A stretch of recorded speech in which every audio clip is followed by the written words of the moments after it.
Ifunaya, I must tell you, you look like $1 million box. Ooh. Thank you. Say very simple. So now look someone by your side, get their names, and give them a very nice compliment.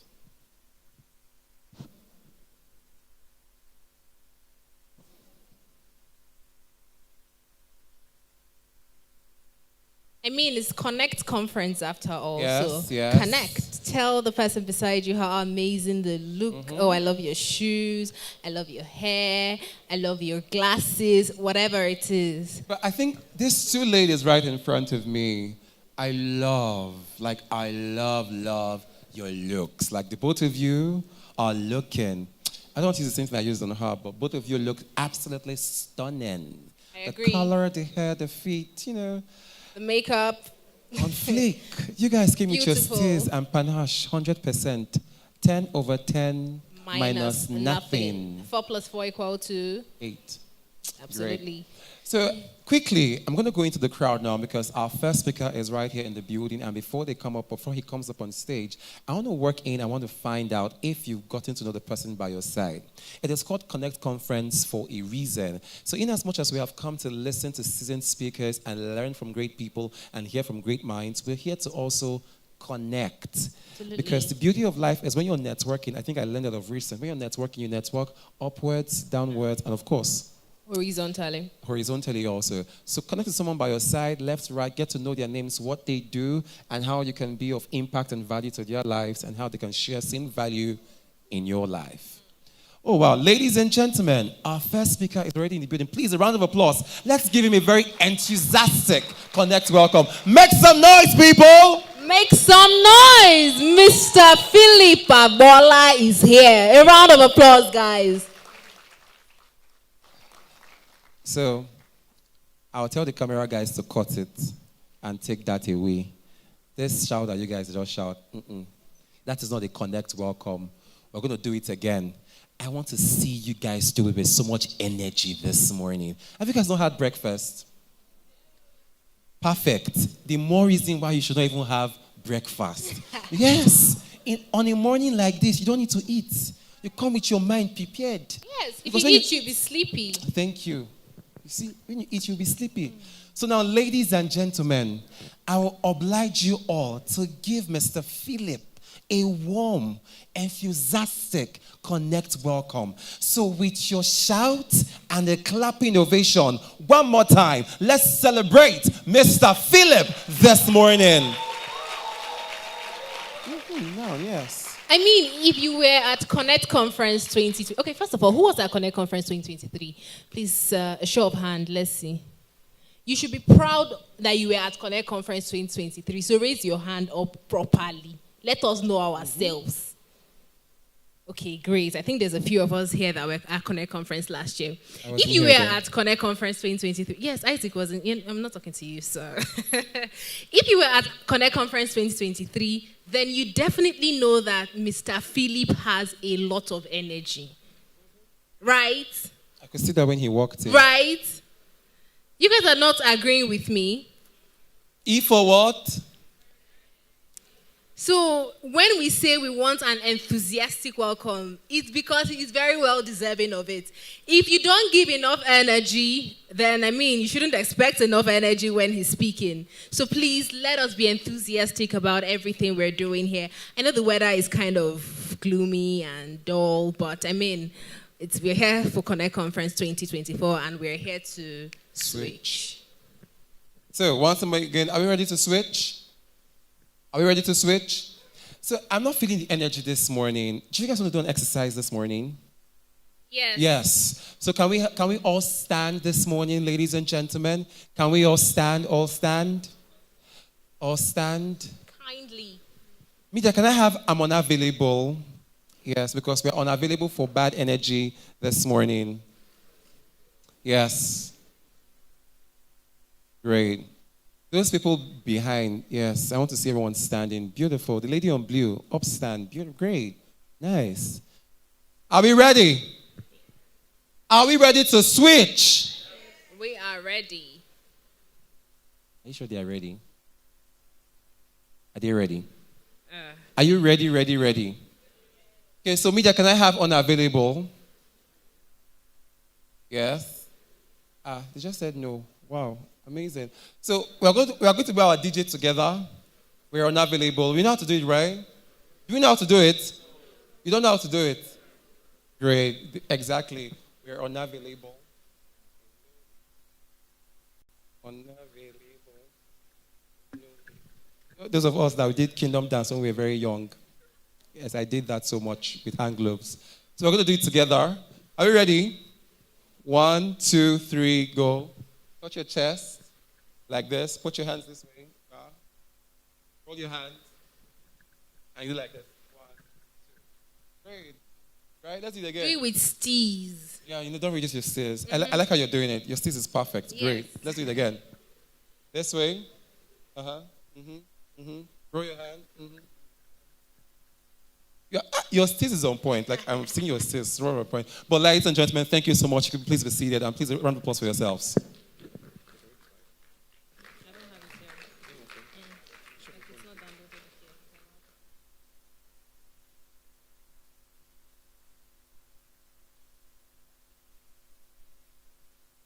Okay. Now, ladies and gentlemen, don't forget that Connect Conference 2024 is proudly brought to you by Brand Drive and Remo Start. And I'd like the media to just give some soft music in the background. And when we come back up, the teaching sessions will definitely begin. So please get your notepads, get your pens ready.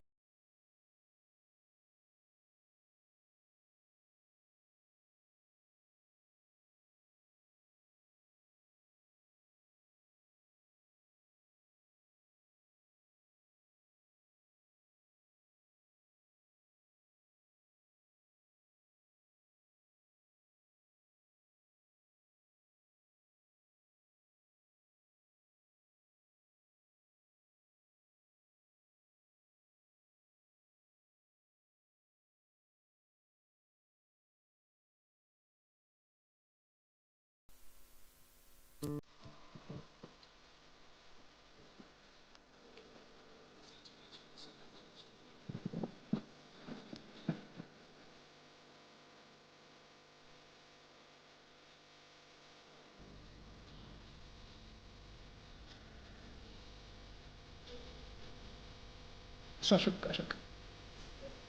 Okay. Can you hear me? Clear? Awesome.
educator from Pan Atlantic University's Enterprise Development Center.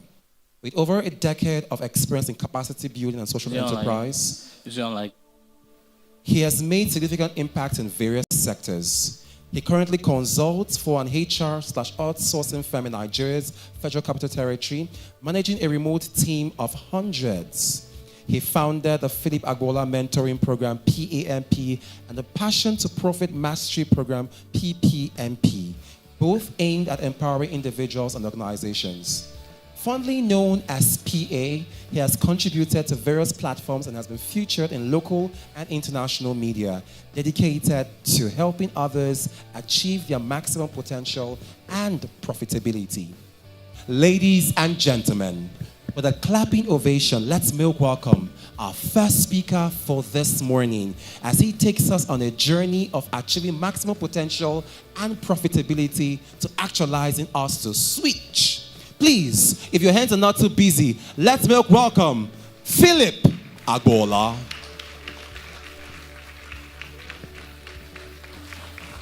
Good morning, everyone.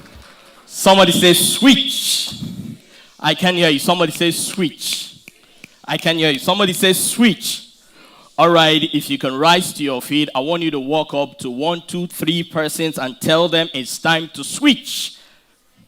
Oh, I say rise up to your feet, walk up to 3 persons and tell them it's time to switch. I can hear you. Tell somebody it's time to switch. All right, do your hand like this. Say, I'm switching. I can hear you. Somebody say, I'm switching. Oh, I can hear you. Somebody say, I'm switching. All right, let's add a little fun to it. Say, I'm switching.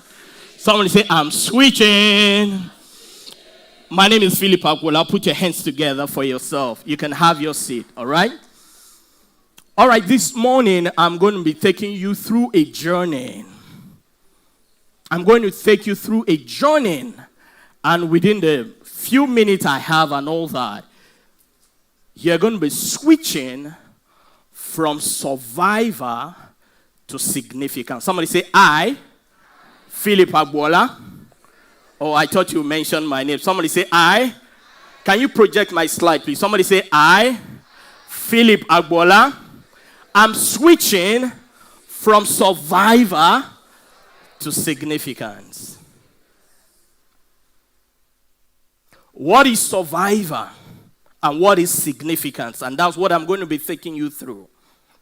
Because everyone, the starting point is survivor. The starting point is survivor. What is survivor? Survivor talks about you going about making ends meet. In another word, it could be called the rat race. You're fighting to put food on your table. You're fighting to wear things. You're fighting on what car to drive.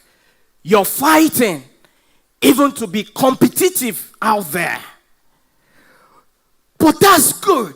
It's a good thing to survive because everybody has to hustle. Everybody goes through this vicious circle. That is the starting point, but you are not meant to be there for life. And that's why you're going to be switching today, because I came here as a forerunner. I came here to lay the foundation that you don't have to be in the survivor mood all the days of your life.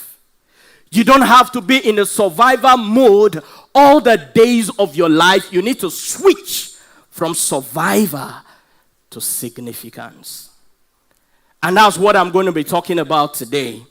So I need 6 volunteers. I need 6 volunteers to be on stage with me. 6 volunteers. Quickly. 6 volunteers. All right, just come. 6 volunteers, preferably 3 female, 3 guys. All right, 3 volunteers, quickly. Let's get this started. 6 volunteers, you can come. Just come. Thank you. 1, 2, 3, 4, 5, 6. Thank you. 6. All right. You stand here. Then you come. You stand there.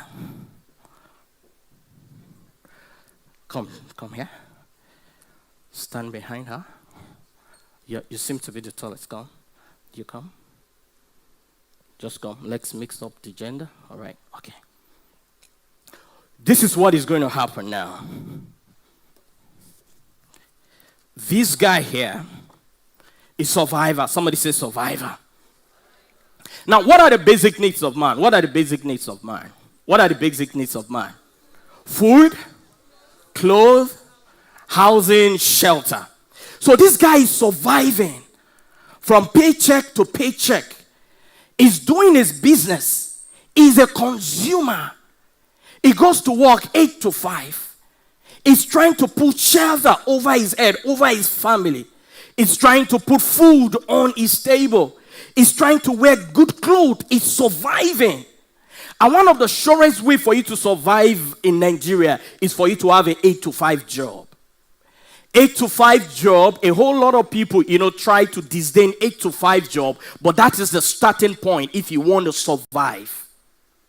8 to 5. So this guy is going to work from Monday to Saturday to Sunday or to Friday, whatever. He's doing a 9 to 5 job. So he's trying to survive to do what? Put food, what? On his table. Trying to wear good clothes, trying to drive a nice car and all that, trying to put shelter. This guy is trying to survive. But that is the starting point. You are not meant to be there. You're meant to transit, right? From survivor, can you stand here? To what? To significance. Somebody says survivor. Somebody says survivor. So you need to transit from survivor to what? To significance.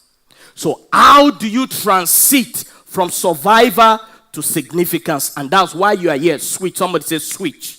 Somebody say I'm switching. So the link between survivor and significance is switch. I'm going to be teaching you or telling you what you need to do, all right, to switch from being in the survivor level to the realm of significance. Now, note that the survivor level is where consumers are. They consume things.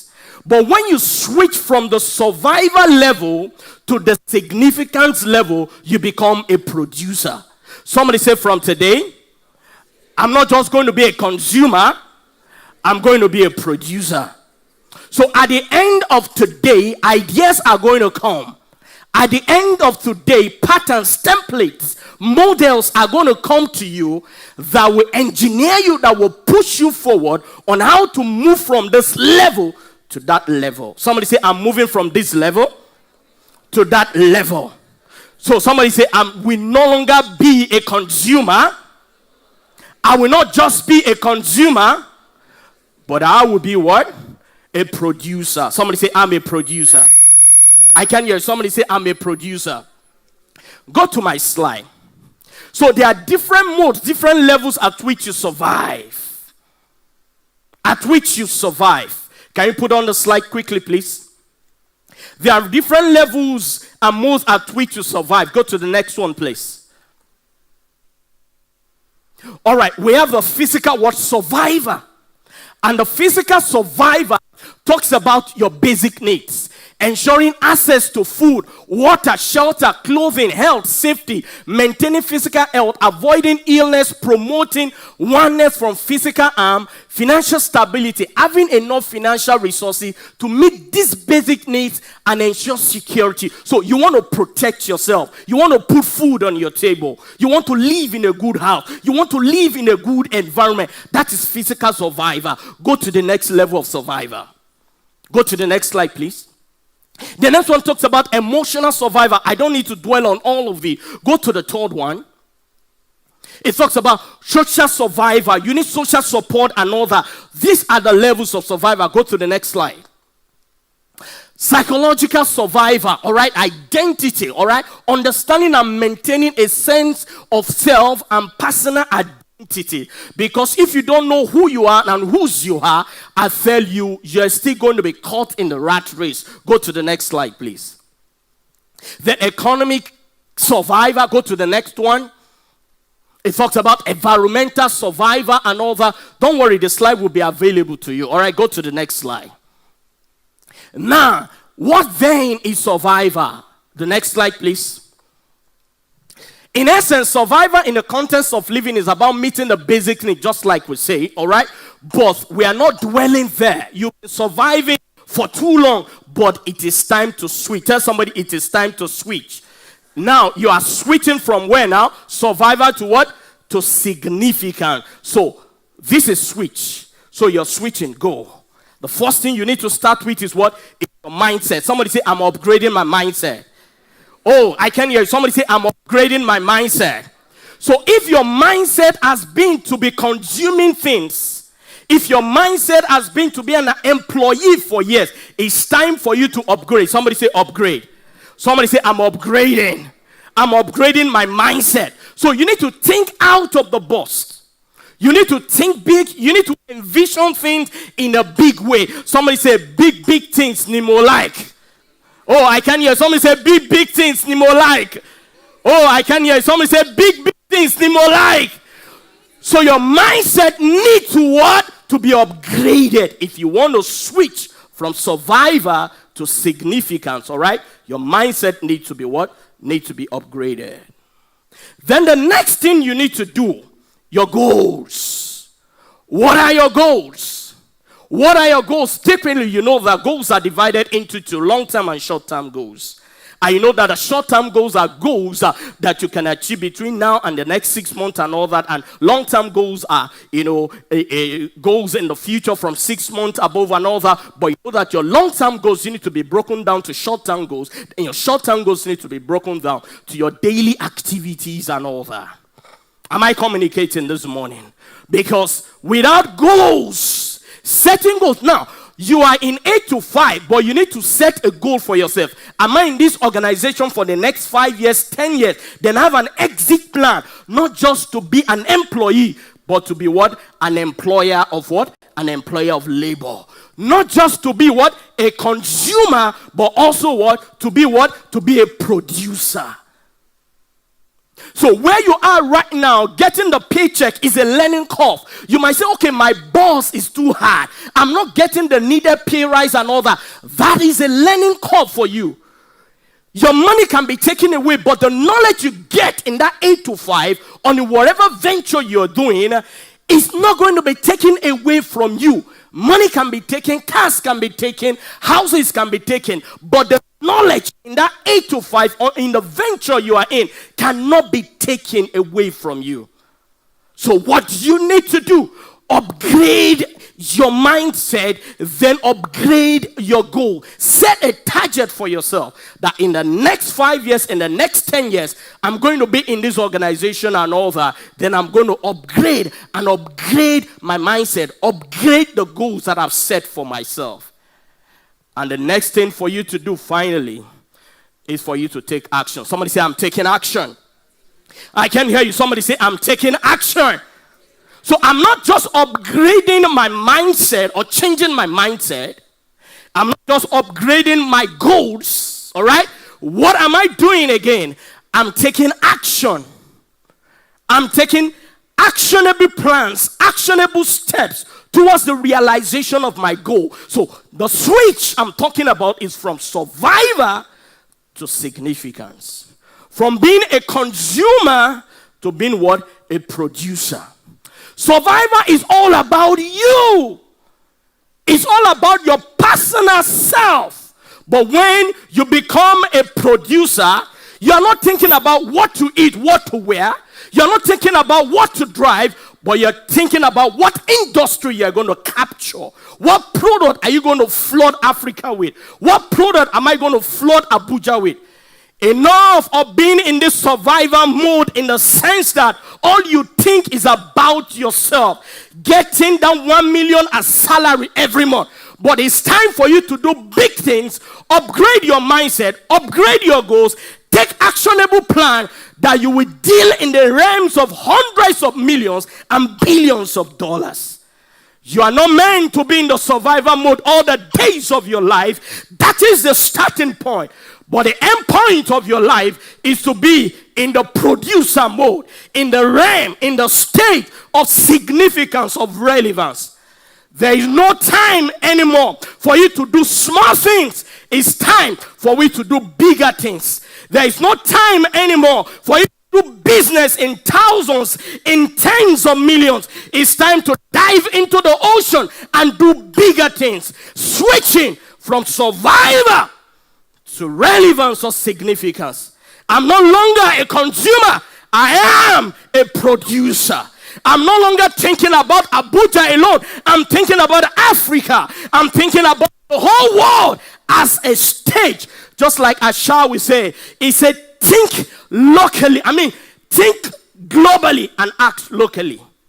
Think globally and act locally. All right? You are in Abuja. You are in Zamfara. You are in Adamawa. You are in Nugun. You are in Calabar. Whatever place you are, that is your starting point. You are not going to end there. All right? You're starting from the survivor stage or from the survivor level. You're moving into the level of significance. Somebody say, I'm switching. Oh, I can hear you. Somebody type your finger, say, I'm switching. Oh, tell your neighbor, I'm switching. Tell somebody else, are you switching? Because I'm switching. There is no more time for me to deal in the realms of thousands. I'm dealing with the millions. There is no more time for me to deal with low client. I'm going to the big client and taking the nations of the world. There is no more time for me to deal in the realm of smallness. I'm transiting. I'm switching. I'm moving because this is my time. The world is waiting for me. The future is waiting for me. I'm not doing things on a small level anymore. Big things are what I'm about to do in my life. Somebody say, I'm switching. Go to the last slide, please. Somebody say, I'm switching. I'm switching. I'm switching. No more being a consumer. I am a producer. Somebody say, I am a producer. It's time to switch. Go to the last slide. For you to have access to my slide, don't just go to the last slide. Just scan this barcode or get the link. I need to drop in your email. Thank you. God bless you. Can we appreciate them as they go downstairs? Can we appreciate them? Let's appreciate them. Let's appreciate them. Somebody say, I'm switching. I'm switching. Thank you.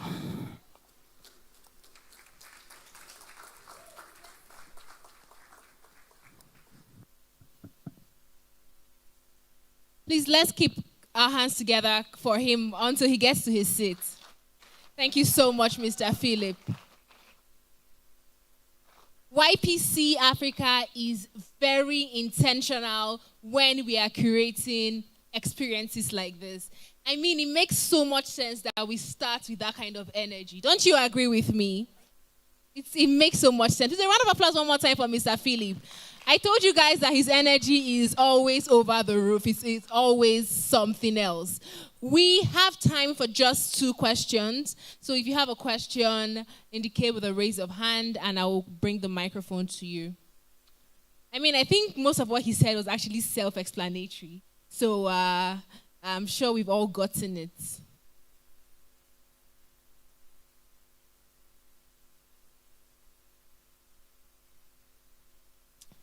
All right, Mr. Joseph, you're coming up next.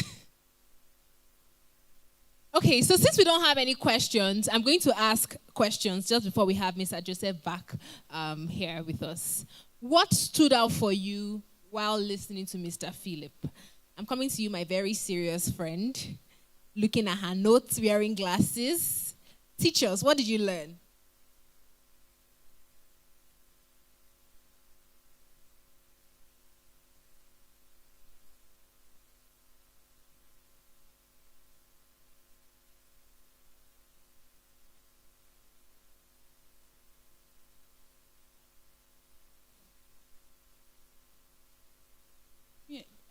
What I learned from what he said, for me personally, when he said thinking big and all of that, some of the things that he advises you to do is going to look strange to a lot of people around you, and is going to hinder you, especially if you share your ideas with people who think small. So that's just what I got from me personally. Thank you so much. Thank you so much. I think that is very important. We must be careful and be intentional about the people we're sharing some ideas with. Some people think very little, and when you share your big ideas with them, they tend to pollute it. And sometimes it's not even coming from a bad place, it's just what they know how to do, right? So we must be careful who we share our ideas with. Something that stood out for me, though, was how we should not just be consumers, but producers. Because at the end of the day, we must consume. I'm consuming an Apple product, you're consuming glasses, you're consuming beautiful hair. You know, we must consume something, but at the end of the day, what are we producing for other people to consume as well? I'd like the spoken words artist to get ready. Ade Yomo Jesutofumi Janet. Please get ready as you'll be coming up next after the next speaker. I mean, we all know Mr. Joseph, right? Anyways, I'll read Mr. Joseph's bio while he comes up on stage to speak to us about what he knows best. Joseph Etim will be speaking and delivering a keynote that will cause a switch, empowering everyone here to seize the next decade with clearly defined objectives, call to action, and determination. Joseph is a visionary, a brand expert, and a strong voice among the youth in Nigeria. His insights and leadership are audacious. Joseph is building a fast-growing community for young entrepreneurs, experts, techies, and change makers to network, learn, and grow. Connect with him and be a part of this event where destinies will be reactivated and career opportunities unlocked. Ladies and gentlemen, with a round of applause and dare I say a standing ovation, let us make welcome the convener, Connect Conference Abuja 2024, Mr. Joseph Etim. Ladies and gentlemen, give it up for Joseph! We need the energy. Wow. Please, can we be seated, please? Good morning, everybody. I'm sure we're excited. Are we excited? Are we excited? Are we excited? Are we excited? Are you excited? Ask your neighbor, tell your neighbor I'm excited. I'm ready to switch. I'm ready to learn. I'm ready to connect. I'm ready to become. I'm ready to enjoy this event. And I don't care. I don't care if you're seated close to me. I don't care if we came together. I sincerely don't care if you paid my transport. I'm serious, I don't care if we stay together. I came to switch. Are you ready to switch? My name is Joseph Etim, obviously, and I'm just excited to be standing in front of everybody here today. It's been a long time coming. This is Connect Conference 2024. We've been doing this for 7 years. We started in 2018, and this is the 5th edition, and we deserve a round of applause. And why this is special for me is because, just like everybody here, I was seated in a conference one time, and while the speakers were speaking, I got an idea to contribute, to share my knowledge, to share what I knew. Because then in school, I discovered that I had a lot of friends that were very, very talented. But then you study medicine, and after 8 years, you want to go be a salesperson. I used to feel very bad because for me, I believe that there's always a next. There has to be something better, something bigger, so that if we are spending 4 or 5 years in school, there should be an opportunity that can take us to the highest level. So I started talking to my friends, how can we help? And we had to create a small community then in the city of Calabar, and we started doing what we were doing then, and we started empowering young people. Then we had a first conference in Calabar, Connect Conference in the city of Calabar, And today, particularly for me, I'm excited because I have some of my friends that flew in all the way. I have Radiant Ekemini with the wife there. Please, can we celebrate him, please? He came all the way from Calabar, from Uyo City, to be here with us. And it's interesting because our ever first Connect conference, the person that hosted it, Elder Josiah, is also in the building. Please, can we celebrate him, please? Then I have one of my very special friends.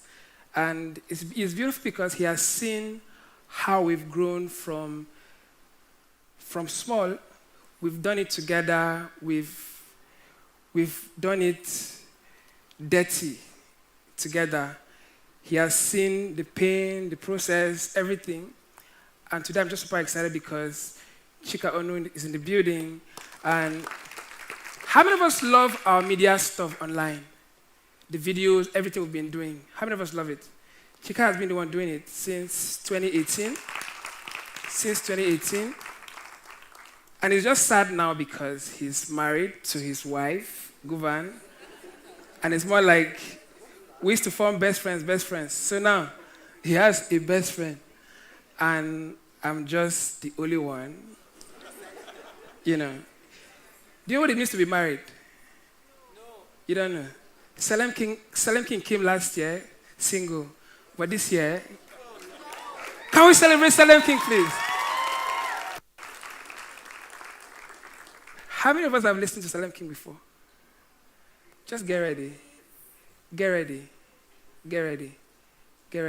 And I'm super excited with the speakers, the quality of speakers we have. Thank you so much, Mr. Ike, for being here. Thank you so much. Queen Ijembe, thank you so much for being here. Thank you so much, Pastor Philip, for that energetic session. Thank you so much, sir. I think we're ready to switch already, right? Are we ready to switch? I want to talk about something. How to create your own movie. How to create your own movie. How to create the world you want to live in. How to create your own season. How to invent your own opportunity. Now, we live in a world where everybody knows what they want to do, but not everybody knows how to achieve it. Are we together, please? Everybody knows what they want to do, but not everybody knows how to achieve it. And it's sad because at the end of the day, it's not everybody that will make it. Are we together? Are we listening to what I'm saying? Because if you remember in secondary school, there were some of your friends that were looking like they were the ones that were going to change the world. They were everywhere, first position, everything.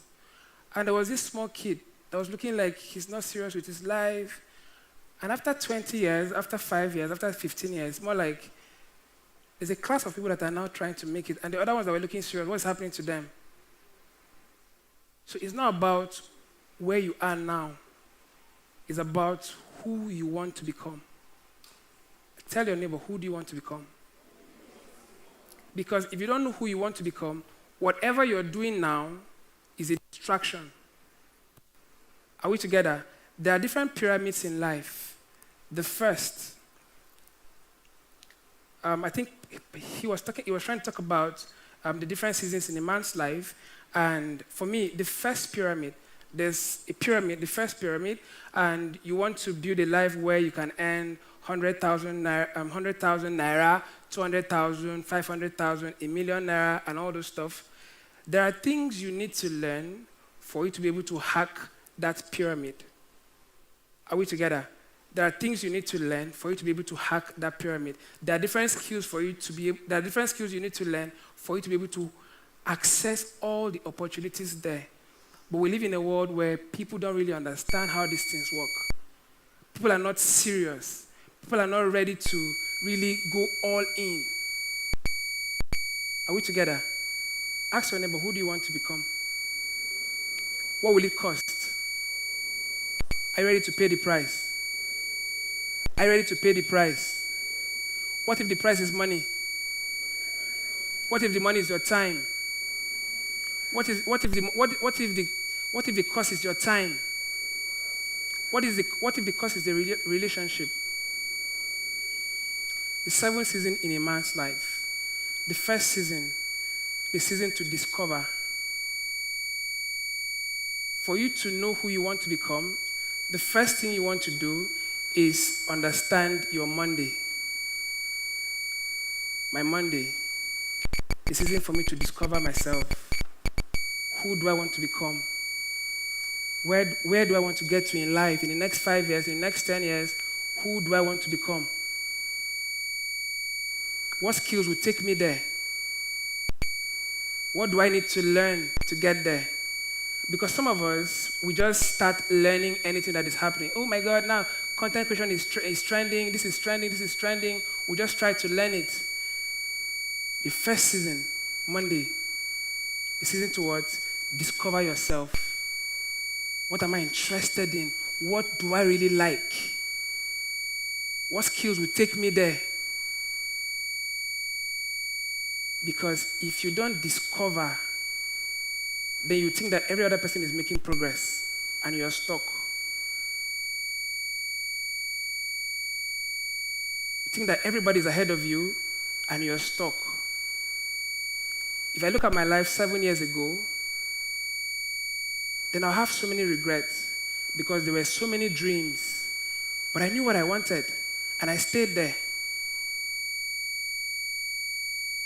The second season, Tuesday, is a season of preparation. Now it's sad because a lot of people discover who they want to become, but they are not ready to prepare. They are not ready to build. They are not ready to put in the work. They are not ready to learn the skills. So I was talking about the first pyramid. The first pyramid, what it requires, they are skills. Do you get what I'm saying? The first pyramid, what it requires is what? Skills. So when you now know who you want to become, you ask yourself, the skills I need to learn, how long will it take? Are we together, please? The skills I want to learn, how long will it what? Take? I want to make $1,000. What are the skills I need to learn? How long will it take? Because some of us will live here now and we'll go and pay for a course that in 2 weeks we are done. That course is just supposed to enhance what you've already learned to become who you want to become. How long will it take? What are the skills I need to learn? What is the price I need to pay? When I started as a graphic designer, I was so proud of that season. Now, we live in a world where people are not proud of their own season. I started as a graphic designer, and I was very excited. I used to make mouth. I'm the best graphic designer in Calabar. I was the best now. If you want any flyer, it's me. But there was something I used to do. If you check my bag, then there's this thing they call biscuits. This biscuit that they eat. How many of us know biscuits? How many of us know biscuits now? This thing that is sweet, there's sugar inside, some crackers, stuff like that. How many of us know it? So you're looking at me and saying, do you know biscuit? What's biscuit? If I take a bottle of water, the sachet stuff, I'll just remove it. The biscuit pack, I'll remove it. Then when I go back home, I'll make sure I try to replicate every design I see on the pack. Anything I see that looks like design, I try to do it.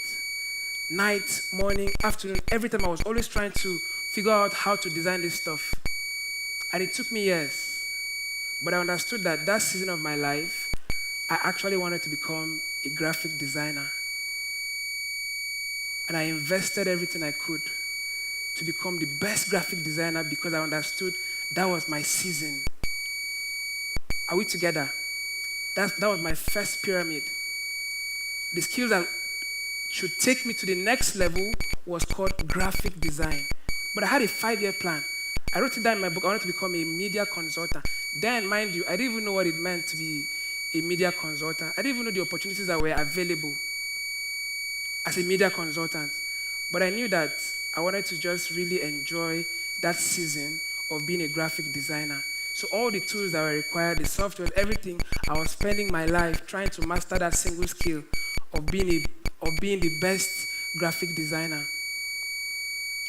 Some of us, There are opportunities we are going to be having that will keep us stuck for the next 10 years, and we will not even know that 10 years is going.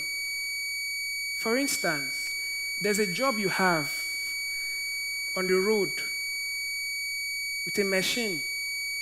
You know, people come with their cards. They want to withdraw money. How many of us know that business? Don't call it, but how many of us, if you know the business, just raise your hand, please. If that is what you can do, accept it, that is my season, right? But in the pyramid, what would take you to where you want to become is not the money you are making now from it. It is the skill you are learning. Are we together? You can do your POS business from morning to night, go back in the night, and you're learning that skill, and it's only a matter of time. Your life will what? Switch. Some of us, we have a job that we've been doing for the last 5 years, the last 10 years, but because there is no skill we've been learning, we can't unlock the next pyramid of opportunity. The next season of a man's life, Wednesday. What happens on Wednesday? Wednesday is a season to master what you've prepared for. Monday is what? You discover, right? What do you do on Tuesday? You prepare, you practice. Then Wednesday is the season to master. And this is where a lot of us miss it. I'll go to Thursday. We jump to Thursday. Thursday is the season to perform. I'll come back to Wednesday now, but I want to explain something on Thursday. Thursday is the season to what? Tell your neighbors, Thursday is the season to perform. Thursday is the season to perform. Some of the speakers you'll be listening to today, they are in their Thursday performing. I've seen the time. They're in their Thursday doing what? Performing. And some of you want to just immediately jump from Monday. I've discovered myself. I want to be like Salem King. I want to be a content creator, the best. And you jump on Thursday. And do you know what happens on Thursday? Because you were not in your season of Wednesday to master, you'll be thrown back to ground zero. Imagine that you're a singer. You're the best singer in the world. If you know Project Fame and all those amazing shows, there are people that come on stage, right? They come to sing. Do you know them? They come to sing. And immediately they open their mouth. What happens? Judges will start laughing. Their friends will start laughing. We will not start blocking. I don't know Chika. Chika says this. I don't know him.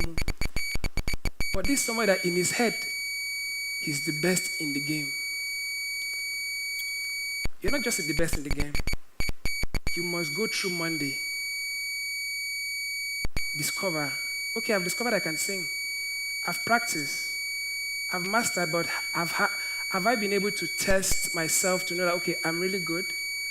Because if you announce yourself on a global stage without being prepared, without being ready, without mastering your craft, it means you are showing the world 6 million people.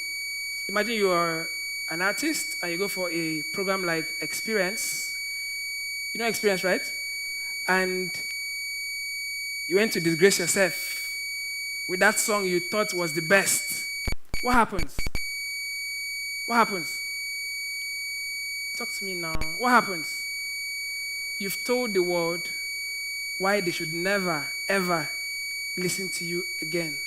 True of us. You've shown the world why they should never give you a second chance again. And it's sad because all the people that would have loved to recommend you, you've just told people that it's just difficult for you to convince people after you've messed it up the first time. But if you go through Wednesday to really master, what will happen on Thursday? You will enjoy every opportunity there because you've mastered. There are so many singers that we know now, entertainers that we know now that are now on social media that have blown up. It's because they were somewhere on Wednesday doing what?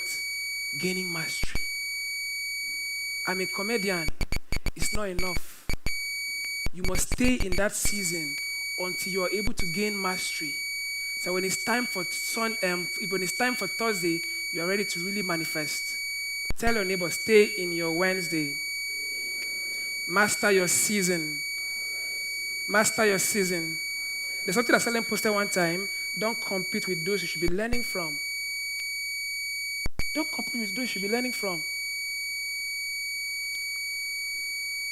Everything I've been doing, Elder Josiah, I never understood that there was a next until I moved to Abuja in 2018. I didn't know. Calabar, I was the biggest now. I've been get car. I don't get car. But in my head, you'll be sweating like this. But in my head, I was the biggest. It was when I came to the city of Abuja, I discovered that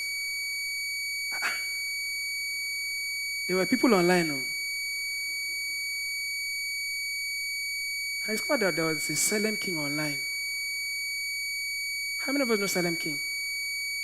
Raise your hand. I discovered that there was a Salem King online. And I was shocked that I was not following him. And I clicked the follow button. Because some of us, the people that will change our life, we are not following them. I'll say that again. Some of you, pride, evil, is inside your body. The people that you know that these are the answers to my prayers, you're not following them. But everybody in this world knows that you know them. Some of you now, you know Joseph, you're seeing him now, but you're not following him.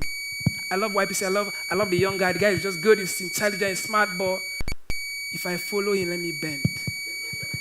How can I be the reason why he will have 10,000 followers? How can I? Some of you see that he has 5,000 followers now. You just click it, 5,000. Let me do him. You just go and unfollow. Let it reduce.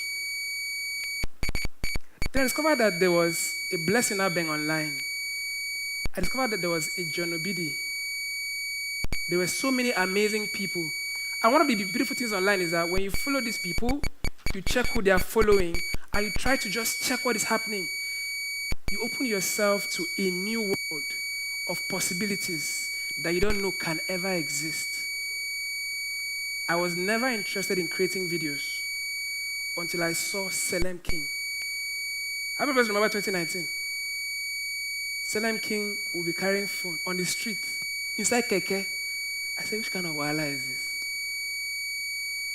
He was crazy about what he was doing. He was so obsessed. And today, if you see that Salem King have blow, do you know why? Do you know why? Do you know why? Because he paid the price. He was ready for what he wanted. He knew who he wanted to become. And he went all out. Then the final season I'll talk about, before I leave, there are 7 of them, is Friday. Friday is a season to recreate yourself. Whatever you've learned, practiced, mastered, performed, on Friday you recreate yourself. Saturday is a season to mentor people. Now, hear me. At whatever age you are done with this 6, what do you do on Sunday? You rest. That's why you see a lot of, I can use football to describe this. At age 34, somebody's retired. They are accomplished. Why? They have enjoyed 6 seasons, and it's now time for them to rest. For those that are Christians here, if you're familiar with the story of Abraham, Abraham started his own season on Monday. At what age? 75. Are we together? So I'm talking about seasons. But Abraham started his own season at what age? 75. But there was David in the Bible. What age did David start? There was a 12. Jesus that we know about, he started teaching at the age of what? What age? So it doesn't matter what age you wake up. Any day you wake up, that is when your own life what? Starts. You are seated right here. You've wasted your life for the last 21 years. You've wasted your life for the last 25 years. You've done everything wrong for the last 30 years. You've been married and you think you've messed up your life. At Connect Conference 2024, make up your mind to restart your life. There's a quote I love so much. Every time I want to restart my life, I restart my life. Tell your neighbor you can restart your life anytime. You can go back to school anytime. You can get that degree anytime. You can apply for that opportunity anytime. It's not too late for you. Understand that your next level, what it will take for you to unlock that next level is called skill. There are low income skills. That's not why you're here. You have to go for the high income skills. And they're not easy to learn. It will cost you money. To cost you money. During the retreat in January, I shared a currency. And I'll just share it here before I leave now. There's a currency that a lot of people don't know about. There is money, there is attention. But there's a currency called begging. Tell your neighbor, begging. There's a currency called begging. Tell your neighbor, begging. Do you know how to beg? Tell your neighbor, do you know how to beg? Do you know how to beg? Do you know how to beg? Do you want to switch?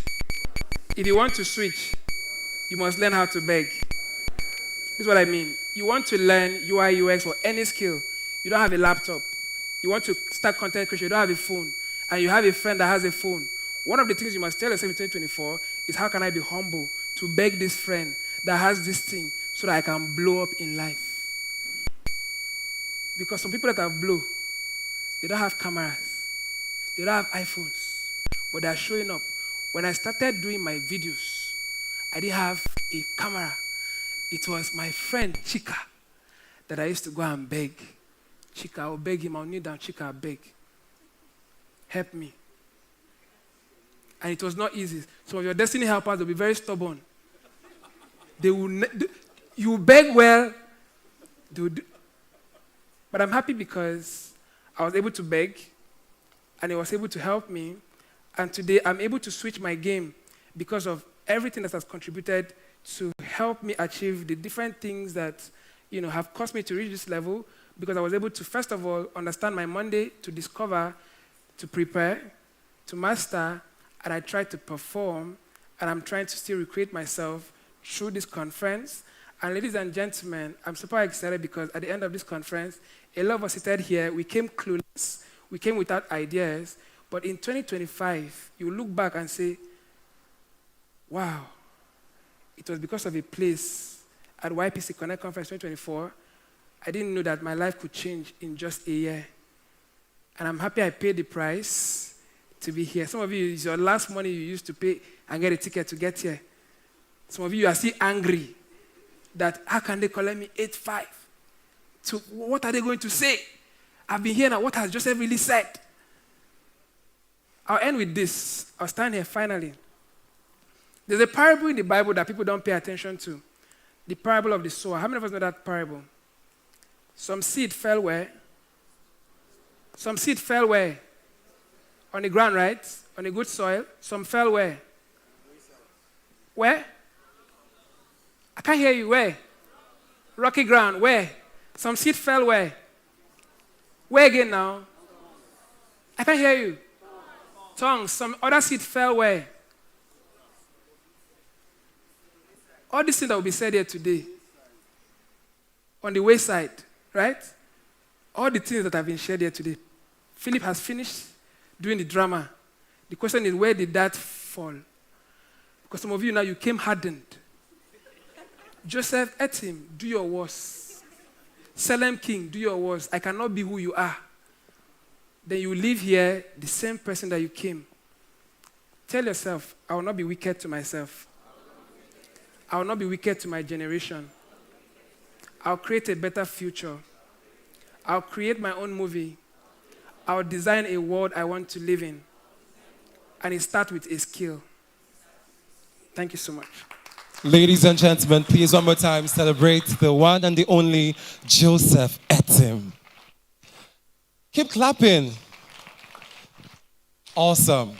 Yesterday when I had a conversation with Joseph during the production meeting, Joseph assured me one thing. He said, For every person that will be here today, you will go back home transformed. And after hearing from our first speaker and listening to Joseph again, I am certain that transformation is for everyone right here this morning. In fact, we are all what? We are all what?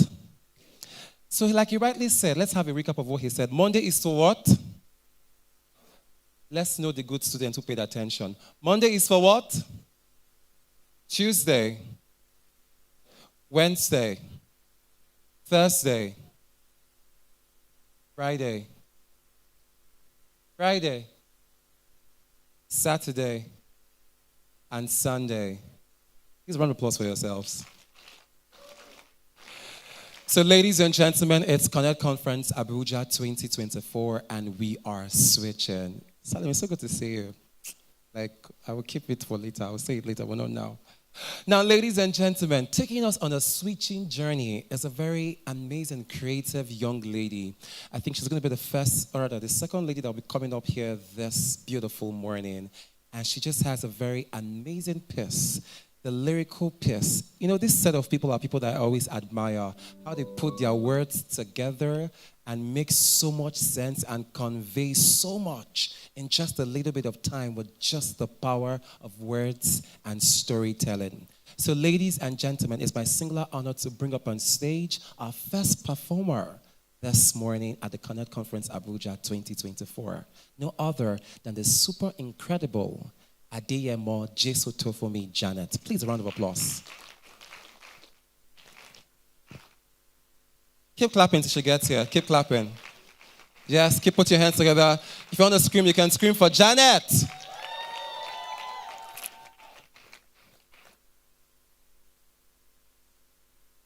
Thank you.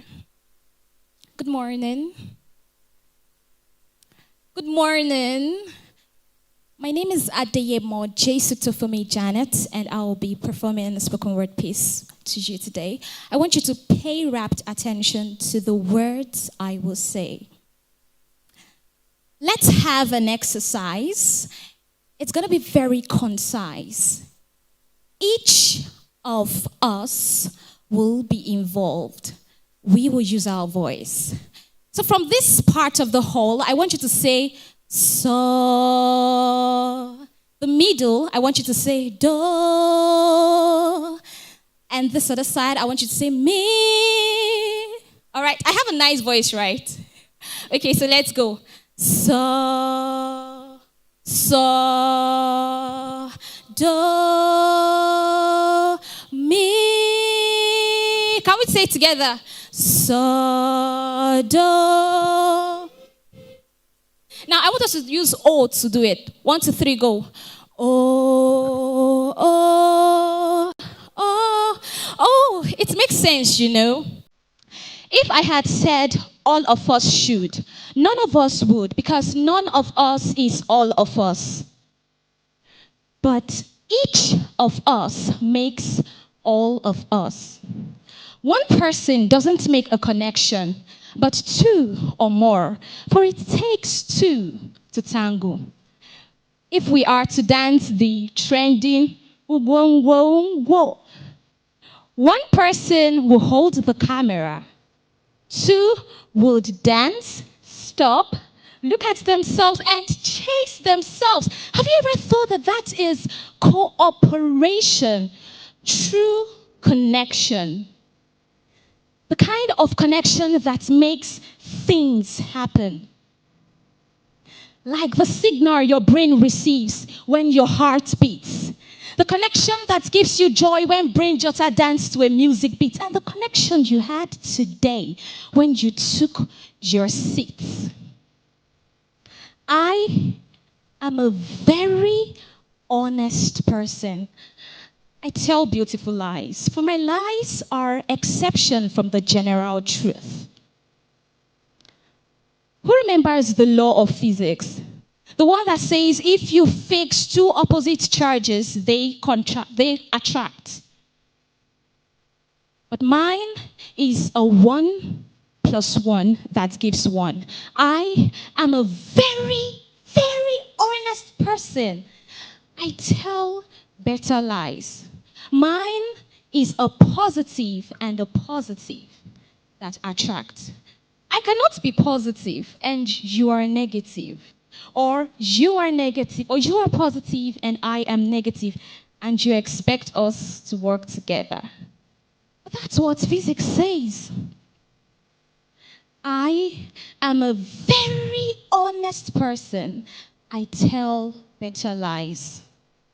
When we sang a few minutes ago, we had same energy, more reason why we created a symphony. When you walk, your legs move in same direction. More reason why your brain functions well. This is against the law of physics that two opposites attract. What if we change the narration? What if a switch is a better introduction? What if two opposites repels connection? And what if you are not wrong? You've been long used to the song of physics, fixed to what was taught in school. You've been long used to the song of physics, fixed your heart on what school taught. What if you are not wrong? We are here today because we have similar energy. We are same. You are here today.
And it was really beautiful. The so do. I mean, I have a terrible voice, but I loved it. You nailed it. Really? You nailed it. I said I loved it, but if you said I nailed it, then absolutely I nailed it. Did she nail it? Huh? Did she nail it? Do it again. Let me be sure. I'm sorry. It's one take. Ladies and gentlemen, please give it up for the beautiful, incredible, super talented Janet. She indeed turned all of us into a choir this morning. But that was great. We all came here to connect. Like I said earlier when we came here this morning, and show that the person by your side, you've gotten to know their names, what they do, and how you can be of value to each other. Absolutely. And while that was going on, who did you guys see walk into the hall? I think someone walked into the hall, Abby. Who was that? I can't hear anything, no. I can't hear anything, no. I can't hear anything, no. What is this energy now? Come on, who walked into the hall? Absolutely. We have Mr. George with us here this morning. Please let us celebrate him. All right, now, ladies and gentlemen, just to give a bit of a recap, if you're pressed and a bit tired and you want to relieve yourself, you can find the restrooms just at the exit of the hall. For the ladies, just by the left flank of the hall, and for the male, just by the right flank of the hall. If that's not convenient for you, you can still walk outside of the hall and you will find the restroom just opposite the hall. And for our VIP guests, we also have a special restroom for you guys, for you all, at the Inspire Hub just upstairs. So protocol, you do well to take our VIP guests and our speakers upstairs when they need to relieve themselves. And, take some rest. Ladies and gentlemen, I am sure you have been having a swell time here this morning. Truly, we have been taking a lot of things home and we are ready to switch. Up next, I would like to invite a very fine speaker. Oh my God. I am sure that when we're done with this next session, our minds are going to be blown, our notes are going to be filled, and we will truly understand the science and protocol of dreaming, like I said earlier. And of course, like Mr. Philip also emphasized. Our next speaker is the founder and CEO of Rage Media Group and its 5 subsidiaries and its 5 sub-companies. He has garnered vast experience in several industries, including the automobile, financial, telecommunications, FMCG, real estate, and government parastatals. He continues to make invaluable contributions through his professional and philanthropy commitments. He is a member of the Nigerian Institute of Directors and has made phenomenal charitable strides through his philanthropic work. He is a CEO whose views are sought by top officials and business moguls. So you are lucky to be here in the room this morning to listen to our next speaker. Behind his accomplishments is a man building lifelong knowledge and a zeal to constantly improve on what it takes to achieve excellence and make an impact. From sales to investing, leadership to entrepreneurship, he provides a truly practical blueprint for success. Ladies and gentlemen, with a clap, a resounding clap, let us make welcome Mr. George Omoraro. This one, Thank you very much. Good morning. Can I use this? Okay. Would it move?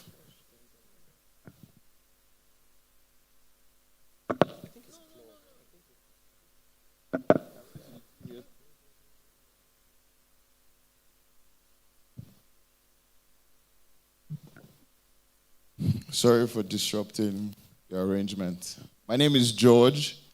I'm happy to be here today. And I've apologized for coming late. I was supposed to be here earlier. I'm sorry again. I did not leave the office till about, what time was it? 3 yesterday. So I tried to catch some sleep. I thought it was going to get easier as you climb the ladder, but apparently it gets harder. And I want to share some of that difficulty with you today. But first, let me start by appreciating Dr. Joseph Etim. I now give honorary doctorate degrees, so you can have the first one. For the privilege to be here this morning. I consider it a privilege. I don't take it for granted. I appreciate you. I recognize the presence of everybody here, other speakers, volunteers, partners, however you're collaborating with this. Thank you so much. I have a few of my friends with me, so I'd like to introduce, if you don't mind. There are people that you should try to connect with. Who you follow determines what follows you. So, follow who no road. I'm following them. I'd like to introduce Josh to you. Josh is the CEO of Rage. Many of the things we've achieved because of his tenacity, his doggedness, and his commitment to the vision. Thank you so much, sir. I have Mr. Simon Abba. Chief Financial Officer. We fought many battles. You know how money causes fight. We fight a lot, but it makes sure that we have enough blood in our business to keep it running. Thank you, Simon. I have here David Adeleke, not Davido, but I mean, their namesakes. He's responsible for most of the images and videos you see from us. Thank you so much, David, for your fantastic work. And there's Ogade, Mr. Ade Richards. Special human being, is given to excellence. He puts in his very best. He's served some of the biggest names I know, and he's done that so well. Thank you, Ade, for all you do. Okay, so I'll just talk a bit about why I'm here today. I'm here today because he came to me and he shared this vision with me. And let me tell you why you shouldn't take this for granted. Many years ago, I think about 10 years ago, okay, not 10 years, about 13 years ago, I sat in a conference like this. And this story means a lot to me because I'm not looking at you guys here as just people who are passionate about knowledge or who just want to attend a conference for attending a conference sake. I'm looking at people who can do better than I'm doing, in a few years. That's what this means to me, because I was sat in a conference like this and people were talking about how to build your business, how to start out your business and all of those things. And, just recently I was appointed on the Advertising Council of Nigeria. And then, no, hold up, that's not the story. I was inducting one of the lecturers in that conference. So for me, it was a testament to the fact that it doesn't matter if you haven't started anything. It doesn't matter if you don't even know what you're going to do, because I didn't in that conference. But there was something that one of the speakers said that birthed everything that you're seeing today. Okay, so I want to encourage you to pay attention. I want to encourage you to listen closely. I want to encourage you to take everything that's been said seriously. I'm a different kind of person. I think that if I were to do life again, I'll try to be a comedian. And not, or somebody in the entertainment, business is so serious. It's very serious. Sometimes it can be too serious. But that's what I'm doing in this life that we're in. So we take the pain, we take the gain. It comes together. You can't separate both. I would want to talk to you. I know I was told to speak about starting and building a successful business, but I just want to share with you a couple of truths, if you don't mind. Timeless truths that will make you grow. That's what I want to talk about. It's that simple. It was something I wrote one morning when I was meditating. It's supposed to be part of a material that, I would eventually launch out there. Can everybody hear me? Are you sure? Okay, so I would like us to be participatory, if you don't mind. First thing I want to say is, number one, I think now I have 25 minutes. Is there a timer so that you don't have to send me, you'll be timing me? Okay, so you let me know when it's time. Okay. So the first thing I want to talk about is you will never be bigger than your vision. Many of these things that I will speak about today, they sound like cliches, right? But as young people, we're very weary of a couple of things I've noticed. Number one is routine. Because you get bored, I'm sure. So, somebody says you have to do the same thing. You have to do the right thing, consistently, repeatedly, over time to achieve success. Success is built around routines, but very easily, you might hear something over and over again and it loses value.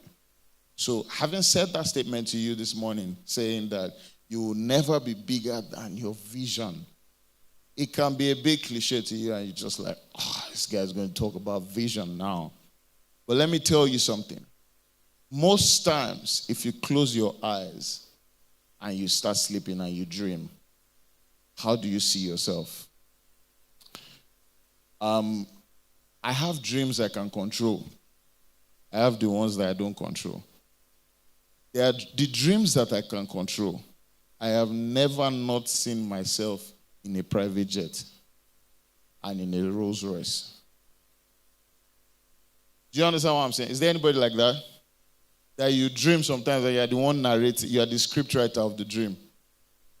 Oh, so it's not a superpower. Now I feel bad. I thought I was the only one. So I close my eyes and I start to dream. Then I decide that the President of America writes to me and says, George, this nation cannot move forward without you. And then I say, okay, no problem. Let me get on my jet and then, hop into America and go to the White House, D.C., and speak to the president. They need me. The nation needs me. And then from there, I'm going to see the King of England, and discuss how we can solve bilateral issues. But, for some reason, a mosquito just is disturbing that script. I'm hearing in my ears. And I can't continue to write this beautiful script I'm trying to build. And so I have to stop and come back to reality. But you see, what that does for me is that it paints a picture of the kind of things that I want to achieve and kind of things I want to do. We'll talk about reason later, but I'm still on vision. The most important thing first, before you do anything, is how far you can see. Imagine driving in the dark. You'll be very slow. No street lights, probably one bulb in on the front lights of your car is bad, and you have to drive a long distance. You'll be very slow because your speed is determined by your sight. So most times, we're not able to do things quickly or fast because we can't even see. So a lot of times, people start from the ideation. Brilliant, that's beautiful. You want to come up with an idea. You want to develop something, but there is no vision. There's a difference between vision and an idea. Okay? Let me introduce a concept to you. Every time you have a vision and it only involves you, it's simply an ambition. Ambition is about you. It's mostly that selfish thing that you want to do for yourself. A vision will usually be something sent for a generation. It will be something that will surpass you. For instance, I don't believe that I'm going to see the vision of Rage come to pass in my lifetime. I don't. I believe that I'm a caretaker. I'm only carrying it for the next generation to continue. It's too big for me. It's nothing I can achieve. I know that already. Even when Jesus came to earth to save the whole world, did he save the whole world? No, we're still about to, some people are going to make some decisions whether they will choose to be saved. But it's gone 2,000 years ago. I don't know if you get what I'm saying. So most times we're trying to have something big, but something that serves only us. And that's where we get it wrong. A vision doesn't serve you. Everything that was first created was created in the mind. The fact that you're sitting on a chair means somebody thought about the fact that there could be something that you can sit on and be comfortable in a meeting like this. The fact that you can hear my voice without me screaming is because somebody thought about the idea of creating a microphone and you'll be able to hear what I'm saying without me screaming. Everything starts first in the mind. The most important eyes is the one that is in your mind. When you close your eyes, what do you see about your future? What do you see about your business? Where do you see yourself? How do you see yourself? Who do you see yourself with? All of those questions. Very important. You need to answer them. That's the basis. That's the beginning. That's the foundation. Apparently, the more important thing is what you see. You would most likely move in the direction of your sight. Your eyes are forward, so you walk forward. If you're walking backwards, you most likely trip. Every time sight is not in place, you know what happens? Things that are supposed to serve you begin to cause you pain. Every time vision is lost, things that are supposed to serve you begin to cause you pain. I'll give you an example. Imagine the light went off in this place, and I'm walking around. I'm moving around this stage a lot. Now, this thing is supposed to serve me and help me hold my tablet. Right, so what happens? Because I can't see it, I'll most likely hit it. And then I start to feel pain.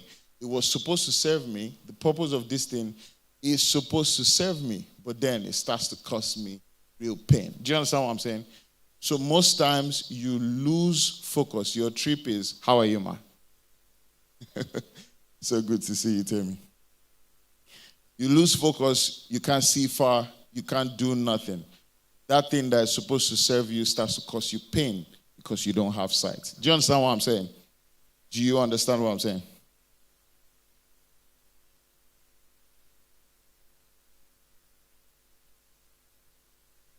So most times we get scared because what we're seeing does not look like something we can achieve, does not look like something we can do. And then that limits us, that makes us cower in, makes us stop, makes you freeze, makes you worried, and then you enter into that zone where you don't do nothing anymore. I don't think that you shouldn't do anything if you've not found what you're supposed to be doing. I don't belong to that school of thought. I think that the word patience itself is from the root word patient. And if you ever go to the hospital as a patient, you're not just lying in bed doing nothing.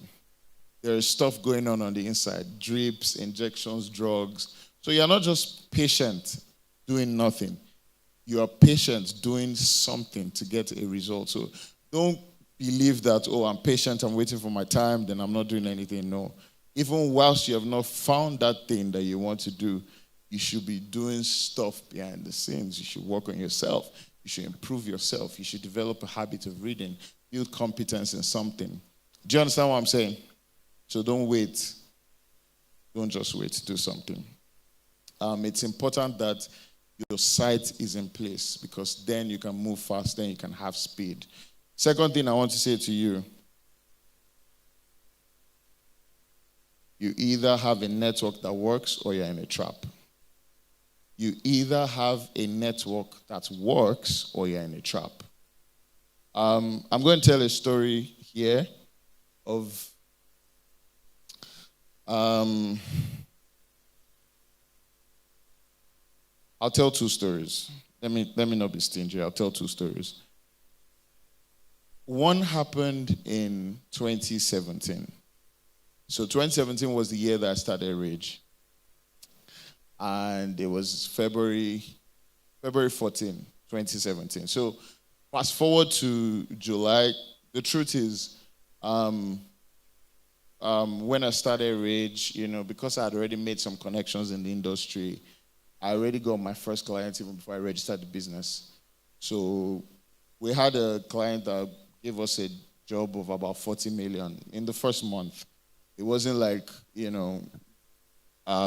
didn't have jobs. But truth is, I was new to business. It wasn't like, I didn't know how to run a business. Let me start by saying that. I knew how to be an employee, but I didn't know how to run a business. So I was still working like I was working for Rage, not working on Rage. There's a difference. So at that time, we had processes, you had milestones, you had things you had to achieve before you get a payment. That was the way it was designed. So we're not getting payments. I didn't even have an idea of how to present your milestone completion and all of those kind of things. So we're not getting paid. We were working. We had to continue to deliver the job. There was a time we needed to get a BG. I didn't even know what a BG was at the time, so I had to Google, what was a bank guarantee? How do you get a bank guarantee? It was just so much. I'm not a business coach, so somebody else would talk about all those kind of things. But my story is, I'm talking about, building the right network for your business. My story is simple. I sat in my room one day. At this point, I was on ground zero. Ground zero, I mean that the only thing I had at that point was data on my phone. That was the only thing I had. And I had used the last cash to buy data on my phone. And then I just thought, I have so many contacts. At the time, I used to send broadcasts on WhatsApp. So I had so many contacts. I'm just like, let me see how I can turn, thank you. Let me see how I can turn all of this into cash. And so I start calling out, I start reaching out to people, who can give me 10,000, just give me 10,000. I'm building a business, have mercy on me, help me, that kind of thing. And so some people will tell you their stories and you'll be the one to say, I think when I get money, I'll send you 10,000 because I'm in a better place. And so I did that. I went through everybody on my phone, and I kid you not. Do you know how hardworking you become when you're broke? Or is it only me? You become very hard. I went through everybody on my phone. Everybody. Reaching out to them, and all of that. At the end of the day, I raised 10,000 naira. Now, I must have combed through at least, I'm sure, 1,000 people. Yes. Include the ones that didn't pick my calls because I'm useless to them. Do you understand what I'm saying? Yeah, I tell people that nobody's busy. It's just that you don't have value. Or you are not important. Okay, I see the kind of things you guys like. I'm here speaking English. Okay. Let me do another one. The fastest route. Okay, so back to my story. So at that point, I decided that I didn't have a network. What I had was a trap. And it was going to keep me down for a long time. And so I started to deliberately build relationships that work. I just have about 10 minutes left. So I plan to share 10 things. I'll share only 3. But I won't be able to talk about how, but let me just go straight to the results. So I decided at the time that I wanted to have 10 people that every point in my life, if I call them, they'll give me 10,000 naira without thinking about it. George is trustworthy. Just take 10,000 naira and I'll raise 100,000. Do you understand what I'm saying? Then, after I accomplished that, it was tough. But it was my level. I don't know if you guys get what I'm saying. That was my level. I'm not ashamed. What is 10,000 naira today? So, I then moved to the next level. I said, I wanted 10 people. If I called them, they'll be able to give me 100,000 naira without thinking about it. Do you get what I'm saying? I accomplished that. That means I could now raise 1 million. It was at that point that I decided that I was a millionaire in naira. Yes, not when I had 1 million naira. Because I believe that the value you can raise as a business or as a person is your true value, whether through sales, whether through funding, whatever it is. Because at the end of the day, even your assets that you say gives you value, you might need to sell them to raise money for investment. Do you understand what I'm saying? So I pay more attention to how much you can raise as a business and as a person. This thing worked for me, it might not work for you. And then I moved to the next amount, which was 10 million. And that's where challenges started. So at this point, you want to be able to call somebody and say, run me 10 million there quickly. And I'll, return it in a few weeks. And so my number 10 began to drop. So I discovered that I could not get 10 people, but I could get 7 people. Then I moved from 10 million to 100 million. I remember vividly, I don't know if you remember, I called somebody, and this person had shared a big story of how somebody raised some money for him when he needed it. So I just felt, he'll be able to relate with me. So I wanted to do a deal then. And then I called somebody and I said, I need 100 million for 3 months. And then I'll run it back to you by the 3rd month. And then he said he was going to get me 30 million. He won't be able to get me 100 million. Blah, blah, blah, blah. Long and short, my number reduced to 3 people. Okay? So I decided that I could raise 300 million if I had an emergency, if I needed to make a transaction, do a deal, blah, blah, blah, whatever. And then from 100 million, I moved to $1 million. And then my number reduced to 1. But here's the story. At every point in time, I was able to filter. I don't know if you get what I'm saying. I have a financial network. But I don't just have a financial network. I have a mental network. I have people that I could also speak with when I feel like I'm not growing mentally. And if they just share maybe their last learnings with me, I feel stimulated again. I have people who I could speak with spiritually. You know, if I feel like I'm not in a good place spiritually, and I just spend some time with them, take a trip with them, do something with them, a change. I don't know if you get what I'm saying. So I did not just say money, money, money, money, money, right? I decided that I needed to have a network for every single aspect of my life. And I deliberately built that. I'll tell you the story of how I made my first $1 million. I was on a flight. Now, because I was serving someone at the time, he would put me in business class. I couldn't afford it then. And you know how it works. I normally say jokingly, when you enter the business class and you look at people's shoes, you know the one they paid for, you know the one that paid by himself. I was the one that, once you see my shoe, you say, this guy is not supposed to be here. What is he doing? And, you know, it's bad because Nigerians, you like to stereotype people a lot. So even the hostesses, they won't greet you well because they know you didn't pay for this seat. You see them serving other people nicely, but, anyway. So I was on the seat, and then somebody I knew ran all the way from economy. I had done something for this guy 5 years ago. Let me say something about relationships and networking. Just like investment, it doesn't pay dividends instantly. So don't stop because you are not yielding a profit immediately. Do you get what I just said? So I'd done something for this guy like 5 years ago, and then he ran from the back to greet somebody that was in my front. It wasn't even me he was coming for. So after he greeted the guy, he just turned back and saw me and said, George. Then I don't know why. I never asked him till now. Because the funny thing is we do the same thing.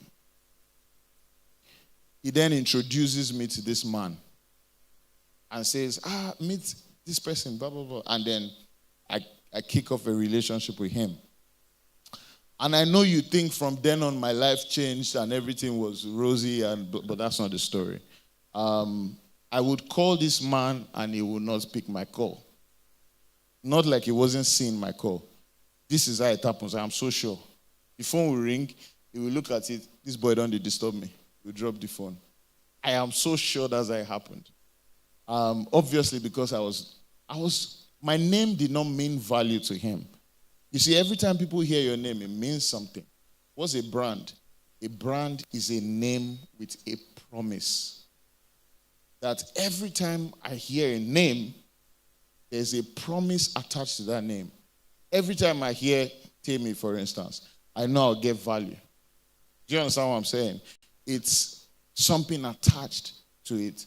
Every time I hear Joshua, I know I'll get excellence. Every time I hear Simon, I know I'll have sleepless nights. It's our finance.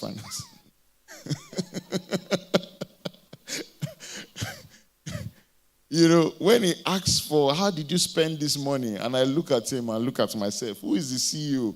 Who is the, but a brand is a name with a promise. I don't want to go off track. 5 minutes, thank you.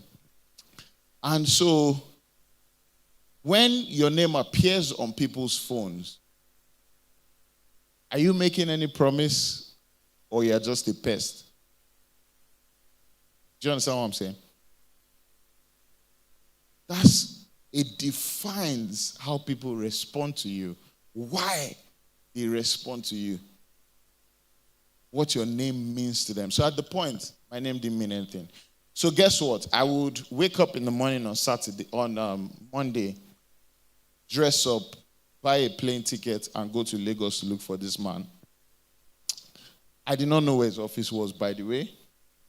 He wouldn't pick my call, but I'll just show up and walk around a certain neighborhood, which I was so sure that's where his office was because, you know how you just hear gist about some type of people. They live in Banana Island. Their office is right there in Banana Island, those kind of people. And so I'll just appear in Lagos and start strolling in Banana Island, hoping that somehow we'll run into each other. And then when I'm done, I'll buy another ticket and go back. Then in 2 weeks, I'll come back again. I was so sure. It was a conviction. I knew that man was holding my money in his pocket. And I wanted to get it so bad. And so I'll fly again to Lagos. I think I did this about 6 times. And so one of these times, as I'm walking, a gate opens. And then I just saw the plate number. Customized plates. This is this man. And so I stand in front of the car like this. Yeah.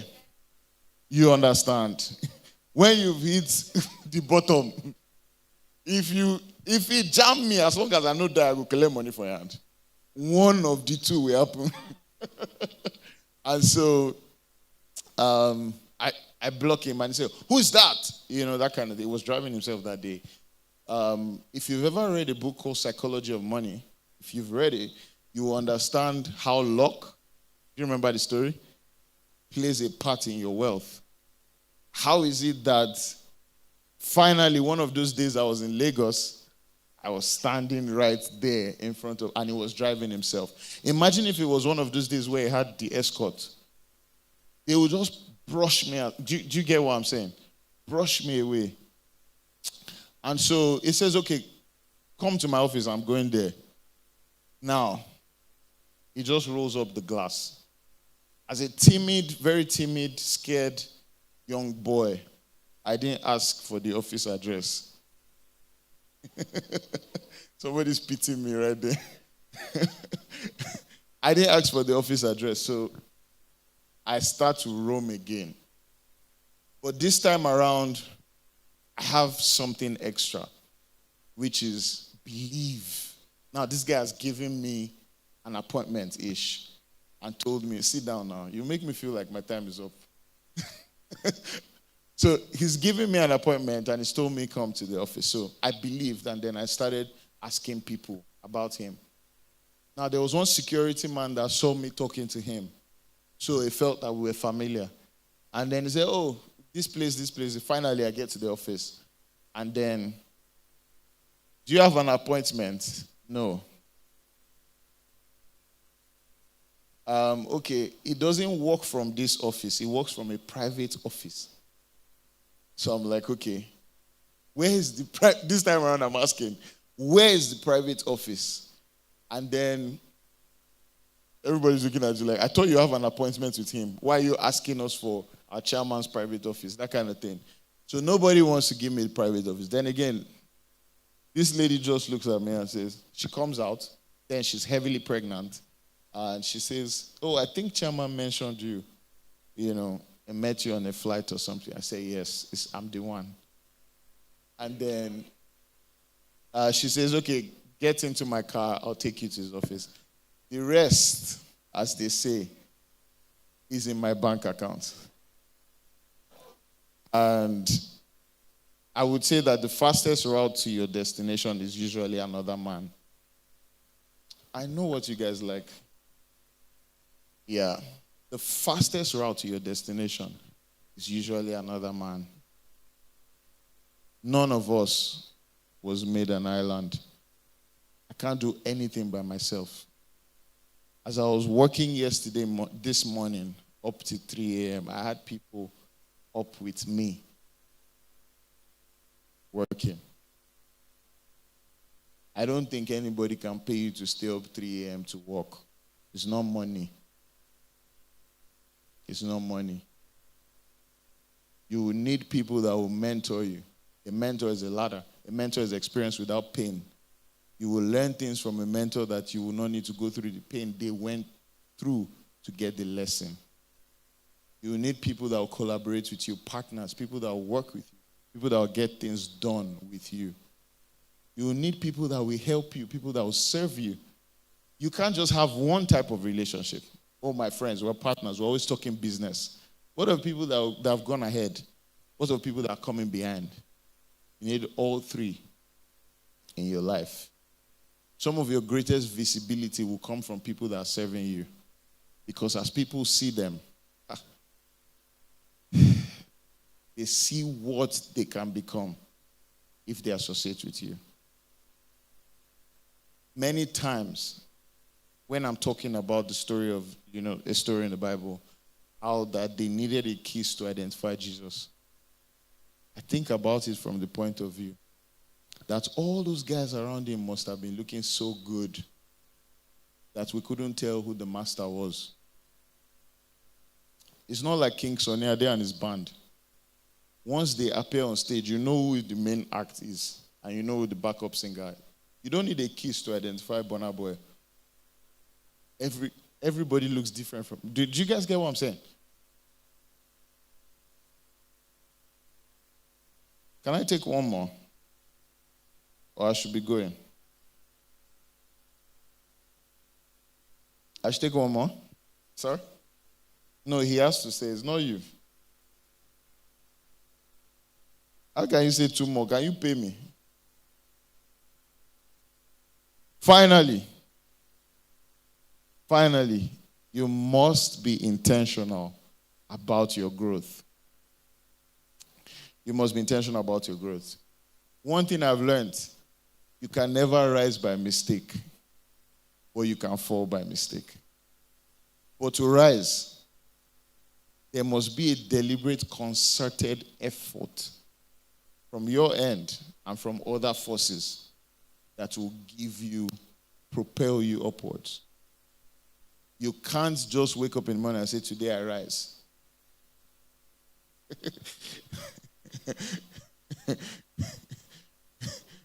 The best thing is to go and eat rice because you will not rise. You know what I learned? Saying stuff is not enough. Can you back it up with action? Dreaming. You know, when they say dream big, is not enough. Can you act big? Is your work ethic big? Is your intentionality big enough to match your dreams? There's nobody that dreams about themselves. Remember my story at the beginning. And wants to be poor in their dream. If you dream and you're poor, you wake up and say, I reject it. Do you agree with me? So dreaming is not the problem. The problem is what actions are you taking after dreaming? Because you sit back and you do nothing and you think that the universe will align because, you're the apple of his eyes and you are made in his image and all of that. I agree. But do you know how much work we have to put in to get little things? So the place for grace and favor, it does not eliminate work. It endorses work. It's to say, this is what he's laying his hands on, and I'll multiply it. So if I was to get 10, I get 1,000. I don't know if you get what I'm saying. It does not say you will just get 10 by waking up and sleeping. No, it says that 10 can become 1,000 because there's an added force on it.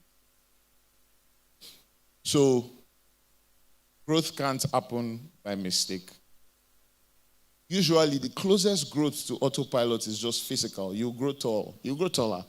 That one, as you're eating, you just grow taller. You build. You become fat. All of that. It happens without you being deliberate. There's a particular law called the law of entropy. It suggests that everything goes bad if left without an external force. So if you're driving on the road and you remove your hands from the wheel, do you think you'll get home? You will end up in a ditch. But do you know? I like that. Do you know that many of us live our lives like that? We take our hands off the wheel. We are not intentional about our growth, physical, mental, emotional, spiritual, financial. We're not. We don't consider how these things work. All we do is what? Wake up in the morning. Let me say something interesting. If you look at your routine today, you can tell where you'll be in the next 10 years. Yes. There was a time I sat back. I just finished a session, and I just put equals to failure. That day changed my own life. Perhaps because Can you hear me? Okay, good. So perhaps you should do that. You should examine what your daily living leads to. I was speaking to someone, at some point in my life, I wake up in the morning and the first thing I think about is rubbish. And then from one rubbish to another rubbish, then I find myself in my friend's house. Then, we faff around for a bit. And then, the day is over and we go to bed. So, I sat down, looked at my own life and said, this is leading nowhere. So maybe you want to match your routines to your dreams and ask yourself and say, this place that I want to go, this thing that I want to become, this person that I want to become, can this routine take me there? When you answer that question, you will then be able to say whether you should change your routine, whether you should improve on it, whether you should adapt to it, whether you should meet more people, and all of that. I really hope that I've been able to help today and to be of value to you. I don't want to become an embarrassment so that they'll now come and push me off the stage. So I'll just take my leave respectfully. Again, I appreciate you for, inviting me and for having me. Thank you for listening to me. I look forward to seeing you at the top, guys. Thank you.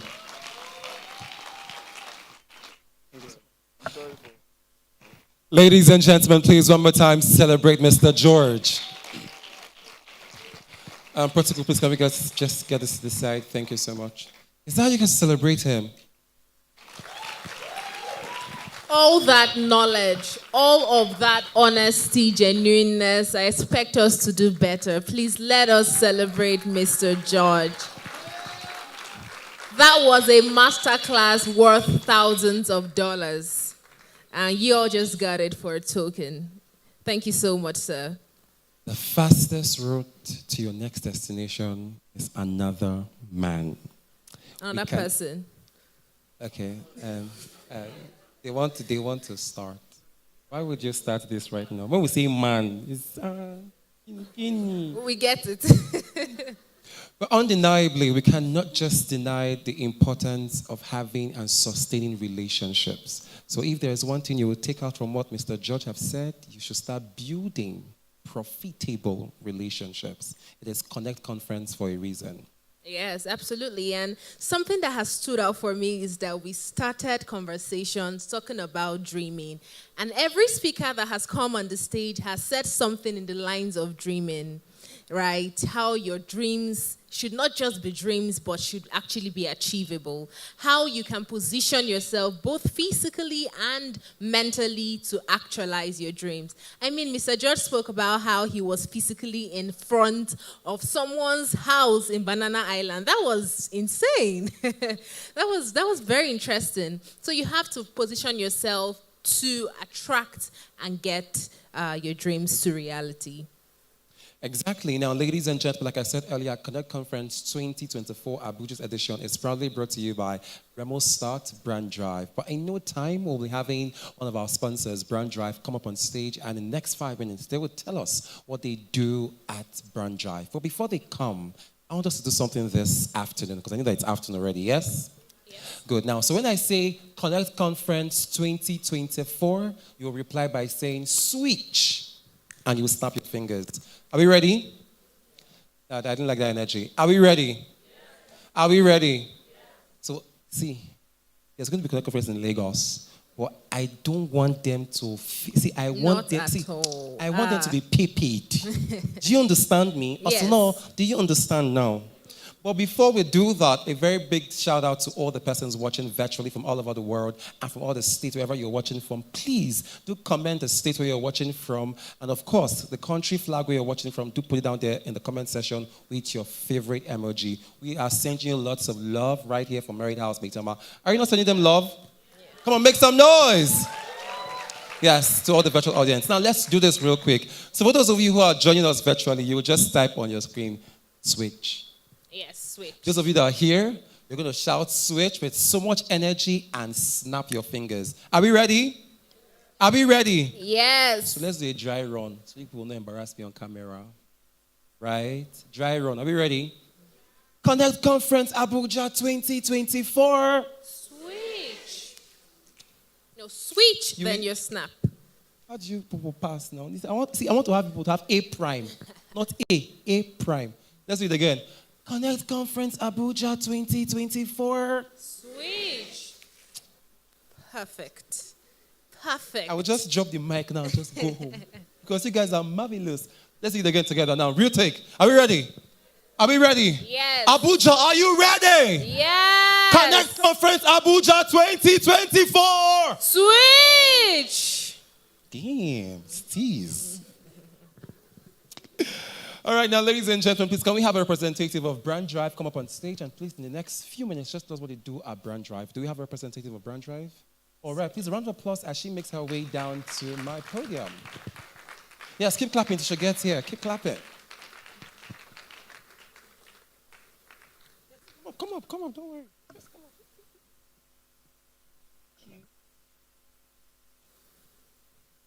Hi, everyone. Good afternoon. Are you having a good time? Ooh, nice. Hi. So how many of us run businesses here? Whether you're a freelancer, you're a solopreneur, or you just have a small business. Let me see, wave of hands. Ooh, we have a lot of them. Oh, amazing. So I'm sure you're no stranger to the challenges that businesses face. Like, I'm sure if we actually call one of you up here and we tell you to come and tell us the problems you are facing, we'll probably not leave here till tomorrow. So businesses face challenges on a daily basis. That's not even a question. And there's a famous statistics that says that 80% of businesses fail within the first 10 years. So basically only 20% of businesses survive after 10 years. It's a very shocking statistics. But funny enough, the statistics was done in the US. And I like to say that it's worse in Nigeria because the economic conditions of Nigeria is very, very gruesome. So it's very hard, it's very challenging, a lot of ups and downs, basically. So what do we do at Brand Drive? Brand Drive is basically on a mission to just empower business owners to start, run, and grow a successful and thriving business. So we just want to be able to empower businesses and business owners to ensure that they have the right tools and the right data that they would need to actually grow a thriving and, once again, a global business. So two things that are very necessary in this 21st century. The first is technology, and the second is data.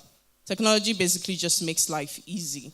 And data is basically saying, if, for instance, the distance from here to the end of the hall is, it's going to take you maybe 1 minute.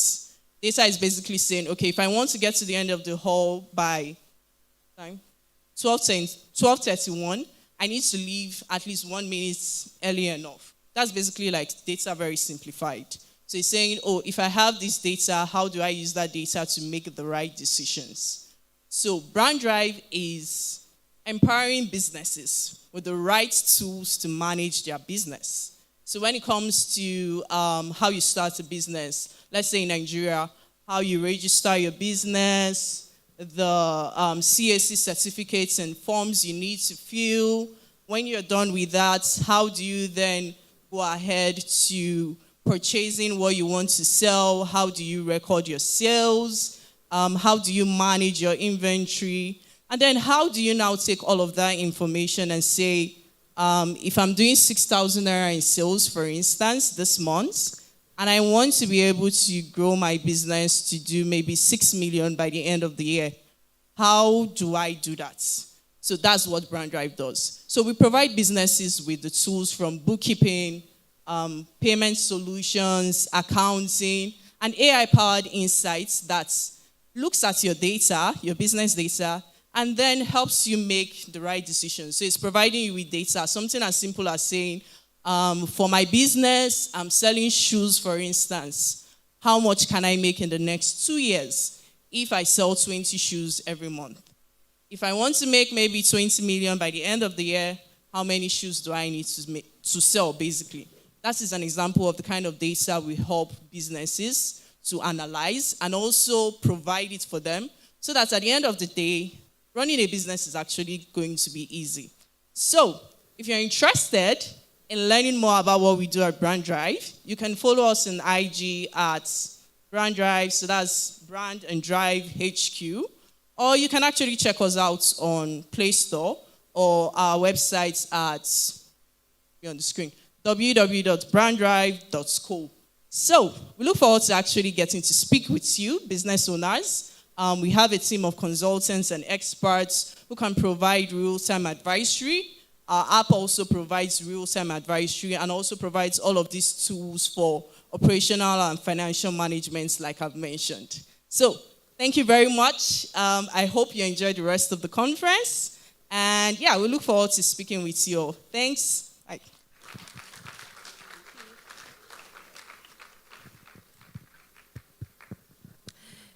I thought you guys had to clap better. Don't do that.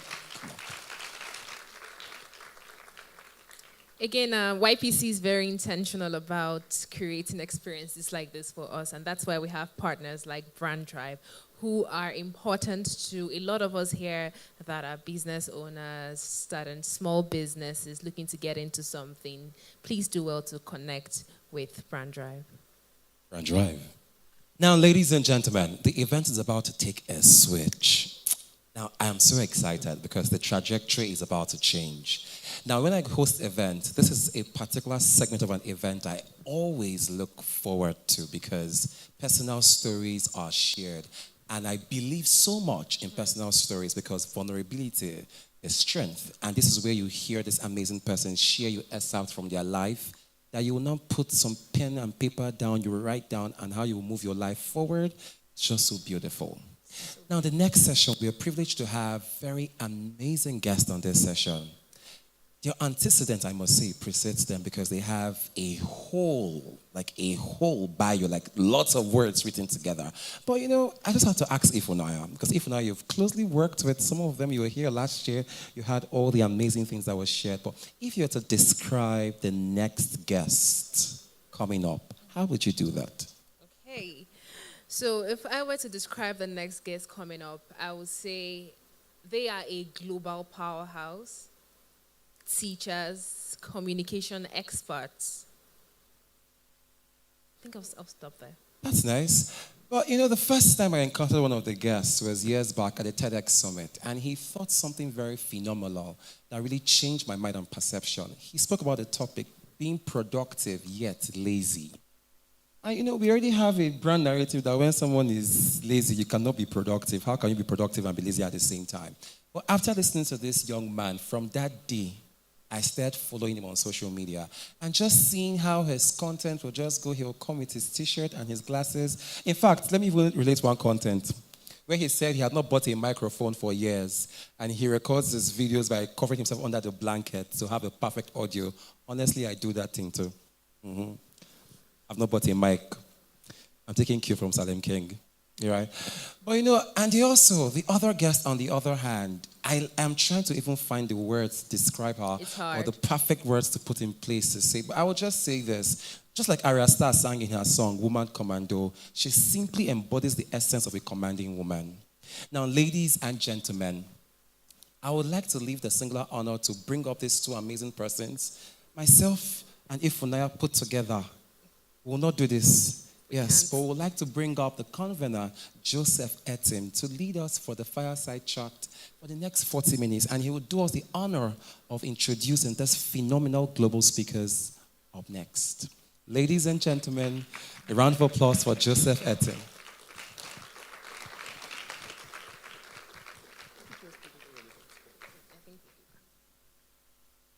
I taught you guys how to clap better.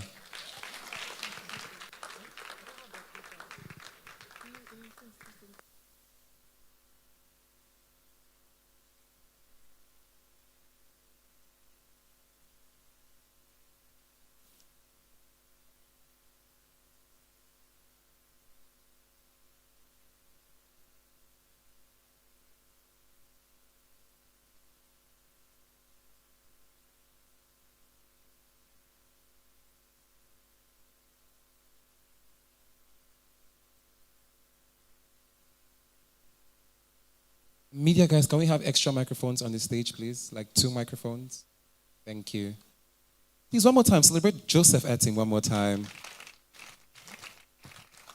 Joseph looks so good this morning. Joseph, how are you feeling this morning? Yeah, say the oh again. Who did that? So let's do the oh again for Joseph. Oh. I just pray that Joseph would take the cue after Salem. Huh? The queue after Salem. You see how Salem is right now? Everywhere is good. Life is good. I will not say the extra. Will I say the extra? Should I say the extra? So, Joseph, just the way you took a cue from following his content, follow that same cue. Huh? Say it with energy. Say it. No, I didn't say okay. Okay. Joseph, you clearly know what I'm talking about. You clearly know. You said it earlier that when Salem came last year, Salem was not so the way it is. Well, now look at the way it is now. Evidence of good life. So, Joseph, well, in fact, should Joseph not take the cue? I'll do my best. I'll do my best. You do what? I'll do my best. Thank you so much for... Please put your hands together for the conference. Amazing.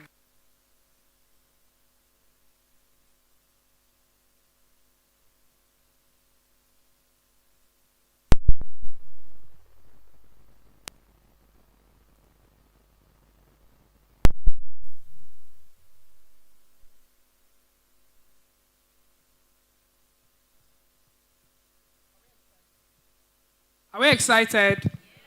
Are we excited? So this session is supposed to be very, very hot. Very, very hot. So if you want it to be as interesting as you want, you need to be very, very what? Excited. Are we together? Global Temi is in the house. Please, can we celebrate her, please? Can you scream if you are excited about Temi? Okay, so this is a fireside chat, and one of the things we hope to do with this session is to help you answer the questions in your mind, right? So I'm going to be asking them questions while you also ask your own questions. Are we together? So if you want to do that now, you want to quickly write your questions, then they'll try to bring it up to us, then we present it to the speakers. But first of all, I would just like to celebrate Salem King. Thank you so much for being here. Salem King came all the way from... I don't want to mention the country, but I'm just super excited that he's here. And he was here last year as one person, and this year he's coming as 2, but he's here alone for now. And I'm sure very soon we'll see the other person. Are we excited? So ladies and gentlemen, with a resounding applause, please put your hands together for Salem as he joins me on stage. Is that how you want to clap for Salem King?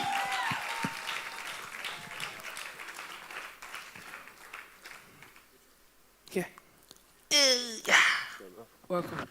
So, if we talk about content creation in Nigeria, content creation game in Nigeria, and you want to talk about top 3 persons that can buy your attention any day, anytime, how many people can you think about? Top 1. You want to sleep, you wake up, it's Salem's content. In your dream, it's Salem's content. is like when we're thinking about speakers, it was very easy for us to know that, okay, if we don't bring Salem, then who are we bringing? And today I'm super excited because he's here now, live, in person, at Connect Conference 2024. Please, can you put our hands together for him again, please?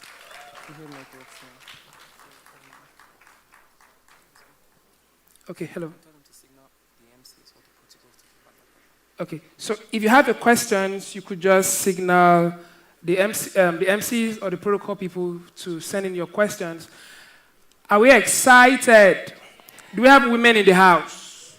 Do we have women in the house? If you're a woman, let me see your hand, please. So we are bringing a woman, a powerful woman, a powerhouse. When we talk about going global, when we talk about traveling, tell me somebody that every second she's in another country. You can never catch her in Nigeria. It's very hard. In fact, she came in from another place to attend this conference this morning, right? Last year, she came in from another country to come and attend Connect Conference 2023. And it's just amazing how she's able to hack opportunities, and how she does it, I don't know. That is why when she comes on stage, all the questions in your head, you've been sending her DMs. She's very busy. Temi is too busy. But you have the opportunity now to ask those questions. Ladies and gentlemen, if you are excited, I would please love you to stand and put your hands together as I bring up Temi, the global Temi, on stage, please. Is that how you want to clap for Temi?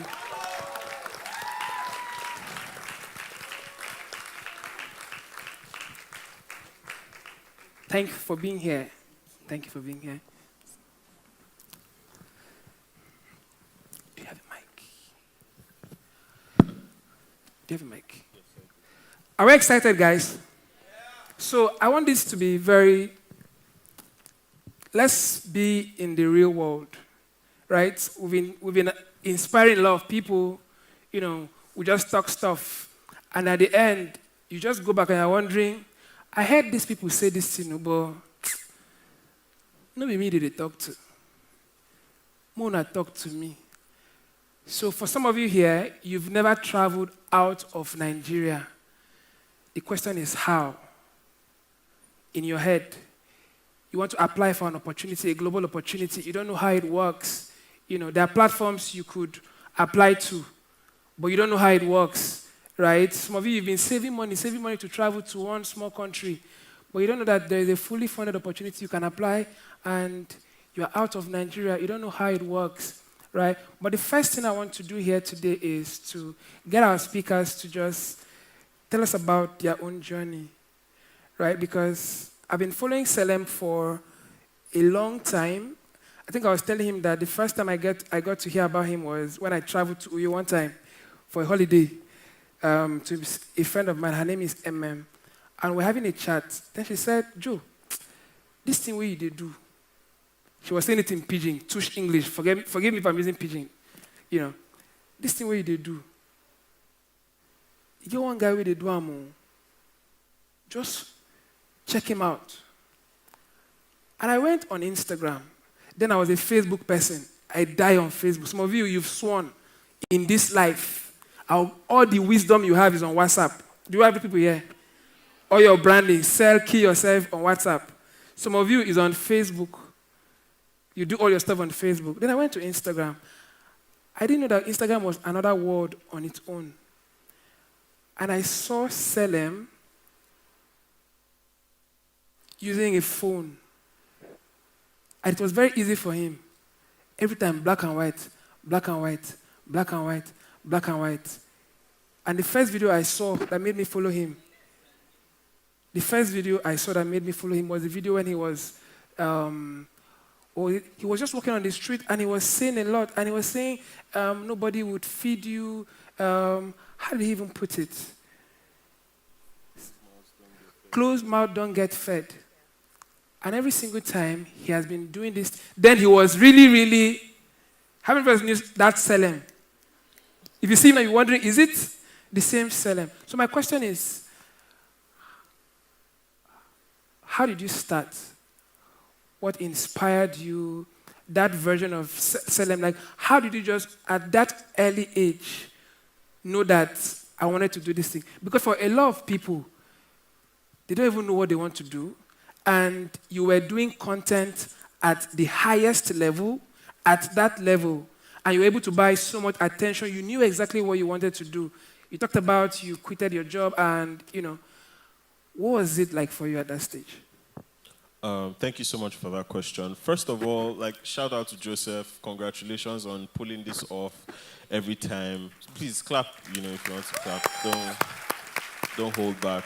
So I'm really honored to be here. Every time I come here, if I come here and my self-esteem is damaged, it's increased. Okay. Right? Because everybody, I'm like, who are you talking about? Is it me? Oh my God, it's me. That's how it feels. So how did I start? To be honest, at the time when I started what I now do, I didn't know that it was content creation. I just knew that there were ideas in my head I wanted to share with the world, and social media was the easy way. What I wanted to be, what I always wanted to be, is a teacher, even now, right? But how I thought it would play out was I would become like a fella Dorotoye. I really loved Steve Harris. Even till now, I could die for Steve Harris. I just loved how they did what they did. So I thought, okay, I'm going to invest a couple of years of my life into this, and one day when I'm in my 30s, I'll be able to speak to people and consult with companies. That was the long game for me. But there was always stuff happening in my mind, right? If you watch some of my content now, it's mostly observational stuff, just talking about day-to-day stuff, because that's what happens in my mind. I'm an introvert, so a lot of times I'm hardly interacting with people. A lot of times in social situations, I'm the one in the corner, not really talking, but I'm observing everybody. Yeah. I'm observing from your content, I know. Yes. Because the kind of videos Salem would just, how can somebody, how did you think this? Yeah, I'm observing everybody. When I'm in a bus, when I'm inside keke, when I'm at a party, I've noticed that this person has collected small chops twice. And I'm just having fun about it between me and myself, just enjoying my thoughts. So I decided, I'm going to start sharing that with the world. I love to teach, but I want to share what I have learned in a way that people are able to remember for a long time. Yeah. So I figured, okay, one of the best ways to do this is to connect these relatable experiences that I'm constantly observing to the message that I want to pass across. Okay. And when I mix them both together, people can tell the difference. They don't know which part is serious and which part is not serious, but it will sync. By the time you realize that something is already too late, you're laughing, and that's just what I started. I started making those videos. It was months into making content that I realized, there's a name for it, content creation. Okay. My videos were black and white because... Why? He wants to beat me. Why? My videos were black and white because I started making content with a cheap phone and the quality was bad. Okay. Right? I learned to edit on YouTube. When I would edit my own, it did not look like the one I saw on YouTube. Okay. So I came up with a bright idea to make the videos black and white so it would hide the flaws. So it was creativity, sort of. It was problem solving. It was suffering. Creativity is problem solving now. But yes, ultimately, yes, creativity comes down to your ability to find creative solutions to problems. Yeah. So yes, that's how my videos became black and white. It was months later I realized, that's branding. Because people started calling me the black and white guy. Yeah. So I'm like, I didn't even know I was branding. And then the way in which I decide to pass across messages like motivational, educational messages, it was later I found out that that's storytelling. Yes. So all these things I sort of happened upon by accident, but I think I would be lying if I said I happened upon them by accident. I grew up in a family where I was reading a lot of books that I did not understand. You can laugh now. Yeah, you've met my dad. Yes. You know how he is. Yes. So when we were small, it was just, I'm bored. No, how can I say you're bored? Go to there's library, go and read. So I was 8, 9, 10 years old and I had read Miles Monroe, John Maxwell, God's Generals, T.D. Jakes. See, let me tell you, the first time I ever knew that somebody could read a book was at age 24. God really helped your life. I see. In school, my elder sister bought a book. They made me buy a book. This book, Emotional Intelligence. Some of us know the book. Yes, Emotional Intelligence. Till today, the book, if you read it, you have to be very smart to understand that book, right? And I bought it. I didn't really understand what reading meant. Yeah, so that's why I said, I'd be wrong to say it happened by accident. Yeah. The way in which I was raised created a foundation for me to be able to do things that people considered amazing. I just did it so easily. Because I was making videos and people were liking my stuff and they're like, oh my God, I needed to hear this. I swear I did not believe them. Because I'm like, you did not know this? How old are you? You did not, I thought everybody knew this thing. But people, even till now, I make a video or I make a course and I feel like this is not good enough, it's not good enough, it could be better. Then I start getting testimonies and I'm like, this is not my best work. I could have done better. Yeah. But to somebody, even that thing is like very, it's a lot to them. So yeah, that's how I started. I honestly was not looking to make a career out of it. I didn't even know that it was a career path. I love where we've gotten to. Yeah. So at what point did you decide to make this a career? And how exactly did you choose to stay to it, to know that, okay, maybe from the beginning, did you plan to blow with this content stuff? I don't think I have blown. Okay. God forbid that this is the height of my career. Yeah. Right? Yeah. Like, can we... Just like, yeah, so like, I'm unable to imagine, So like, even now when people meet me in the supermarket or something and be like, hey, I love your content, it's still weird to me because I'm like, I'm just some guy, In my mind, I've not started. I haven't done everything I want to do. Yeah. There's so many ideas, so many things I want to execute, and I'm just not there yet, And it doesn't mean I don't enjoy where I am. It's just I'm constantly thinking about what next, what else is there to do. So first of all, I do not think about myself as being blown. But to answer your question, I didn't think any form of success was going to come out of it. But the point at which I decided I was going to do this full time was one time when I did a class. So I was getting a lot of requests from people saying, how do you make your content? How do you edit everything on your phone? Because in 2019, it was not as popular as now to edit on your phone. There was no TikTok. There was TikTok, but it wasn't. TikTok was not. They were learners, but there was no TikTok.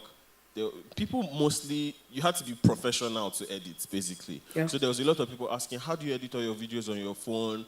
How are you able to say so much within such a short time? That time, Instagram had a limit, 1 minute. Your video could not be more than 1 minute. Do you guys remember? Are you old enough to remember that time?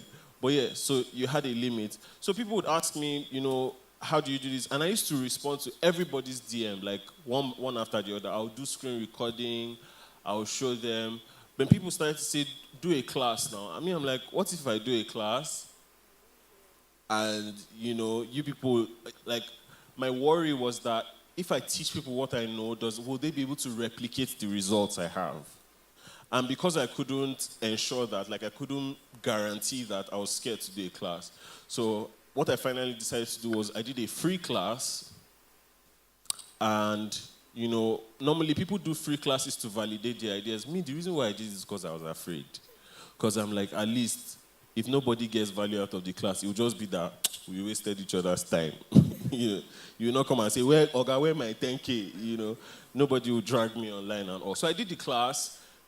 The free class, and then I saw results people had. There were all kinds of creators, makeup, travel, fashion, different kinds of creators, and I taught them the principles of storytelling that I use for my content strategy, how I edit, and they started getting results. So that made me like, what, next one is going to be 5K. So I put out a class at that time. This is 2019. I think July 2019, like 5 years ago from now. So I did a class. It was 5,000 naira, and in 2 days, 100 people had signed up. Right? And 2 days. Yes, I didn't post this on my feed. It was on my Instagram stories, just Instagram stories. 500,000. That was 500,000. Now at the time, I still had a 9 to 5. My salary was 84,000 naira. 84K every month. So I look my salary, I look the 500K. I'm like, I don't need to do this job, because that was like 6 months of my salary at once. And I'm like, this is my side hustle. What if I made it my main and putting more energy into this? Like, what would happen? You know, and that was when I started to plot my escape. That's when I knew that I think I can be a full-time content creator, because my job at the time, I was good at it, but I didn't love it. Yeah. So with content, I'm like, I love this and I'm good at it. That's a sweet spot. I think I should build on this. So that's how I made the decision. Are we excited? If you have questions, please write it down, then send it, then we'll bring it up, right?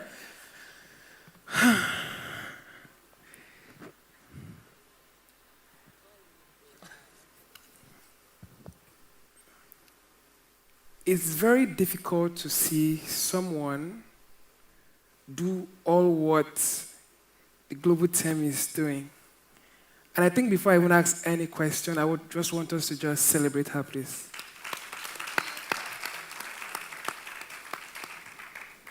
She's married. She's married. She has a business. She has an NGO. She has things like global platforms she consults for. She has a lot of hobbies. She has so many things running at the same time, and she's still Temi. And I'm sure a lot of us will have one question, and I'll start with that. Where were you before now? Like, you didn't just become this Temi we know now with thousands and thousands and thousands of followers online that everybody wants to listen to, everybody loves. You are able to buy attention. So before we come to this global Temi that we know, where were you before?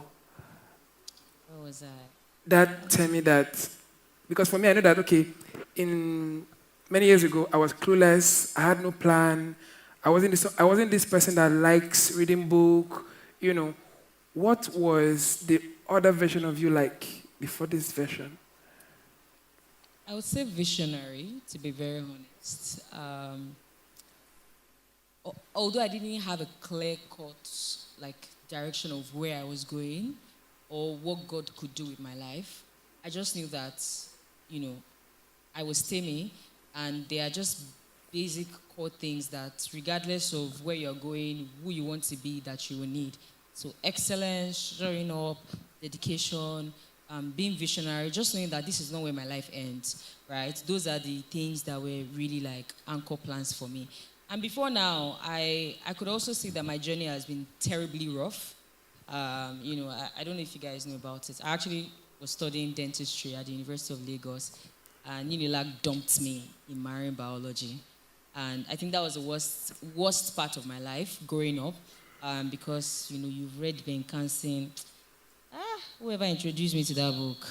Because now I'm realizing I don't really like medicine, right? But I did it because that was what, as a growing child, either you study law, give me those courses, engineering, architecture, medicine, and I was studying dentistry. So when all of that happened, I think I just came to the realization that God is the one directing my life, right? So Temi is Temi, whatever Temi does. So I could wake up tomorrow and become an engineer, but there's Temi, right? So I started to build myself as a person rather than for where I was going in that sense, right? And even before now, some of the things that I was doing, they were not things that you could even identify with me. I've sold jewelries. When I came into Abuja as a youth corps member, I remember I was living in Jahi Village. Village. They even robbed me. Oh, glory to God. So I was selling jewelries. There was nothing I was not doing. Say anything legally, right? But there was Temi. For people that knew me then, it was called Royalty Shop. So my work or my life is not tied, or my identity is not tied to what I do, right? My identity is tied to who I am. So I think that perception and that thinking really allowed me to just build on, okay, this is who Temi is. If you see Temi, what comes to mind? Excellence, value, knowledge, wisdom. Those are the things that, I really wanted to build on.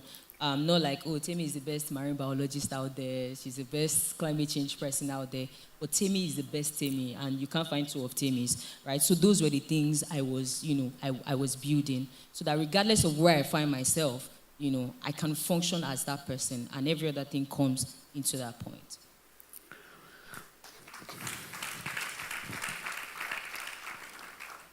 There's a question I want to ask.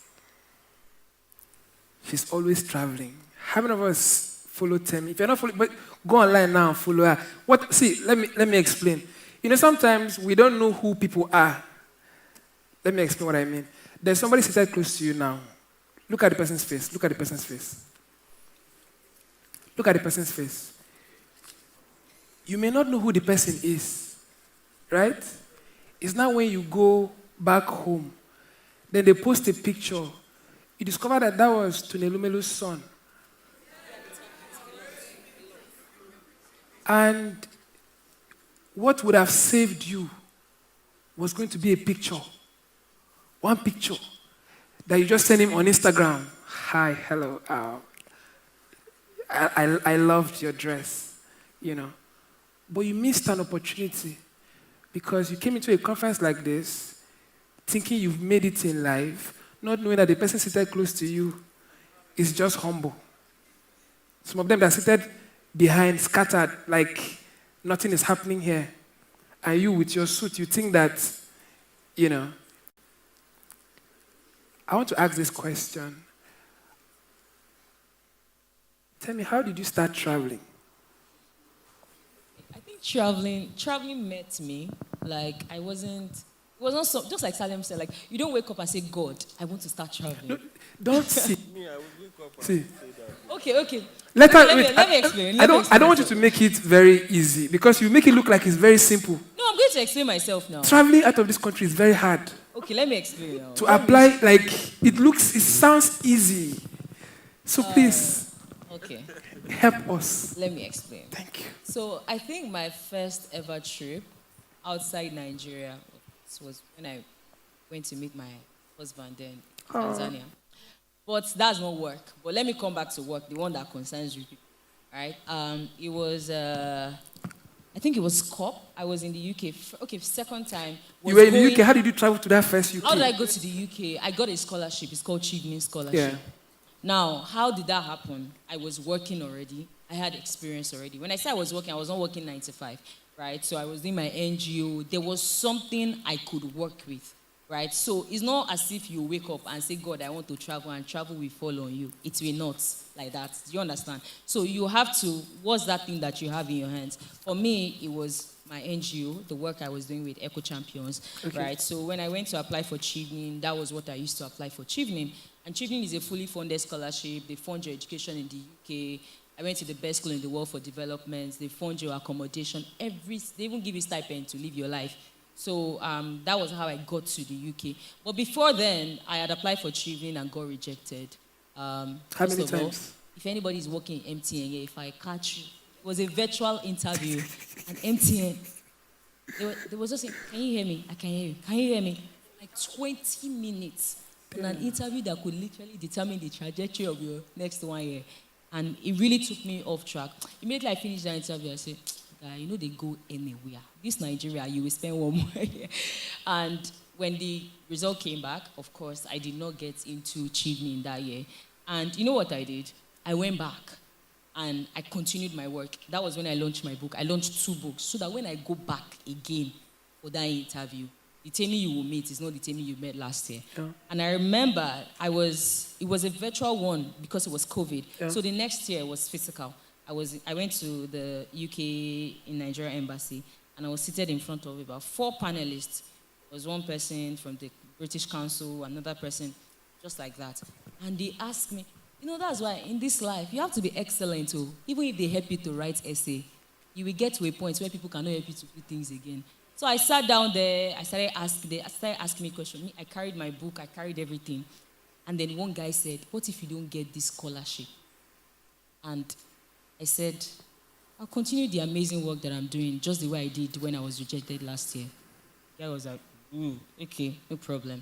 But when I walked out of that room, I knew that if they would give one person in Nigeria that scholarship, it to be me. Mindset. Because I prepared like my life depended on it, right? And by the time I got out and everything, the result came in, I was headed to the UK. And when I got to the UK, me traveling was not because I was in the UK. There were so many of my mates that were in the UK and never traveled. It was also because I had done some work that I could leverage to travel. So when the opportunities came, in fact, most of the opportunities were not things I applied for. They just say, oh, we need somebody from Africa for this thing. Oh, they told me about you. Do you have this? Do you have this? Do you have this? God will not help you. You don't have this. You don't have this. You don't have this. That's how the opportunity will just fly. For me, everything you asked for, I had. Have you written a book? I have it. Do you have NGO? I have it. What do you guys do? Numbers, metrics, everything was at my fingertips. So when the opportunities came, they met me ready. Another thing I would say is, Mr. Joe talked about relationship. Let me tell you, most of the opportunities that I've gotten are not things that they even broadcast online. Because of one job that you did well, somebody will say, oh, there's one guy that I know, right, that should get this done. And that was how I literally got emails. I would just wake up to emails from World Bank, from UNFCCC. And for the life of me, these were not things that I applied for. And that's how my industry operates. It might not be the same for you. But even as at that, one of the major things that I ensure that I always do is when I go for events, I don't keep my mouth shut. And many of us, when we network like this, but the person sitting down beside you, you don't even know who they are, right? And, I remember there was one time I went to COP. I was in the UK or so. I went to COP, and there was an organization I have been eyeing. So I went to read their next five-year strategic plan in total, from beginning of the first report page to the last. Just because by the time I meet that person, I know what to say and I know how to connect. So the first time I met that person, I just told her, oh, I've read you guys' 5-year strategic plan. Oh, these are my skills. I want to volunteer to do this. I want to volunteer to do that. And the lady was just like, who is this person? Like, how? Even people that work in your organization, if you're not in that department, there's nothing that concerns you with a 5-year strategic plan. So it was an educational institution, and I work in climate change, and they were pivoting into climate change. So I saw myself as a value person to be in that picture to complete the puzzle. So that was it. And after that event, that was how I became one of their 2 young leaders in Nigeria. And I can't tell you the opportunities. I've been to the UN, spoken to parliamentary members in Germany for them to increase education budget, a lot of things. This is something I would never have gotten without opening my mouth to talk to somebody. So when you're at events, when you're at places like this, please talk to somebody, exchange contacts. They don't have to be high up there. The person that I met was even a staff member that was just working in the auditorium. But you say, this is not the CEO, I beg. But you don't know that CEOs, sometimes the best way to even get to them is through their gatesmen, their chaperones, the people that are following them. Those are the people that know them better. But you must see the CEO before you get what you want. So I had that mindset of value. So when I network with people, I'm not saying, please come and give me a job, come and give me a job. No, this is what I can do. How can I help? How can I volunteer? People love people that serve them, right? So those are the core principles that I hold here. Value, service, and excellence. Thank you. Let's go put hands together for her. I have a couple of questions here. I think one of the easiest ways to buy into anybody's space is learning how to serve. Tell your neighbor, learning how to serve. So let me give you guys a secret. If this doesn't work, next year when you come, arrest me. I'm serious. If you are here now, you want to connect with Temi or Salem, I'll give you the easiest way. Some of you, you already prepared yourself. Get a gift. And when you're going to talk to her, don't just go and, hello, you may be forgotten. When you give a gift, it could be a pen. She may never forget you. Give me dollars. You give her dollars. She will be the one to send you a message. How are you doing? Right? I have a question for you, Temi. You've said so many things, right? But just 2 things. How can one that has this, they are too wise, they are like you, but they want to also access these opportunities. So 2 ways to position, to access global opportunities, 2 ways. Number 1, visibility. There are so many people that I meet that are doing amazing work, but you not show yourself.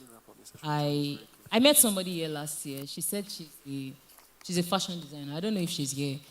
And I was like, oh, give me your, that's what I do when I meet people. Give me your Instagram handle. And I went there.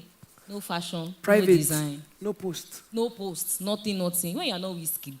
Do you get? Like post your work, right? And I use Wizkid example a lot because, I mean, he can do all those things because he's Wizkid. If he doesn't post, doesn't remove anything from his pocket. But when he was a hustling artist, he was always posting, right? So you can't be copying people's results when you've not copied their process, right? So if you are doing anything, no matter how big you are, no matter how small you are, please, visibility. There was something that happened. I went to an event, and I mean, this is a very vulnerable moment. And they were sharing like prizes, $50,000, $100,000 for applications. Like, I was at that event. And I went back to my room. I cried. This thing I'm telling you is like last year. And I remember calling my husband. I was just angry. I was like, see, like I've been working in this place for 7 good years. I've put all my energy. I've put this one, that one. But see, look at the people that are getting grants. Like, I even go to their Instagram. There's nothing to show for. There's this one. All of them, they are scammers. They are this. After I rant, my husband, I usually say, don't worry, that one. And God just reminded me that it's the people that put their foot forward that people get to see. So no matter how excellent you think you are, no matter how good you think your fashion designing is, it's good in your pockets. If you don't show us, you will never know. We are not soothsayers or herbalists or Holy Spirit that want to see your hearts and say that you are the best fashion designer in the world. I'm sure many of us have had those moments where you see some things that people advertise. You're like, oh, I can do better. Yeah, you can do better, but can we see you? Right? So visibility is very important. But beyond visibility, another thing you want to work on is your excellence, because visibility amplifies what you have. If you're a mediocre fashion designer, when you have visibility, all your mediocrity will be outside. So make sure that you fix what is internal and what is core. One of the things I always say about accessing global opportunities, apart from being visible, for my space, visibility works a lot. The fact that you're even posting on LinkedIn, talking about a topic, people see you as the go-to person, right? Yeah. If this room is dark and you press something and the light comes up, everybody will look into the direction of the light, right? Doesn't mean that this is the only light here.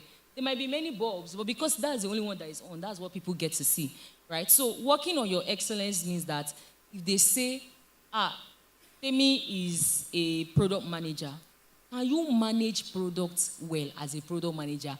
Or it's just that you are happy to announce that you're a product manager on LinkedIn, right? So one thing you will meet with me beyond visibility, because I've met people that are this and that on LinkedIn, and when I work with them, I'm like, Jesus is Lord. Where did you come from, right? But let that never be your situation. So all the comments, all the feedback I always get with people that work with me is, Temi is excellent. If you're in a meeting and you tell us to write minute of meeting, rather than whip up a notepad, I'm opening a Google Doc, naming the Google Doc. By the time we're done with the meeting, I'm sending it via email.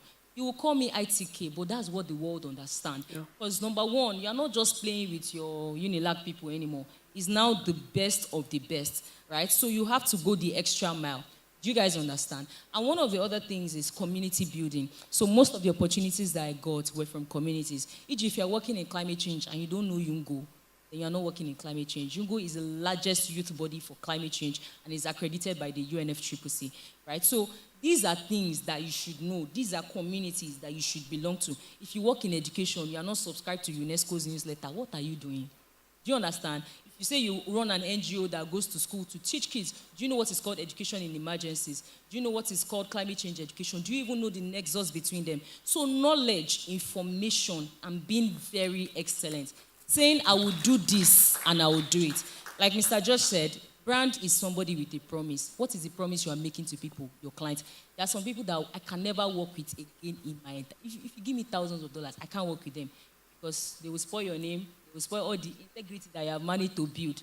You recommend them for work and boom, everything is gone, right? Don't be that person, right? Let them think about doing an event, calling an MC, and then you think of Ifunaya, think of this person doing content creation, you think about Salem. The reason why you think about Salem for content creation is not because Salem is the only content creator. Do you understand? Well, you wake up, Salem has posted. You wake up and do you think he doesn't have a job? He has things that he's doing. He's a married man. You understand? He's a married man. But it shows up. But you, even with your DSLR camera, you've not made it, and you've not made it. You are feeling like Wizkid. So please, I'm begging you. I see so many amazing people, and you don't even have Instagram page. You say you are, what do they call this thing? You are living private life. Tony Olumelu is not living private life. Who do you think you are? Do you get? I'm not saying don't live. I'm not saying go and put your family online. I'm talking about your business. You work as a fashion designer. You say your page is private. You think we will follow you and ask for it? Can we put our hands together for Temi, please? You know, me, I have beef with spoken word artists. I have beef. Now, this is the reason. Because a lot of them that I would love to promote are only spoken word artists on bio. If you go to their page, they are writing. Like, you're a writer, but you say you're a spoken word. For me, I believe that if you're a spoken word artist, what happens? It's video now. It's spoken word, not you're a writer. Do I have any of them here? Do I have any of them here? There's not like I'm a shy person. I'm an introvert. Salem is saying he's an introvert, but the Salem you see online, you'll be wondering, are we together? So if your account is on private mode, here and now, change it so that your destiny helpers can at least see you. Sometimes we're struggling to recommend, how can I be recommending you and that they cannot even check your page? Let me just say something. Please Somebody applied for a job in light and curtains, and like the CV, in fact, somebody recommended her. So based on my relationship, I could take the person. Yeah. And I went to her Instagram. You write that your page is locked. I just told the person, I'm not taking the person. But if you can lock page, you lock my business. Yes. That's the way people think, and that's the truth. Now, I ask, is this her personal page? Does she have a work page? They say no. Say, don't bother. There's no need. Like, she can come another time. So there's a question here. Did you ever struggle with social anxiety or that general fear of putting yourself out there? If yes, how were you able to overcome? I would like Salem to answer. I think I would really love you to answer that question. How to overcome the fear of putting yourself out there? That's a great question. So, normally, I think in order to answer that question, we need to define like what fear is. And you need to know that fear is a normal human response to whatever we're not familiar with. Does that make sense? Let me explain. Do you know that, sorry about this example, but do you know that you're more likely to die in a car crash than a plane crash? Even though most people who have been in a plane crash do not survive statistically. But you are more likely to die in a car crash than a plane crash because you get in a car every day. Most of you entered a car to get here. Abi, do you know how many accidents happen every day? Based on the number of accidents that happen every day, every minute, especially this rainy season, all of us by now should be too afraid to enter inside a car. Yeah. But we still wake up and do it every day because we're so used to it that we're desensitized. Right? So every now and then, when you see an accident, it will shock you. You now start driving well. But after like 2 days, you forget. So when you enter Lugbe Expressway like this, Macham, you forget. It's the same way with all the other things that give us anxiety. And I do not use that as a medical term. I'm just, social anxiety with regard to putting yourself out on social media. It's a muscle that you can build and you get used to it over time, right? When I post my content, it's not because I'm not afraid that, will people like it or will they not like it? It's because I'm going to do another one tomorrow. So if they don't like the one I did today, I'll do another one tomorrow. Do you get? Yeah. And I'll do another one the next day. And by this time next year, when it's YPC again, I would have done it 500 times. Yeah. And you've not started. God forbid. God forbid. Do you get? But so someone like me now, I'm going to keep getting better. True. And it's going to look like I'm doing magic. Yeah. It's going to look like, what kind of introvert is he? There's no way he's an introvert. But a lot of times it's practice. Yeah. The videos I made in 2018, I cannot watch them. I will vomit. Like, oh my God. They are so embarrassing. but I've done it so many times, like I've gotten better. So a lot of times, you just haven't repeated the action enough. And everybody you see that's able to do what they do, it's not because they don't have fears. It's because they feel the fear and they do it anyway. Do you know, anytime I post a video, I'll just post and go offline. Very good. Because I don't want to come and see whether 3 likes or 4 views. So I'll just post and go. You know, the thing till today. And even with those posts that you post, let's say you post and you don't go offline and it has 2 likes, still leave it. Yes. I know some of you, like once you come back after 1 hour and see that, 0 comments, 1 like, delete. No, Salem, let me tell you what used to happen. Do you know, sometimes I'll think maybe it's network. So I'll delete it. I'll now post. You see that, like other things you could watch videos, but that other one. So guys, don't delete your content. Here's why. One day, somebody who has been looking for someone exactly like you on the internet is going to find your page. And there needs to be enough to keep them there. Yeah. Every time. Do you know why? Clap if you want to. I don't understand this half clap. If you want to clap, I'm not used to it though. I need full claps. Thank you. So you don't. Somebody is going to find. Somebody that has been looking for someone like you is going to find you, and there needs to be enough to make them stay. One of the reasons why on Instagram, how many times have you seen, somebody that has a viral video, like 1 million views, you now go to the profile and see 2,000 followers? Yeah. Have you seen that before? A lot of times it's because there's not other valuable content. Yes. So going viral is not even the greatest goal. Yes. So you need to consistently put out quality. If I find a video that I'm like, wow, this is my type of humor, I want to see more, and then I open it when I'm about to go to the toilet, and I know I'm going to be sitting there for 10 minutes, it needs to be a page where there's at least 10 to 20 of the same kind of video that I can watch and just enter into that person's world. So if you posted one, and it blew up, then the next one did not blow up, you now deleted it. How are you going to build community? How are you going to gather people who will, give you that? I don't want to keep going on and on, but yeah. Before we continue, if you are here, there are a few people you should connect with before you leave. I would just like us to celebrate Raymond Okpani. Please just stand up, please. He came all the way from the United Kingdom to attend Connect Conference.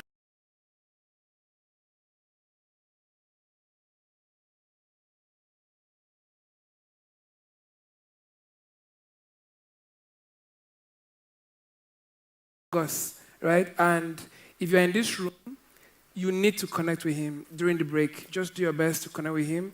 And I want to celebrate Ubio Daniel. Put it together for him, please. I would like us to see him. Ubio Daniel is one of our sponsors, the founder of Remo Start. And the amazing thing is, you see him now, so successful. Ubio were together in school. He dropped out. We thought that was the end. He went to India, he studied, and he's now into tech at the highest level. And when we're having conversations, he would just say, okay, Joe, I'll send you 500K, now we'll run that thing. And I'm like, okay. But there was a time in our lives when we talk about 5K, and it's like something that is very impossible. So I just want to celebrate Ubio. He came all the way from Lagos, and thank you so much for being here. And I really want us to celebrate Ndu Kwimado, one of our sponsors. I'm super excited to have him here. And if you've not downloaded Brand Drive on your phone, you are missing it already. So at the right time, we'll have time to connect more. And I'm just super excited to be introducing them. So during the break, just do your best to connect. So here, there's a question here. Hey, Temi, I really appreciate all that you do. How do you do all you do effortlessly and achieve maximum results? That's the question. Yes, please. Okay. First of all, God. Very important, the grace of God. But of course, the grace is for labor, is for work. So 3 things I will mention: delegation, structure, and prioritization. So I have different parts of my life, or I'm one human being with different branches. So I run an NGO. I have a thriving business here in Abuja. I consult for international organizations as a climate communicator. And all of these things are things that require my everything or my excellence in that sense. So when it comes to structure, I can give examples. So for my business, we have like an order cycle. When a customer texts us, this is what happens. We send it to this is what happened. So there are structural documents that I work with my staff member. One of them is actually, hi Jude. Okay. And, there are instructions. Every day you send a report before 5 p.m. This is what you've done in the office. Because I am not always in the office every day, but I need to know what is going on, right? So the report allows me to know what is going on in the office. So when it comes to structure, I've put things in place that everybody can revolve around. Do you understand? So I'm not doing it as it goes. So I don't wake up every day and say, okay, wow, I'm a business owner, I need to sell. No. Every day I have a target of how much I must make in my business. So what separates me and another person is the fact that you wake up, go on Instagram, say, wow, let me do content so that I can sell. For me, I know that every single day, how many content must go up? 3 contents, right? 3 different contents by 9 a.m., by 12 p.m., and by 4 p.m. Targeted 12 p.m., people are in office break. What time is you guys' office break? You people are not in the office. You don't work in the office. What time is office break? 12. So, that's the time you get to scroll on Instagram. At least majority of the people that work in corporate. And these are some of my clients. So using data to also know who my clients are. These are people that work 9 to 5, have businesses, and they have time in the afternoon to probably scroll through their phone. So we do all of those contents within those time frames so that people get to see them. Now, because of that structure, I have a content creator. I don't need to wake up and tell you, where's my content? It doesn't happen. Because when you were coming inside the organization, you know that every single day, 3 content must go up on the page, right? And all I go there to do is probably put comments. When they've posted me, harassed me, embarrassed me, I go and comment there, right? So you need to put structures in the things that you're doing. You might say, I don't have a store like Temi. I've been putting structure even before I got a store. I remember in my self-contained in Jahi, that was where I started my business from. If you order from me, I won't just take your money. Before I take your money, I'll tell you production takes 1 to 2 working days. Delivery takes 4 to 5 working days because I like my peace of mind. So I started building my business in a way that even when I did not have a staff, I structured my life so that people will not just bump into it and take my 24 hours that I'm managing. Do you guys understand? Right? So these are some of the things that I do. And then for delegation, I always say it's not everything that you can do in this life. You will just... you just die. To be honest. For someone like me, it's even very hard because I'm very skillful. I feel like the only thing I don't know how to do is what I've not learned to do, right? So you can do things. I've built websites by watching YouTube videos. That's how skillful I am. Do you guys understand? So it's more hard because people might not do it to the level of what I want them to do, but you have to learn how to trust people. Right? When my first content creator came, she will create content, and in my mind, I'm like, Jesus is Lord. Even you like this, can you engage this content? But at the time, I had to be trusting people and let them grow into that role. So it's not only you that can do what you can do. If you have siblings, if you have co-workers, some of you are even taking on roles of your co-workers just because you know how to do so much. So delegate the things you know that you have the opportunity to do, but there's other things that are more important for you to do. Please delegate them. And one of the things I always say is, even before I, got to this stage where I'm privileged to outsource a lot of things, I always made sure that I did what was more important to me, right? So last year, I was busy building my business. I was busy, traveling around, doing my consultancy work, my NGO work. But this year, I knew that it was time to root my business really, really down. So I started working on standard operating procedure documents, things like that. So last year, you might have been seeing me globetrotting. For the most part of this year, I've been in my house, sleeping and enjoying my house and my family and my husband, and building my business. I'll marry. Right? So you need to know what is priority to you in that sense. So if I see my mate traveling, going to this, I was supposed to be in Morocco on my birthday, but I would take having a dinner with my husband and traveling to Morocco. Do you understand? For some people, traveling to Morocco might be that your first opportunity and your husband will understand. So you cannot now see me and say that is what is priority for you. So define what is priority to you. And it starts from the moment that you actually wake up. Do you understand what I'm saying? People cannot, and what happens is that if you don't prioritize your life and the things that you do, people will come into your life and take your time. They'll say, oh, tell me, are you available? You say yes. Are you this one? You say yes. Because there's no direction. So delegation, structure, and prioritization. And just knowing your seasons and your time. Last year, I knew that, people say there are seasons, there are times. We have to be very sensitive in the spirit. When God says you should apply pressure, apply serious pressure. So I was traveling. There's nothing I did not hear. I'll go and make my news. And now that you're married, how is your husband even coping with this traveling? Person that is in Zambia. Do you understand? Sometimes I feel two of you are competing who will travel more. Actually, see, what you see online is not what is reality. Let me just tell you the truth. Majority of my time last year was spent in my house.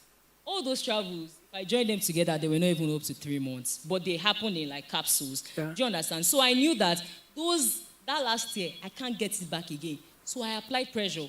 Do you understand? So it's not when the opportunity now come, you now say you've blown. When you have not really blown, because they carry you to travel to UN. There's more in God. There's World Bank. There's UNICEF. There's UNESCO.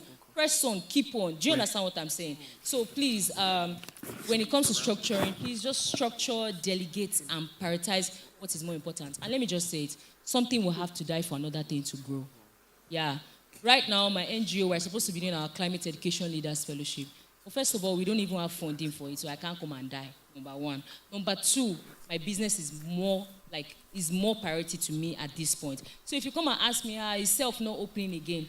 Right now, I'm focusing on lights and curtains until I'm able to hand over to somebody that is trustworthy and that can build to the level that I can build. I'll keep building it, right? So sometimes you might have to, Saturday Owambe, you will not go because you are learning how to code. Sunday evening that you're supposed to be napping, you will not nap because you are learning how to do something. Nothing is given on a platter of gold. Something has to die for something to come on board, right? Thank you. Let's go put our hands together for her, please.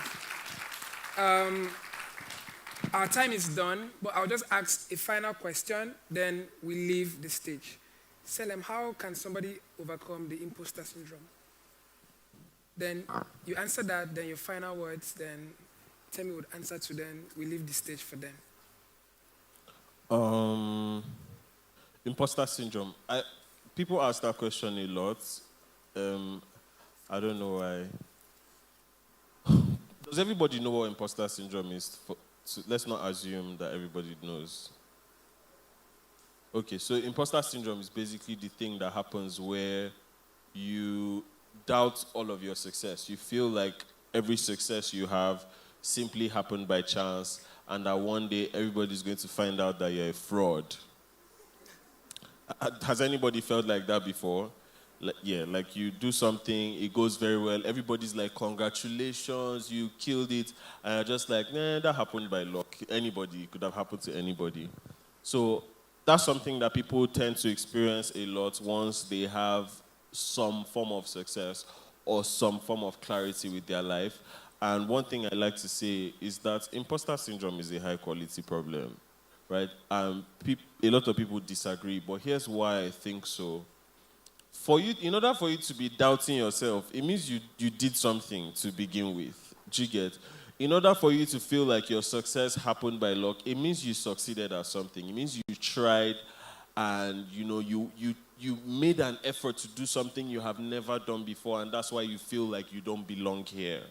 Do you get? It's the reason why you feel like you're an imposter. The first time I got invited to a physical event, because I had been a content creator, most of what I was doing was online. The first time I got invited to speak and I saw other speakers, the first, imposter syndrome was the first thing that just ran up my brain. Like, what am I doing here? Why am I here among these people who are experienced in their fields? I've only been doing this for 1 year. But the only reason I could have that problem in the first place is because I had done the work of pushing myself for 1 year out of my comfort zone. Do you get? So if you're experiencing imposter syndrome, that's something you need to give yourself credit for, all right? And know that the way life is set up, you cannot eradicate all your problems. Abi, problem no they finish. No matter no matter where you are, even when you remove one problem, it introduces a new kind of problem. You guys heard George talk about, being able to raise 10,000 and being able to raise 1 million. And I just wondering, now the problem where this one gets, this person's problem is $1 million. Me, I just want to eat shawarma in the afternoon. So what you can see from George's story is he has very high quality problems, right? And if you asked him to choose between the problems he has now and the problems he had before, he would choose the one that he has now, even though his life is not necessarily easier. So if you are having imposter syndrome, it's a sign of progress. It means you are growing. It means you are attempting to do what you've never done before. And Seth Godin says that if you're experiencing imposter syndrome, it's because you're an imposter, right? Because let's say you've been an accountant and you wake up one day and say you want to be a content creator. You are not that thing yet. But you're telling people, I am this thing. And you're not even good at it yet, which is a very weird thing to experience because nobody wants to be bad at something they claim to be passionate about, right? But at the beginning stages, a lot of times you're not good at it. And you have to be willing to do it badly in front of people who can tell that you don't know what you're doing. But if you continue, if you repeat it, I always say your first video will be crap. Your first podcast, your first song, your first anything is not going to be great. Even your first, second, third, maybe even up to the 10th, it might not be great. But if you continue, one day when you compare the first one to the 100th one, you will see a night and day difference. All right? So imposter syndrome is not a problem that you need to find a way to solve it.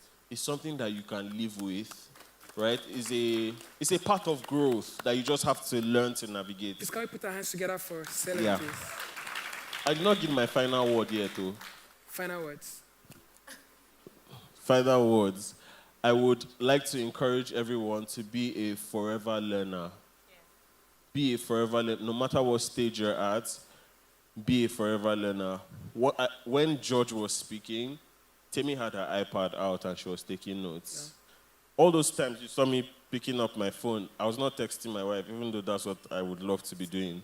I was taking notes from when Temi was speaking, and this is just how I live my life. No matter where I am, if something strikes me, I will take out my phone, I'll take out my notepad and take notes, which is why I have those ridiculous video ideas. Yeah. They're like, how did somebody think of? Yeah. In the moment when it happens, I'll just take it out and I'll write it. Yeah. I have a folder with over 100 content ideas that I haven't executed yet. 100. So be a forever learner. Yeah. Temi. So I'm sure a lot of us, there are so many questions here, but we don't have time. So what we need you guys to do is go on Instagram, follow YPC Africa, try to ask your question, tag them. I'm sure you'll be lucky to get answers, right? Then, Temi, please, final words. Just 1 minute, final words to inspire people here. And somebody may just hear this, and this is the reason why their next level will be activated. What would you want to say to that? Isn't working. Keep at it. That's what I'll say. And don't be afraid to. Is it pivot or pivot? Right? Some of you are where you are and you don't like it. You're thinking, if I tell them I was a product manager last year and now I'm in tech, what will they say? And this is what has killed a lot of people. And I'll use this example to just buttress my points. If you go to my page, I'm many things, right? And I don't need to explain to anybody, right? If you want to see my climate change side, go to LinkedIn. On my Instagram, I'm a businesswoman, I'm a content creator, I even post funny content. Sometimes don't overthink your growth in that sense and be willing to do things without getting the validation of people, right? People send me DMs, oh, Temi, I want to do this, what do you think about it? And these are people that are not even close to me. And I'm like, sometimes you don't actually need the counsel of a lot of people. Start first. It's okay to make mistakes. It's okay to fail. But make sure that you keep at what you are doing. You keep at it and have staying power. And one of the major issues that I've seen with a lot of young people like me is that we don't have staying power. We don't know how to serve people. We don't know how to stay where we are in that sense and serve excellently. We move on to the next big thing. I've been working in climate change for the past 7 years, even though my career path has changed. I moved from author, NGO, to working as a consultant, but I'm still in climate change in that sense. But one thing you will notice over time is that I've talked enough about this thing that if you call first 3 top Africans working in climate change, you will just not want to not call my name. You will call my name. And that's not because I'm the only person. It's because I've stayed long enough to remain top of mind for you. So ask yourself, where you are right now, are you putting yourself out there? Are you keeping at it, even when it's not working? If I tell people that I don't think my organization has collected grants as much as many organizations have collected, people will argue because you see me on big stages. But I will stay true to what I'm doing because that is who I am. I want to beg you, please serve people. I know there are a lot of Gen Zs here, many of us. Mr. George was actually my former boss. I worked at Rage. And working at Rage was not the easiest thing. Their work ethic, forget the stizzle, then they work, die. They work and die. Like, they work, die. But while I was there, see, that same work ethic is what got me a lot of jobs that I did. So that now that when I even do them, people are like, this girl, calm down. But don't calm down for anybody. Oh. Forget Tony Elumelu's tease. That man is old and he has built. Even now, some of you cannot match his work ethic. I'm telling you, forget that he's rolling with Rema. You cannot match his work ethic. So I'm begging you, work hard. There's nothing like smart work. Work hard, or put your hands to the plow. Work and serve people. Don't jump from one place to another. Serve people. And I know why I'm saying this. The people that Chairman came with, that's Mr. George. Some of them have been with him since he started. I know of Mr. George. Ade has been with him for how many years? More than 6 years. You can't buy these things in the market. Do you understand? So sometimes stay where you are. Stay where God has put you. And stop jumping everywhere. Just because you are young. Ladies and gentlemen. Yeah. Thank you. Our time is up. But if you've not gotten anything from this session, the first thing you should remember is what? Show up. Say show up. Show up. Serve someone. Build relationships. And take action. Tell yourself, I'll show up. I'll take action. These things that have been said here will not fall on the rock. It will fall on my head. And I'll take action. Thank you so much for your time. Thank you so much, Salem. Thank you so much, Temi. Can we put our hands together for us, please? All right, ladies and gentlemen, please celebrate it one more time. Are you shouting already? Okay. Shout, make some noise. Yeah, so just for a quick photograph before we let them go. Okay. Where the photographs? This is deeper life something. Come close. Stand in the middle, please. Oh, you're not joining us. Oh, okay, great.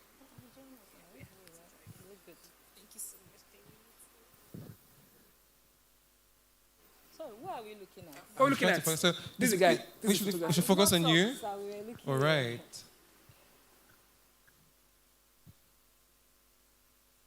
The host has to be fine. No, check.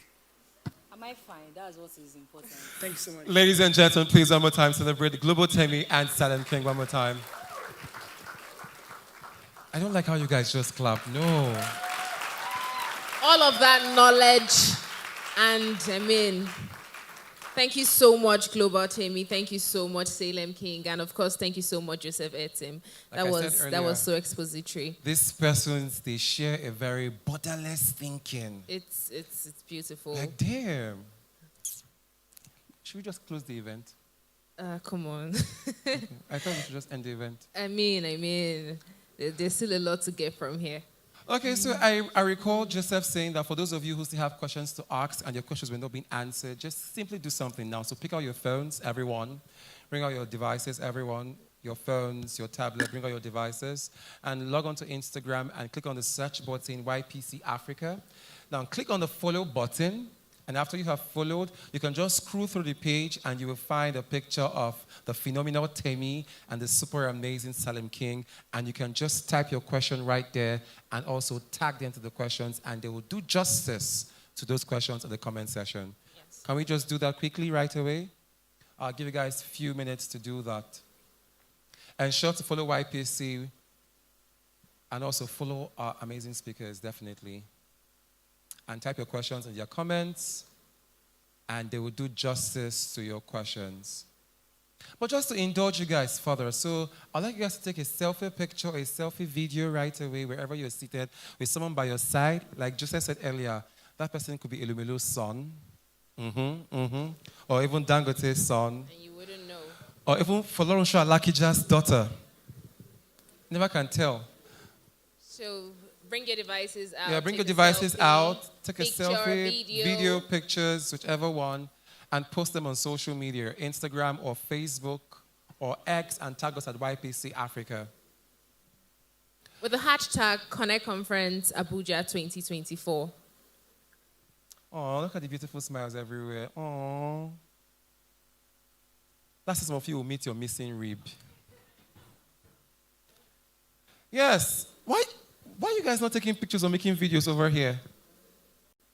Okay, so now let's do this in our selfie videos. So when I say Connect Conference Abuja 2024, what do you say? Sweet. And you do what? Beautiful. You guys are amazing. So you're going to do that your selfie videos and you post it and tag us so we can actually repost. Are we ready? Are we ready? Are we ready? Connect Conference Abuja 2024!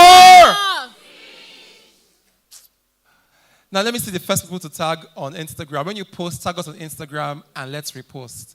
Let's see the first person to do that right away. And that person might just get a gift. Get lots of gifts to give away. Knowledge is a gift. Yes, you got it. Knowledge is a gift.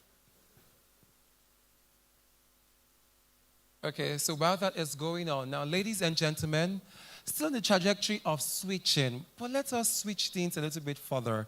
Let's take our time to relax and, dwell upon this amount of knowledge and this massive wisdom that we have heard from these amazing speakers. I have the honor to bring up someone so phenomenal. He also speaks for a living, Yes, he does. He speaks for a living.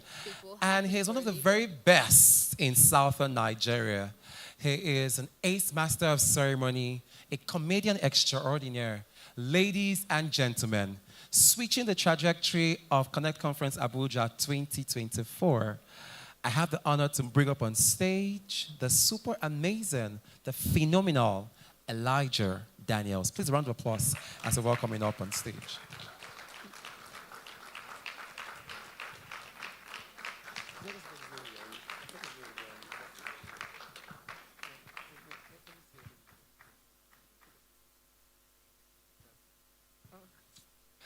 So he will go back.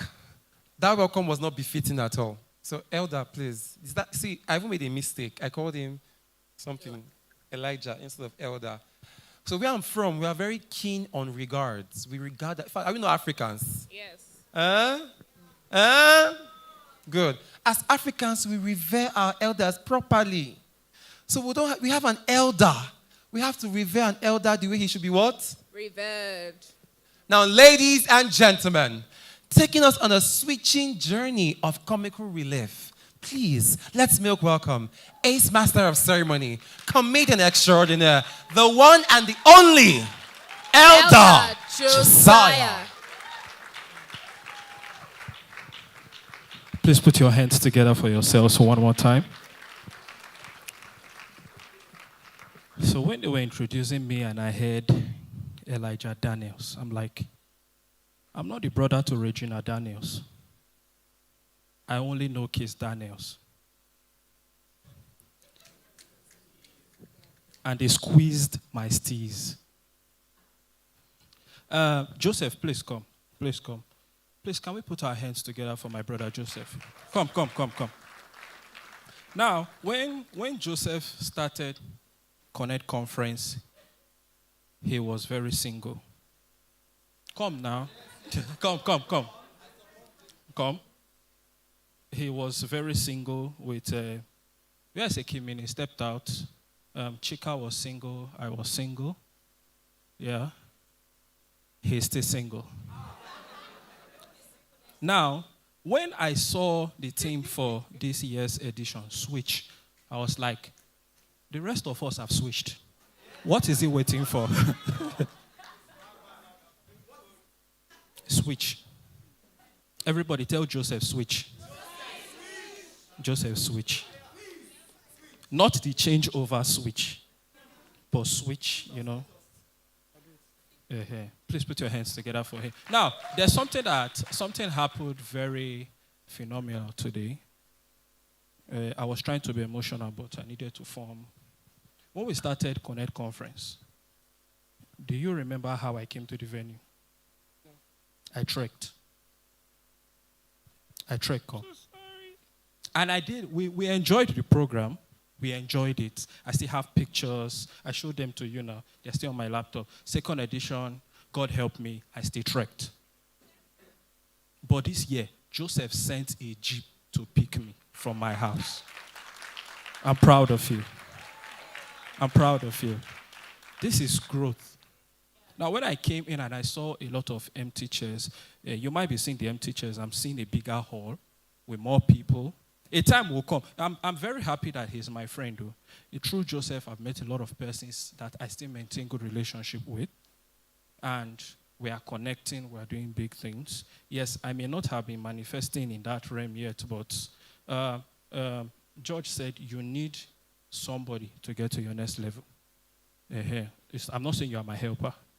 I'm just saying you are the USB cord I need to connect to the computer to download information. I'm feeling like I'm inspiring somebody here. Don't take me serious. I'm proud of him, and I thank God that our relationship is still standing. I just moved into Abuja barely 3 months ago, and I chatted in one of those days, that guy, this Connect Conference, I'll be there. I'm in Abuja. I'm staying in Abuja. This is the first time we're actually seeing in like God knows how long. 5 years. 5 years, yeah. Congratulations again.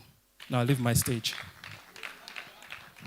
Okay, so I was called to, just ease the tension. For all the speakers we have listened to, can we put our hands together for them?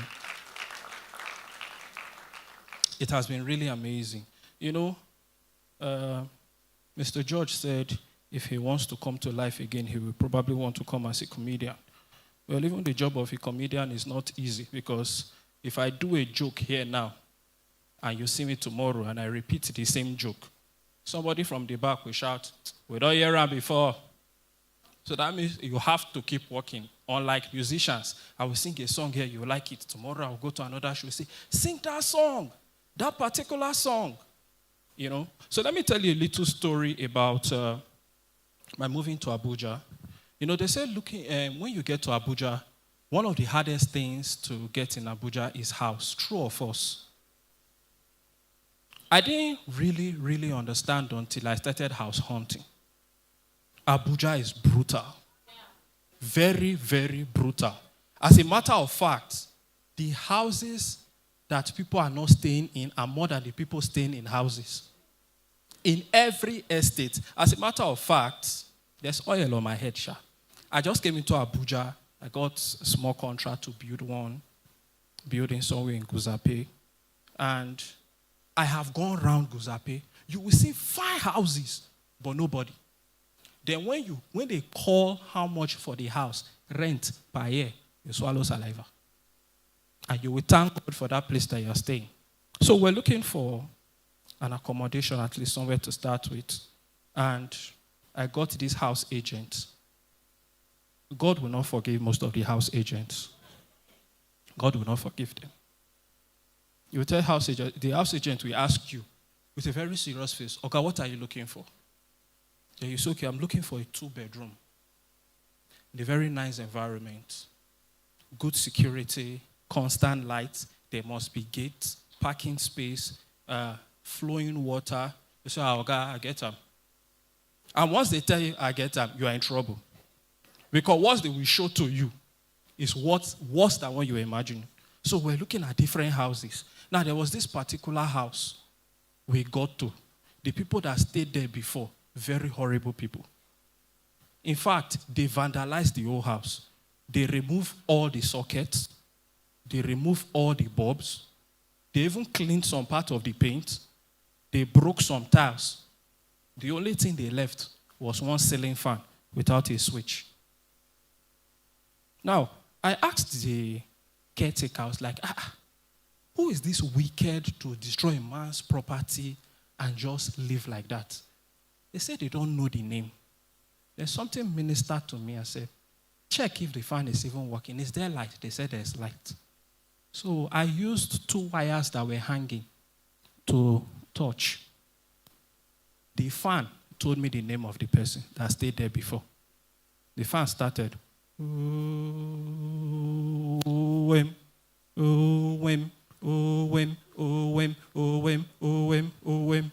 said, okay, stay here before.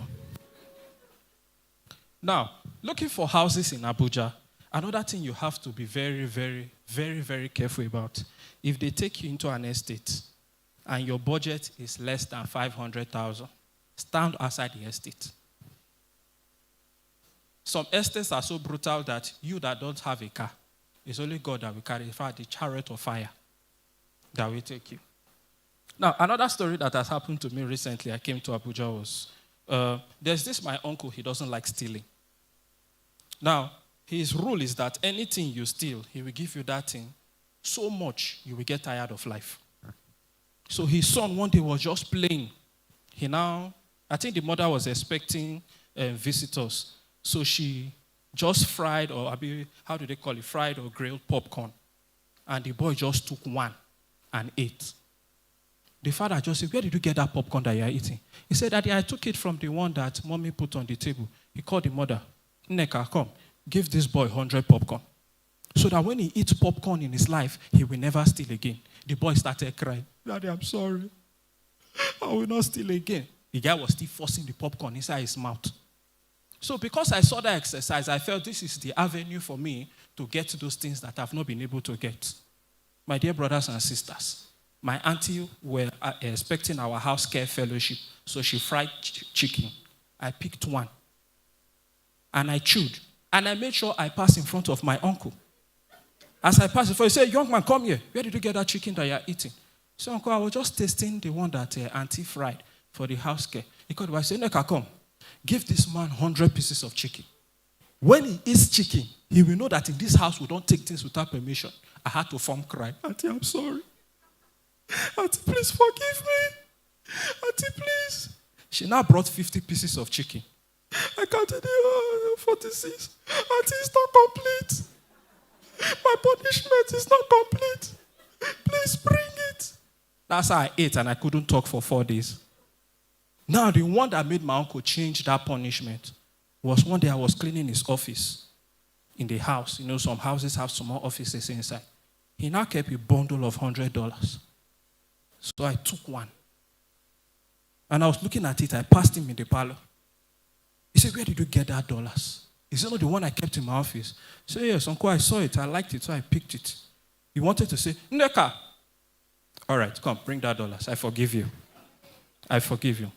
Now, lastly, before I go, this is applicable to all of us that go to church. Now, you know, most times when you attend church and pastor will say, turn to your neighbor and say this, turn to this neighbor and say this. Sometimes you have to listen carefully and look at the person that they are telling you to turn to before you talk. I visited this church and they were like, turn to the next person by your left and tell him, this week is my week. This week is my week. Turn to the other person and say, I will prosper. We said, I will prosper.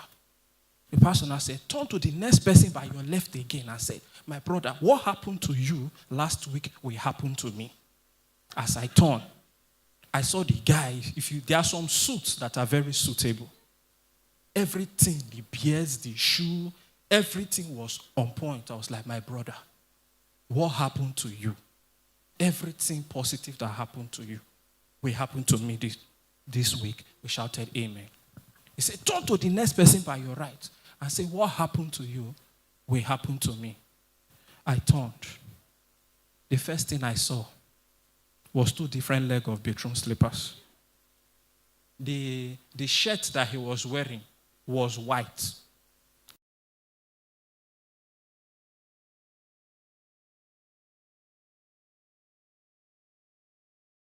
I looked at him. I said, my brother, what happened to you? I shifted back. I said, what happened to you? It will happen to you again. Thank you, ladies and gentlemen. I told you guys, I thought you guys better than this. Come on, celebrate him better.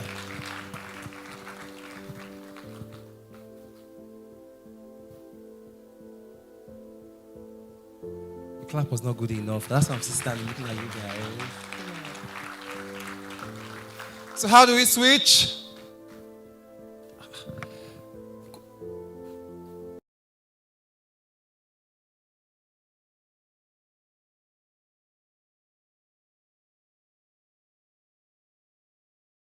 Yeah, forgetting all the things I taught you guys earlier. So how do we switch? Let me ask the people by my left because I don't know what they're doing. How do we switch? Okay, nice. You guys are following. How do we switch? People have too much stress. How do we switch? Now, ladies and gentlemen, make some noise! Woo! Her voice is louder than you all. Why? How? Let's do that again. Connect Conference Abuja 2024.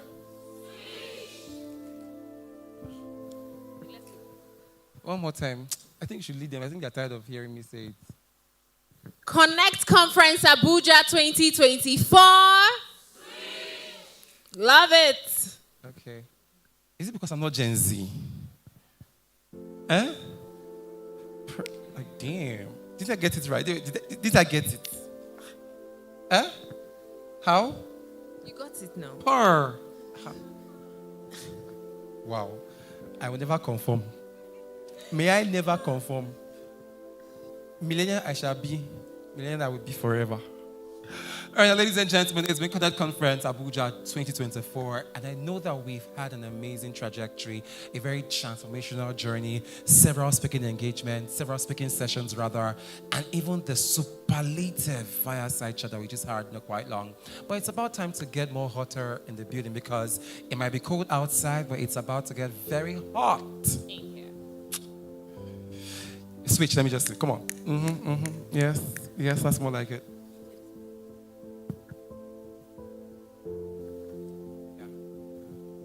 But once again, ladies and gentlemen, Connect Conference Abuja 2024 is proudly brought to you by Brand Drive, Remo Start, and a very, very big thank you to all our supporting partners, Inspire Hub and CW Space. And we say a very big thank you to everyone. But while we get ready, our next speaker just walked into the building. You guys saw him, right? We did. Did you guys see him?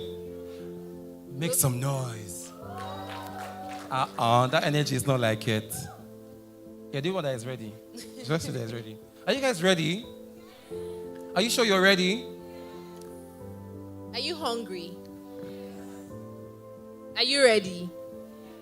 Are you ready more than you are hungry? Are you hungrier than you are ready? I know why they are hungry. Should I tell you why? Hungry for more. They're hungry for more. Hungry for knowledge. Hungry for knowledge. I love these attendees. You guys are exceptional. Like a very new breed, different class, different breed.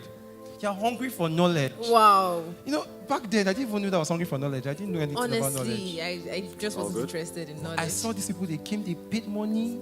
They came very early, they sat down here, they even dressed very fine. Some people carry complimentary card. Some people do makeup, do hair, do fine clothes, just to come and learn. And they're saying, give me more. We want more. They good? You guys are the real MVPs. Round of applause for yourselves.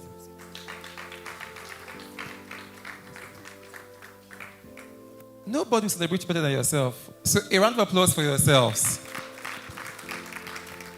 And that's more like it. Now, ladies and gentlemen, our next speaker needs no introduction. He needs to. So. Does he? Yes. He doesn't. Oh, great. So you would have my bio, Abi. That's why you say I don't need any introduction. Am I right or wrong? I'm right, Abi. I said it. Is he right? I think you answer for yourself. Is he right? He's not right. Okay. Okay. Our next speaker is an individual who our convener holds in high esteem. He is a mentor to our convener.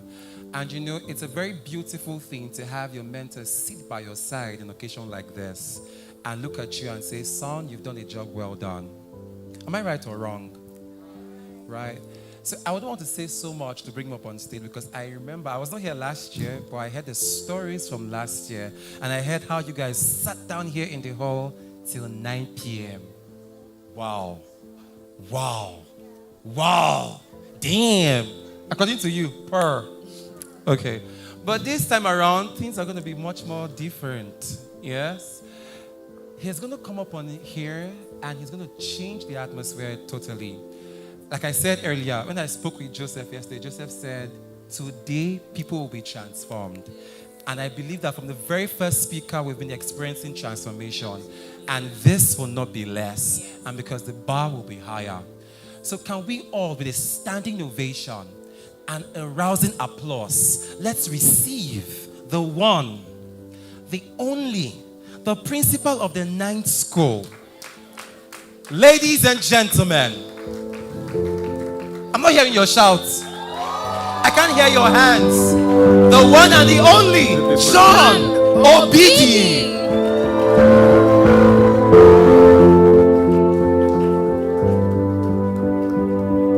Thank you. Thank you.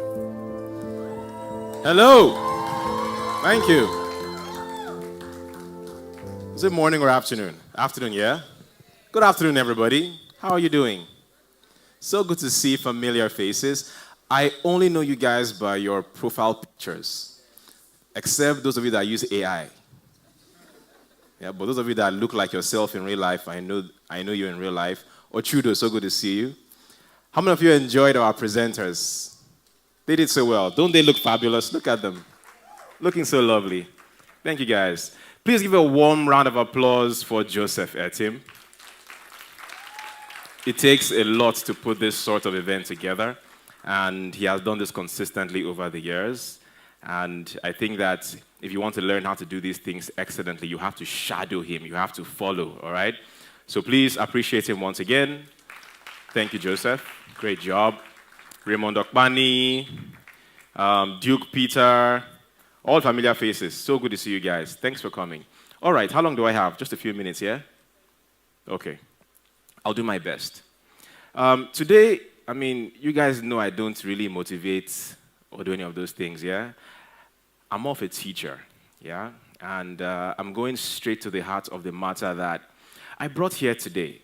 Last year, I sort of scratched the surface, but today I hope to go deeper. And if you follow my programs on YouTube, my night school, every session with me is a class on critical thinking, all right? But today, we will be applying our powers of critical thinking to something we all are chasing, and that is money. Would you like to hear that? Of course you do. Okay, so let's get to thinking. But let me first of all emphasize why I place a lot of emphasis on thinking. Why thinking? Anything you want to get in this world is a thinking problem. But why is thinking so important to you as a human being? First of all, do you know that the human being, as a human being, you are the weakest species in the animal kingdom? Do you know that? Oh, we like to boast a lot as humans. Dominant species, who told you? If you take a human being now and put him in the jungle, you know there's nothing in your anatomy that can save you from a tiger. There's nothing about you.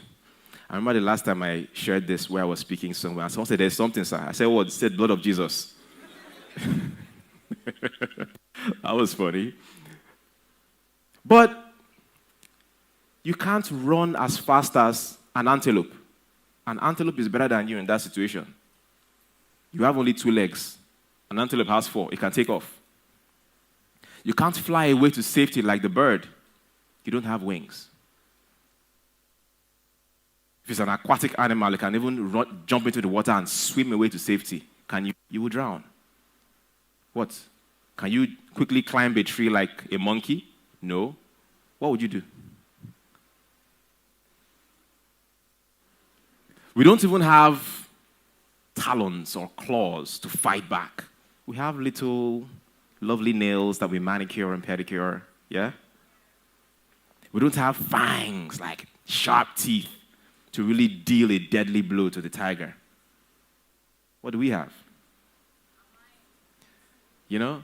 We don't even have a hide. You know, when you see animals like a rhinoceros, you don't call it skin.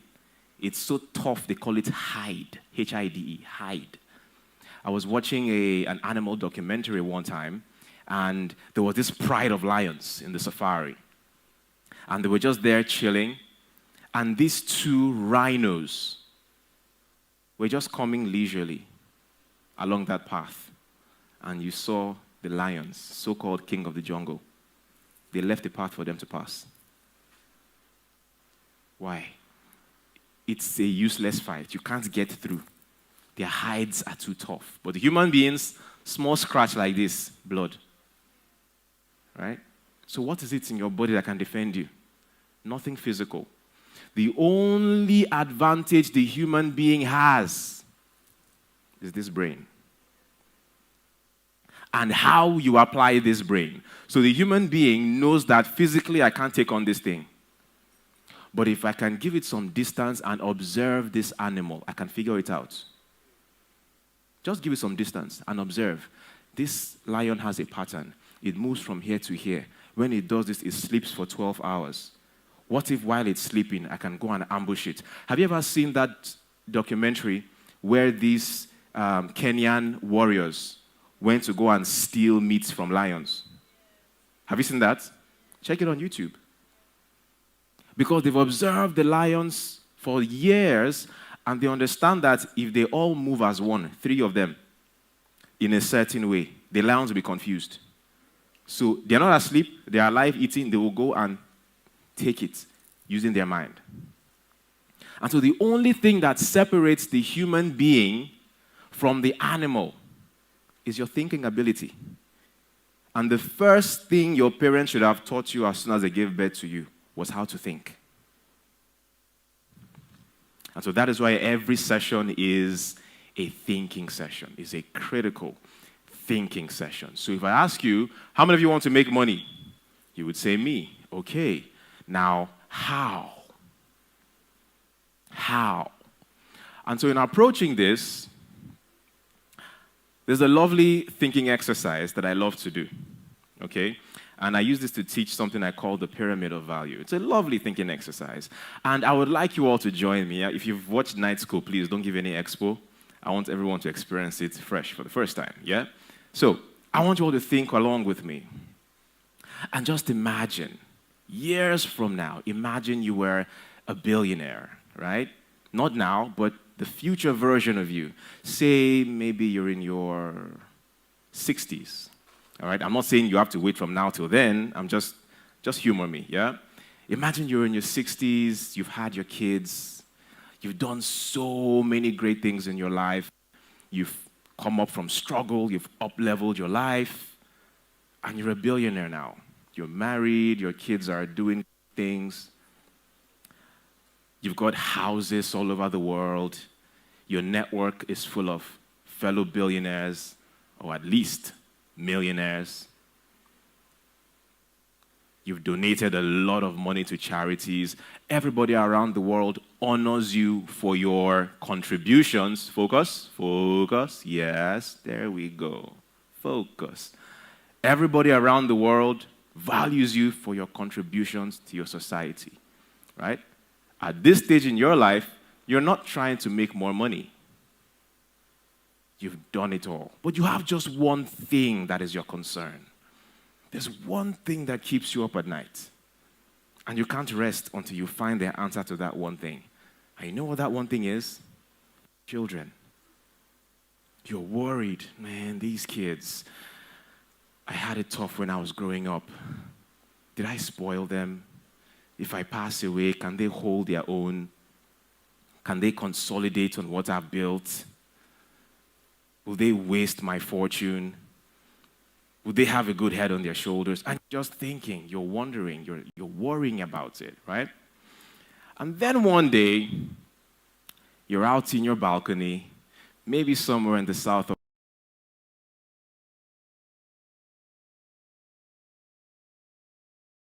and you're just having a good time, thinking about old times and just having good conversation. And then your son or daughter, just for comedic reasons, I'll choose son, okay? Yeah.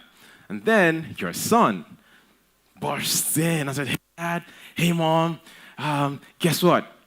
I finally figured out what I want to do with my life. And you're like, thank God. All right. Tell us about it.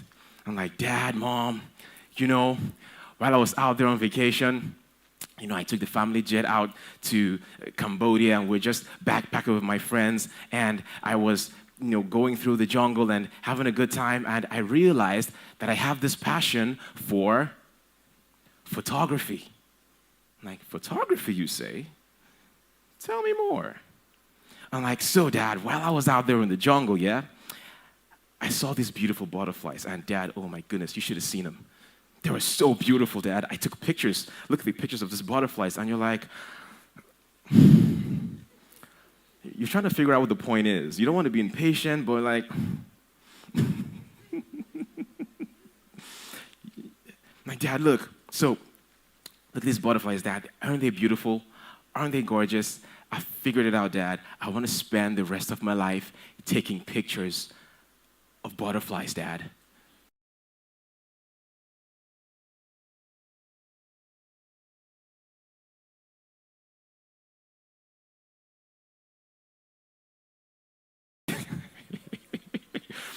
Africans are very savage in their responses.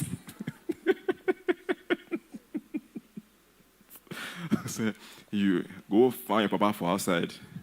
Not be me born you. Okay. Rewind. Let's rewind. Back to the breakfast table. All right? Your son bursts in. Boom. Hey, Dad. Hey, Mom. Guess what? I finally figured out what I want to do with my life. And you're like excited, like, okay, what is it? Well, out there in Cambodia, I was just chilling, having a good time, and I realized I have a passion for photography. Photography, you say? Tell me more. So, let me get my slides. Slides, okay. No, not this one, not my slides. Not my slides, oh. No, are you showing them my stuff? I'm just playing, yeah? So, and your kid shows you his slides. And I said, so, I did some research, and I realized that the big three manufacturers of cameras, I'm just freestyling, yeah? Fujitsu, Sony, Nikon, they're using an outdated kind of lens. But it's going to be outdated and run off the market by 2025. I realized that there's a new kind of camera lens. It's digital, and it has XYZ features that we can introduce and take over the market with. I found someone out in Japan who owns the patent. And I used my little pocket money, just about $200,000, right? Yeah? And have acquired this patent. And here's how we're going to monetize. And either go into the manufacturing, the mass manufacturing of these lenses, and secure exclusive distributorships with these camera manufacturers, or we could license out these patents to other manufacturers.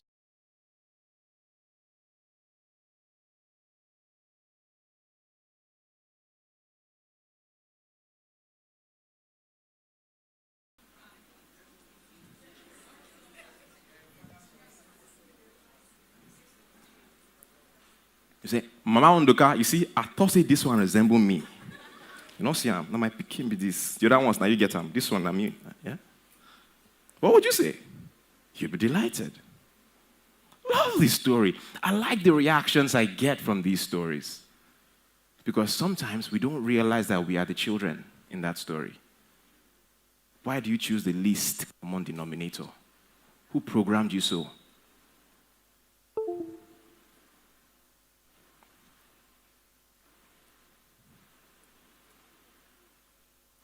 So one of the best things you can do for yourself is to look at what you are doing right now, yeah? And be honest to yourself. It's not emotional. Tell yourself the truth. This thing can never make me rich. And it's one of the best things I did for myself. I used to be a web designer many years ago.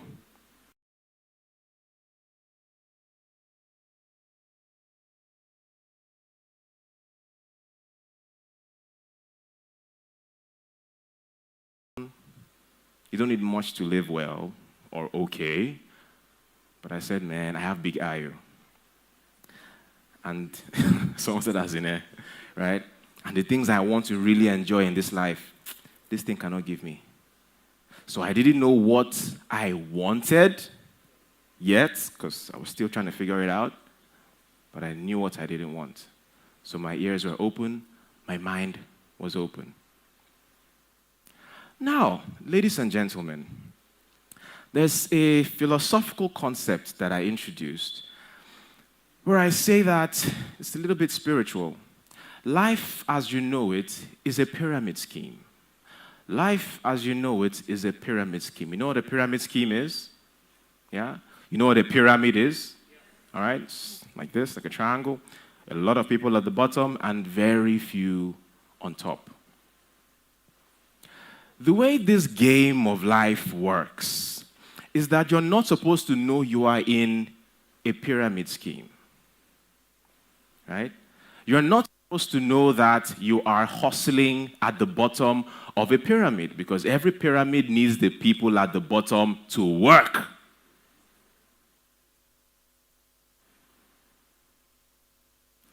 And so when you look at whatever you are doing, it is a pyramid. Ask yourself, who are the highest earners in my industry? What exactly do they do? Are you thinking? Look at what you are doing. You know, it's only a poor man's child that as soon as he has a passion for photography, he's going to hold camera. I'm so sorry if that is you. I'm sorry, but you know I don't motivate. I came to teach what your parents should have taught you. No, I'm just being candid. You know how I go. It's only a poor man's child. When you have a passion for something, you are going to touch that thing. Rich man Pekin will not go and touch that thing. He will look at people that are touching that thing and think, what can I sell them? I feel very weird when I'm saying this, because usually I'm being recorded, and I don't want people that are recording me to feel bad about what they are doing.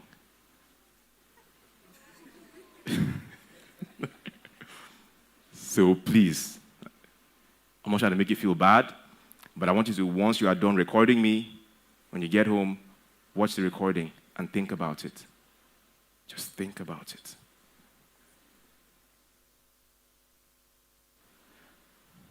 If you're a website designer here, don't raise up your hand, it's okay, but if you're a website designer here and somebody gives you a contract, I don't know how much this thing goes for. Back in a long time ago, I don't know.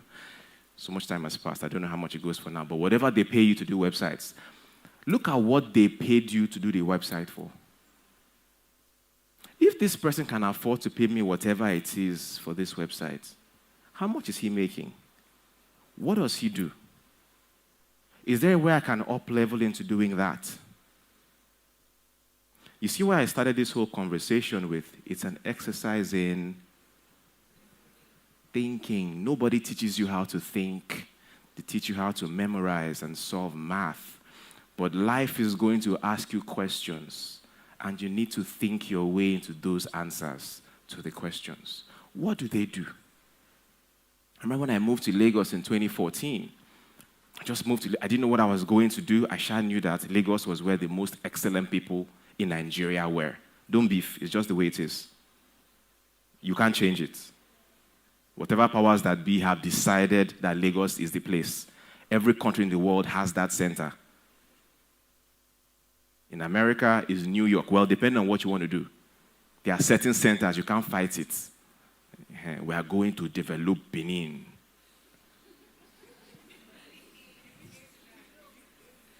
Whenever I hear people say those things, I don't beef you, I beef your parents. Because they should have taught you better how the world works, how your country works.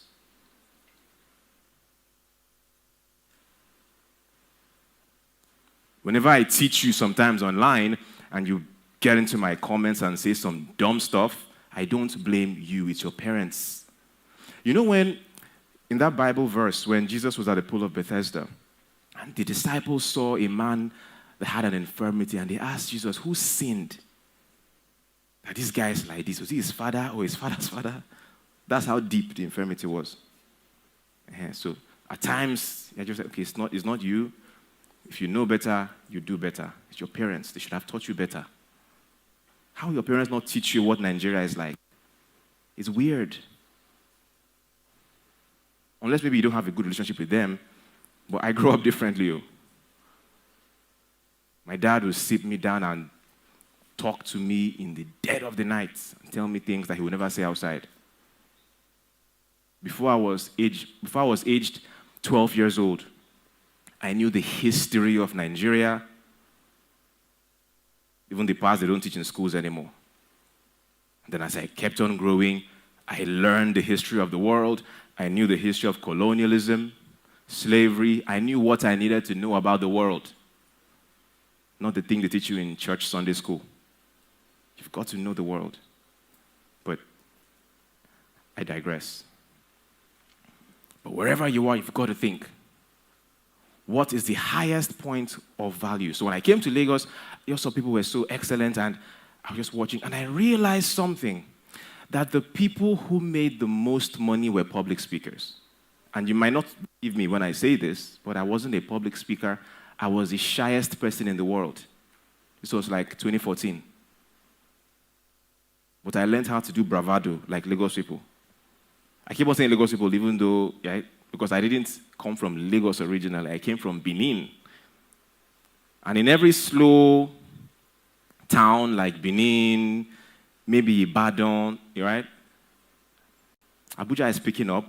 But in those towns, people don't really know the essence of packaging. You get? So people just show up the way they are. So generally, people tend to be more genuine and plain, right, in such cities. Lagos is different, or was different. And it's not just Lagos. There are certain centers like that. Lagos is like New York, is like Paris. Wherever the business hub is, the human animals there have adapted to that competitive business landscape. So they've learned how to package. So I learned how to package too. You could never look at me and think I was shy. But I would be shaking to my bones. I didn't know how to speak in public. But I learned that the people who made the most money were those who could make presentations, those who could stand up in front of a lot of people and say, yes, look at me. Those who were on the flip side of being afraid of attention, they welcomed attention. And I thought, that is interesting. And I was talking with a friend one time. He is somewhere in agriculture. And I said, John, you see this thing in agriculture? He was just talking about agriculture, but I think in metaphors. So I saw the bigger picture. He said, in this our business, the farther you are from the soil, the more money you make. I said, whoa. What are you saying? Think about it. In the whole value chain of agriculture, who makes the least money? The actual farmer. Everybody else makes money except him. Think about what you're doing.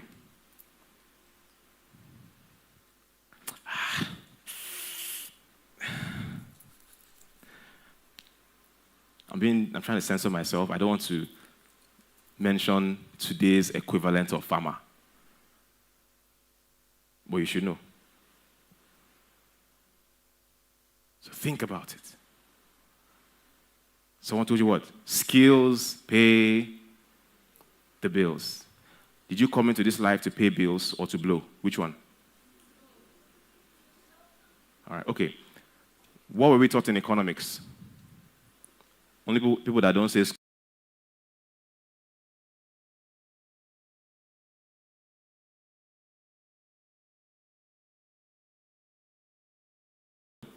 What's the last one?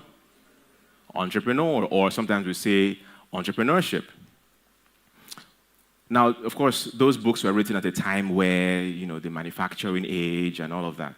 But it still applies today. You needed land where you could maybe build a school, or you could farm or build a factory. Labor, you needed to hire people to work the land. Capital, you needed to raise capital. Either you're borrowing money, taking a loan, or getting investors, or you're bootstrapping. And the last factor of production is you, the entrepreneur. But most Nigerians who say they are entrepreneurs are not entrepreneurs. They're actually laborers. Land, labor. You are the second factor of production. You are labor. Right? But according to what we learned in economics, you have to be the entrepreneur and then hire laborers. And so when you look at the pyramid of value, you see, let me pause it here and ask you a different question. So take a bookmark and place it right here where I stopped, pyramid of value, all right? I'll go over to another associated question, and we're going to think together, all right? Let's think together. And if you've heard this question before from me, don't do any expo, yeah? So, why is it that at a time when the Nigerian is desperately trying to run away from Nigeria, the American is coming, the Lebanese is coming, the Chinese is coming, the Pakistani is coming, the Indian is coming, the Ukrainians are coming? Why? What do they see that our people don't? I know people ask these questions, but I haven't heard any satisfactory answers externally. Why do you think that is? Why can the Nigerian just not make it work and they're trying to run away? And I only got the answer to that question in my spirit sometime in 2022. In 2022, when was our youth spark that I, for 22, yeah? Okay, so 2022, Raymond Okmani holds a yearly global event, and he invited me to come speak at the event in Rwanda, Kigali. And I went there, did the speaking and all, but I really loved the city of Kigali, so I just stayed there for a while. And I was there for 10 months. I was there for 10 months, yeah. But there's something I learned there. And that was where it just came to me, and I got it finally. Now, I'm used to being in countries where I have to be low-key about my Nigerianness. You know, we are the nuisance of the world. Right? They judge you first by your Nigerianness. It's very hard to prove that you're the exception. So I just keep it low-key, right? I didn't know that it was different in Rwanda. I had never in my life been celebrated just for my nationality, ever. And it was by accident, too, because I never talk about the fact that I'm Nigerian. But I was just talking one day, and someone said, where are you from? You sound different. I said, I'm from Nigeria. And I saw the way their faces lit up. I was like, I didn't know that African countries celebrate us. Apparently, the way Hollywood has colonized the world, Nollywood has colonized Africa and has told them all kinds of stories about us. For example, all Nigerians have money. Yes, they think all Nigerians have money. Hey, you are Nigerian, eh? Do you know Tiwa Savage? I'm like, yeah, we're on the same street.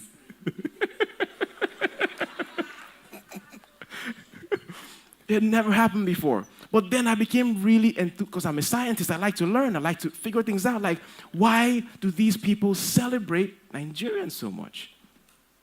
So I was having dinner with some people, and there was this lady who works in the knowledge industry, kind of like what we do, but over there. And she asked me that, in Nigeria, do you people have coaches that, coaching is all they do? I said, yes. That's a lot of us. If you grow up in Nigeria, right, there are so many things about Nigeria that you see finished.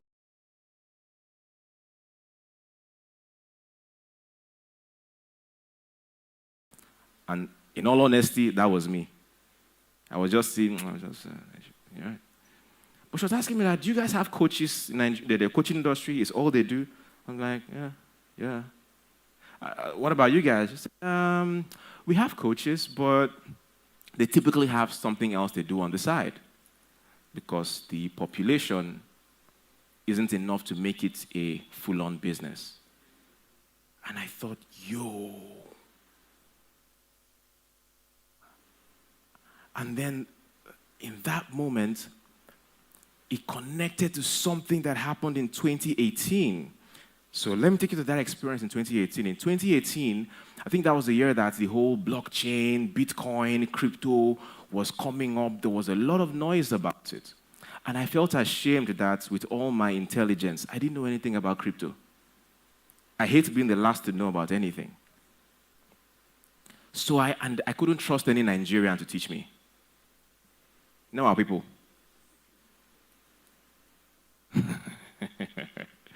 I couldn't trust, at that time there were scams everywhere, there was OneCoin. I couldn't trust any Nigerian. So I said, you know what, let me just go online and search for any global conferences on cryptocurrency and blockchain that I could go and attend. So I was searching Eventbrite and I saw one happening in Dubai, 2018. So I went for the Future Blockchain Conference in Dubai. I traveled. I hadn't moved. I was still living in Lagos, and I went and I attended. Now, at these events, some of the best things you can get is the networking. And so during the networking, I was talking with this American in his 20s, and he was a millionaire through crypto. So we're just talking, and I was learning from him, and everything he told me there, ungoogleable. How to start a cryptocurrency exchange, how to have debit cards and credit cards for the exchange, a lot of stuff, right? Now, after the whole thing, because I was just quiet, listening, so he stopped at the end of the whole thing and said, oh, so where are you from? And he said, and I said, I'm from Nigeria. He said, Nigeria. You know Africa is the future, yeah? And I'm like, well, I hear when other people say it, but I want to know why you're saying it. What do you mean by it in particular? And he looked up as if trying to find a diplomatic answer. And said, well, you see, where I'm coming from out there in Europe, we're not having any more babies. I'm like, wait, because you know, when Oyibo is talking, you have to listen very slowly and intentionally. Are you yabbing me or complimenting me? Let me understand. He said, we're not having any more babies. And at the time, I didn't fully get it. But I remembered it while having that conversation in Rwanda. Why did he say that? Let's think together. You know, if you look at the way multinationals operate, multinational companies, people that manufacture your milk, your detergent, you know, they are aggressive about one thing: growth. If such companies, maybe they made $10 billion last year, and this year again they made the same $10 billion, they are panicking. And you'll be like, you still made money. No, we didn't grow. They are panicking, firing people.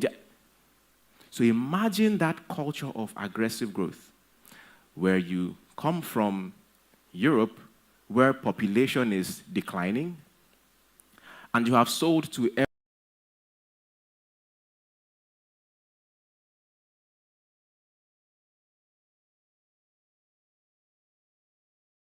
born full ground. So when they say that Nigeria is the future, it's not the future of creativity. It's not the future of innovation. It's not the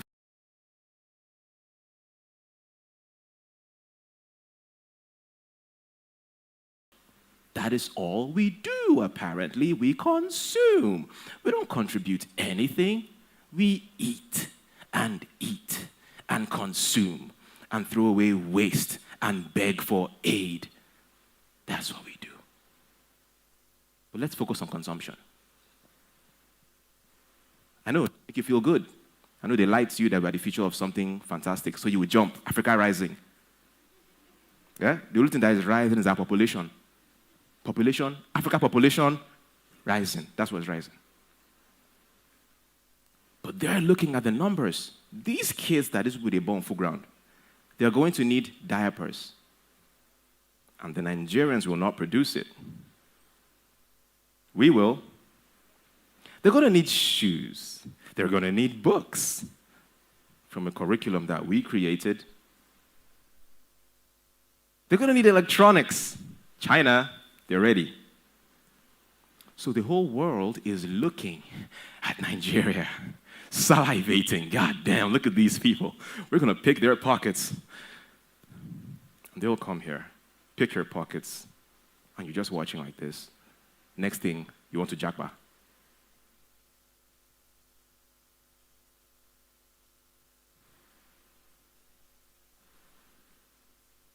So when they're coming here, they're coming for the market that you do not know how to take. Again, it's not your fault that you are broke or poor or struggling. Colonialism had a role to play. Because guess what? At some point in our history, the rules of the modern world were rewritten. And they were not rewritten by the Nigerian or the Yoruba man or the Igbo or the Hausa. They were rewritten by the white man. Unfortunately, the Nigerian has not updated his curriculum. And I'll explain that. Does any of you here communicate with your mothers or grandmothers? Have they ever told you something about the night markets? Does any of you have any memory of that time in our history? You do? Oh, very good. Very few. So you see why I say when some people don't know certain things, I don't blame them. I blame their parents. Yeah?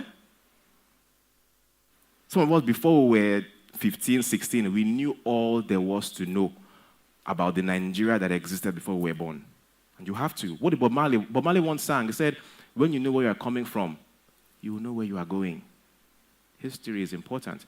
But anyway, there was once a time when Nigeria was a high-trust society. You know, Raymond, that's one of the first things I was shocked to find out about Rwanda, specifically Kigali. I mean, I live in Dubai, and Dubai is a high-trust society. But we know why it's high-trust. There are cameras everywhere. You can't get away with anything, right? But when I came to Rwanda, and I saw it was also a high-trust society with no cameras. As a Nigerian, I had to pause and look around like, why are they all well-behaved? I'm serious. And I thank Raymond for that experience. I would never have seen that part of Africa. I'm like, why are they all well-behaved? There are no cameras. You can actually do and undo and nobody will know. But why are you all well-behaved? It was mind-boggling. Anyway, Nigeria used to be like that. So we had something called the night market, right? So usually when the market women at the night market were done for the day, they didn't close up and lock up their goods. They left the goods out there, and they used stones to denote how much everything cost, and they went to sleep.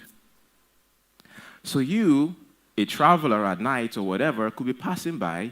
You want to get some oranges, you go to the desk, you see how much it costs, you put the money there, take what you want, and go. That was the Nigeria before this Nigeria. It was once a high-trust society. And in that high-trust society, it was easy to be that way because Africa, oh my goodness, we are spoiled. You don't know how spoiled we are. It's like when God was sharing resources, he just opened Africa and dumped everything, just poured it freely. He wasn't rationing it here. He was dumping. How many of you watch Game of Thrones? Right? You know that thing they used to shout, winter is coming, winter is coming. Yeah? Why are they so afraid of winter? Because once winter comes, you can't work. You can't go to the farm. You can't, no, every productive activity stops. You lock yourselves up and try to live on your savings till winter is over. In Nigeria, food and fruits grow all year round. I'm sure when they first came to do slave trade, they were so freaking jealous. Like, see mango getting rotten on the trees. We didn't even, and you know, when you look at the theory of evolution, we are only forced to evolve because of stress. Without stress, you will not improve. You will not evolve, right? And so where you have food in abundance that is spoiling, you're not really thinking of storage. So you are not really pushed by your psyche to invent refrigerators. Not because they are not smart. It's just evolution. It's the person that doesn't have a lot that has to invent storage. Because if it spoils, you are all going extinct. You will all die. So they had to invent that. We didn't. We were just chilling. Plenty everywhere. And in such a society, people do not evolve to becoming persuasive. So you just go, if you don't want to buy from here, you buy from this one. Nobody really has to learn this thing that we call sales psychology. They were dealing with scarce resources. So they had to find ways to be crafty. Go and, in your spare time, Google the Opium Wars. I've forgotten the year it was fought. That war was between Britain and China. Very funny story. Because Britain doesn't, well, at the time, I don't know about now, they didn't really have much. So as soon as they were able to invent gunships, well, not invent, but they became the world power by having a lot of warships, they used that to just bully the world into cornering their resources. So they would go to China, take spices and tea, go to India, take whatever they had. Anyway, there was this thing that is probably illegal now that was legal at the time. It's called opium. It's a hard drug. It's illegal now, but then it was legal. And the UK, I mean, not the UK, Britain had it. I don't know if they had it natively or they got it from somewhere else. I don't know, but they sure had it. And they were having this trade relationship with China. So they told China, then China was ruled by emperors and kings and stuff. So they told the king of China, whatever his title was, and said, hey, we want to have fair trade agreements with you. You buy from us and we buy from you, okay? He said, okay. Now, the Chinese, they have this history of self-sufficiency. So the British were buying from China. But the Chinese were not buying from the British. And they're like, hey, we had an agreement. You're supposed to buy from us. And they said, you don't have anything we want. I said, well, we have opium. We don't want opium. It's bad for the people. People get addicted. We don't want it. And they said, you must want it. The king said, no, we don't want opium. He said, well, that's what we got, and you have to buy it.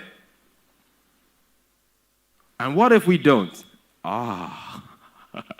We'll see. And they went to war. That's why I said, Google it on your own before you think I'm a conspiracy theorist. That's why I said history is important. When you know where you're coming from, you will know where you are going. And they went to war. They beat the hell out of China. They bullied them, beat them, they surrendered, and then flooded them with opium.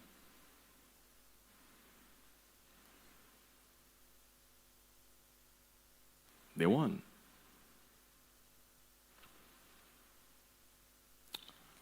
And so, why did the people have to be that crafty? Because they didn't have much. That's what I'm trying to say. In Africa, we had a lot. So the people who had scarcity had to invent ways of making something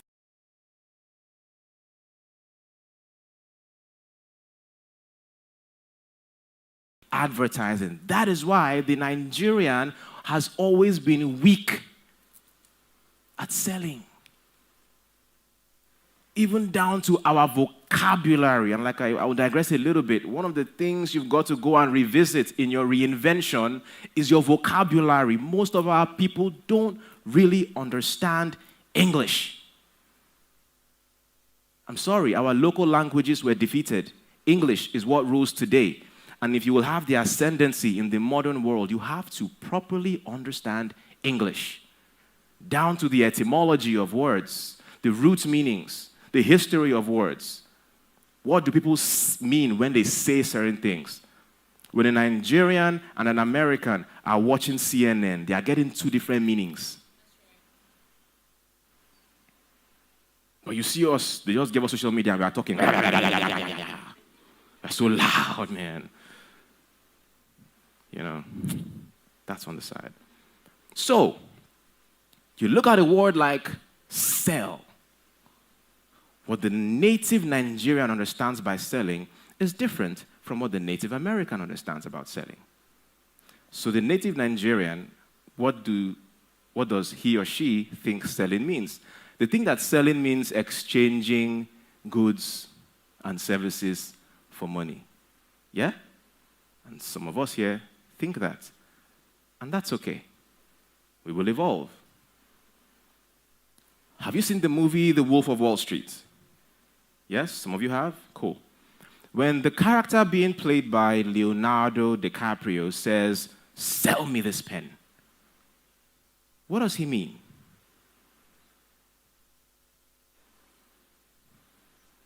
There's no money being exchanged there. Does that not tell you that there's something else about that word that our people do not know and that keeps our people disempowered? To sell something means to sell the idea of a thing. And money is not always being exchanged. There are other things that are exchanged in every sales conversation. And if you are ignorant of what those things are, people are going to take you for all you've got. You're going to be easily fooled. Sell me this pen.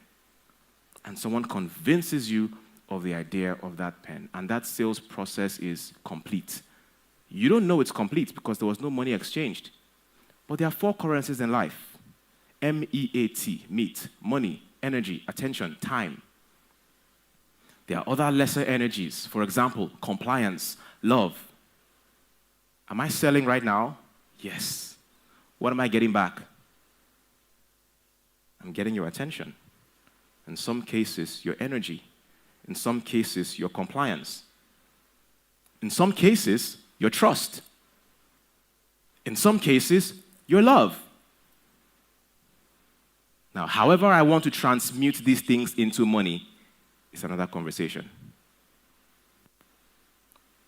But when you are selling the idea of a thing, money is not always being exchanged. Be sensitive to what you're getting back. Are they paying attention at least? Are they complying? So that is what it means to sell to the Americans. So when you ask a Nigerian, where's Sandra go? She dey market, she dey sell.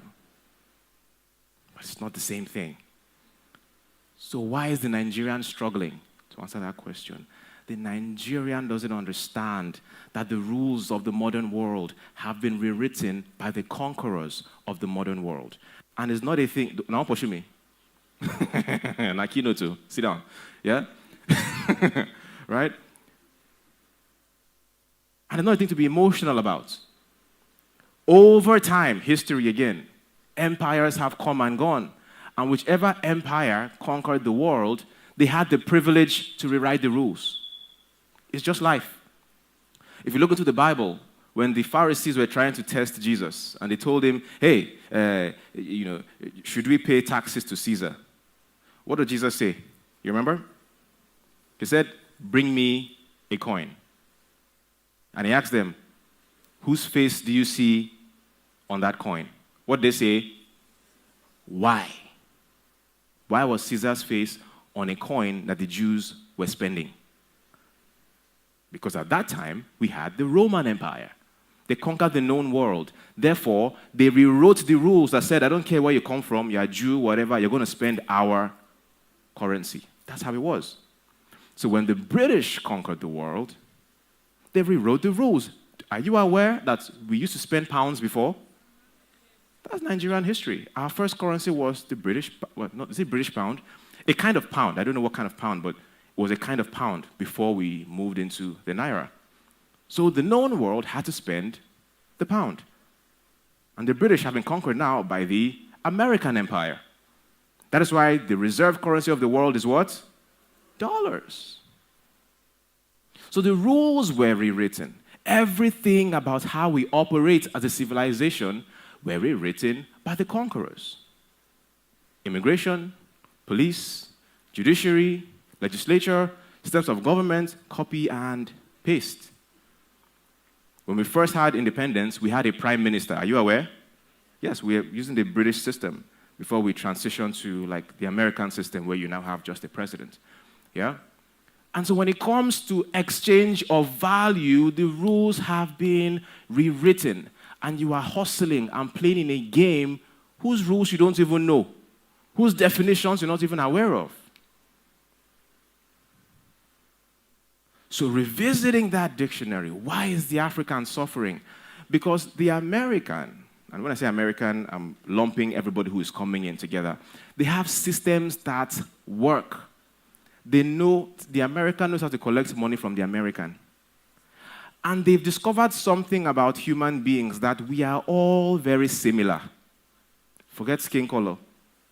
Neurologically, we are all very similar. Just a few differences here and there. What will work on the Japanese man will work on the Nigerian man. The Nigerian man and the Japanese man react the same way to discounts. React the same way to superior customer service. So they figured out what it takes to collect money from any human being. The Nigerian hasn't figured it out. When you call the Nigerian man's business, hello, Oeneku, you say what? He's not around. I say he's not. Hi, Jesus, what the hell are you guys doing? God, who raised you? Call the white man's business. And I mean the white man that hired your fellow Nigerian and trained them to perfection. Call them. Hello, good afternoon. Funke speaking. How may I help you today? There's a difference.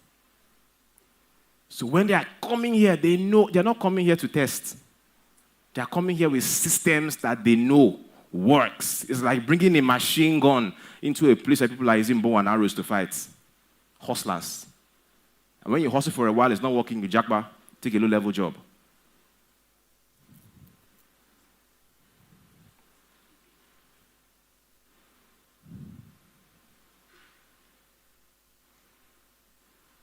And so what do they know that you don't? Now let's move this into the age that we're in. The internet. Whew, look at us. Facebooking and Instagramming. How many of you have your websites? Uh-huh. How many of you whose confession since last year is, we are working on it? Uh-huh. Exactly. So the white man, they don't play. You see, when you want to know the purpose of a thing and the utility of a thing, right, it's not you that will define it. Look at who created it. You want to learn how to use the internet. Who invented the internet? Do you know? America. Well, maybe because I studied computer science, I know. I don't know. Maybe. But America invented it. If you want to learn how to use the internet, who should you be looking at? The American, of course. You know, I make a lot of controversial statements on especially on Facebook, and I get some flack for it sometimes, but I don't care. I'm the thought leader. I'm supposed to lead you. Yeah? Exactly. So I said once that, and I tried to be a bit comical, so I threw something out there. I said that, how can you have the whole internet in front of you, but you say you are a graphic designer, and your biggest inspiration is the best graphic designer in Ogbomoso? I know I rile Ogbomoso residents up when I say that. There was a time when it was Abakaliki. Yeah? I just try to get a reaction out of you guys. If you want to learn how to use the internet, look at the American. And so, when you say, okay, I'm doing this, I'm doing that, how is the best American doing it? See, leave pride. Leave pride. This is the American empire. It's just the way it is. We don't know who the next empire will be. They will figure it out amongst themselves.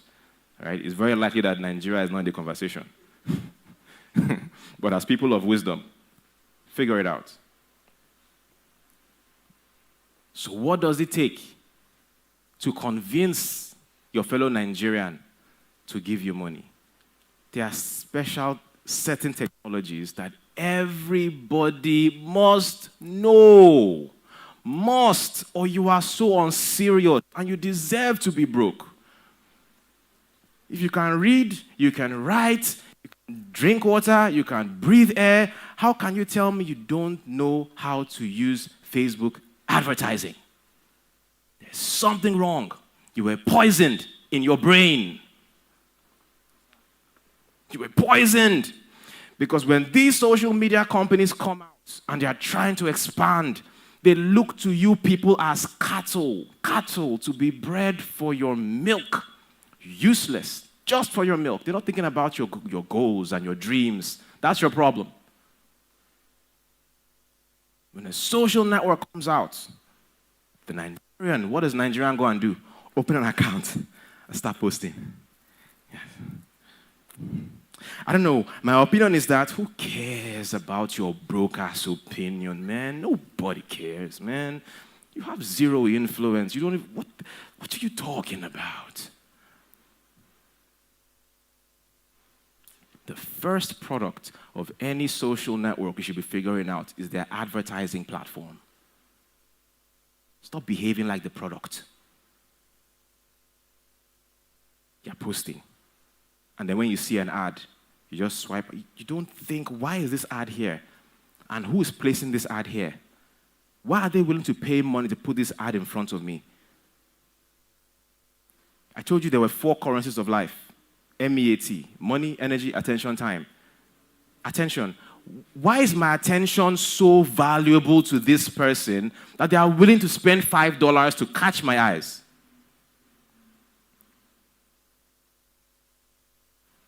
How much are they making off of this? How can I learn to be this person? So you flip. The first thing you should be learning is not how to post on Facebook. I want content creator. They've given you a title to make you happy, and you are jumping. What do you do? I'm a content creator. What?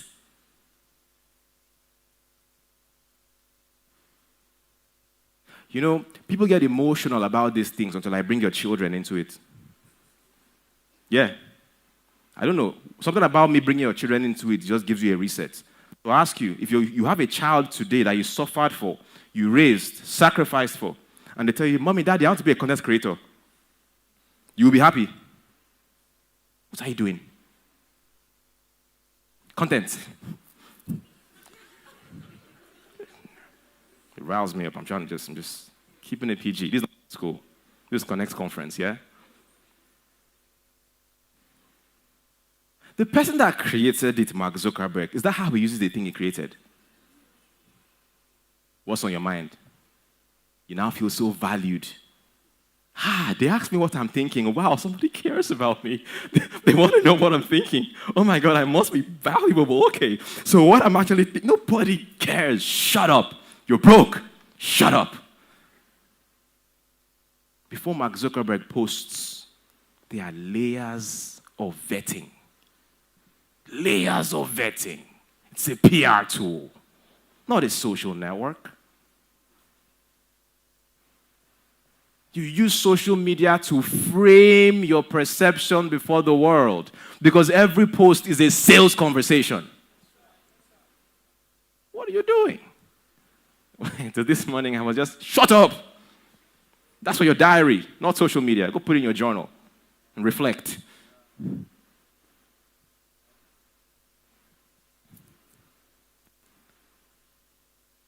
But let the masses do it.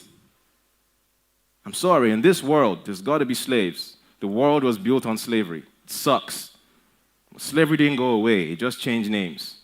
It still exists. Somebody's got to be dumb.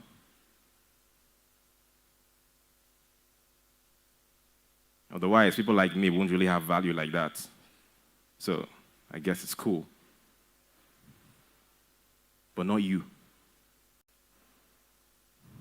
Somebody's got to be clueless and flood the networks with equally dumb content to attract equally dumb people that we can serve ads to. We serve them ads. We don't take them.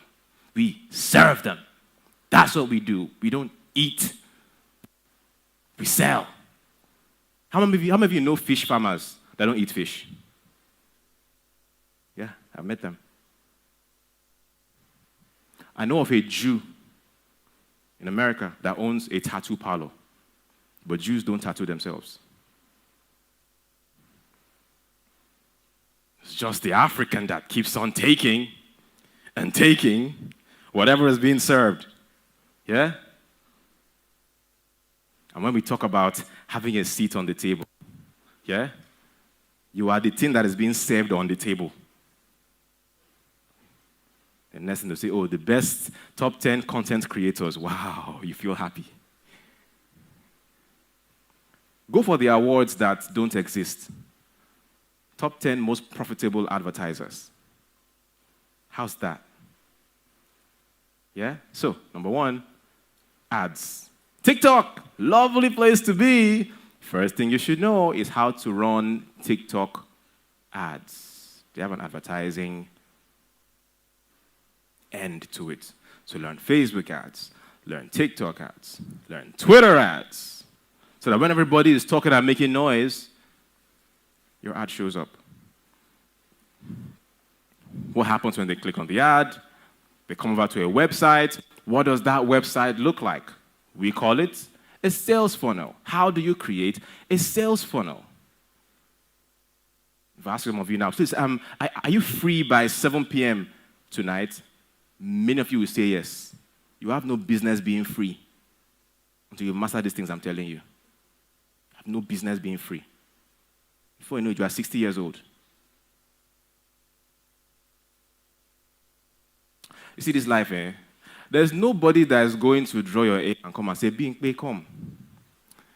What are your goals? Are you know, it's not going to happen. You have to be that person that can sit down with yourself, like, see, what are we really doing? Where are we? What's going on? What's happening?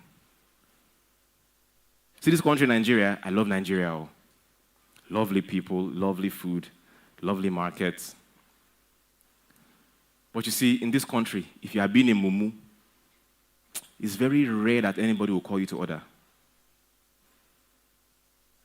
Especially if you are misfortunate, or if you are unfortunate to now gather a lot of fans in that stage.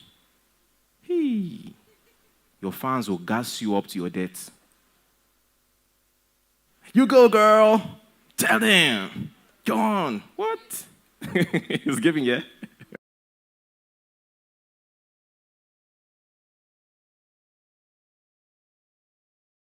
I don't like spoiling business for people, but once in a while, I just like to be as honest. You know, the daydream of companies that have products to sell, yeah? Okay, what I like to say is the wet dream.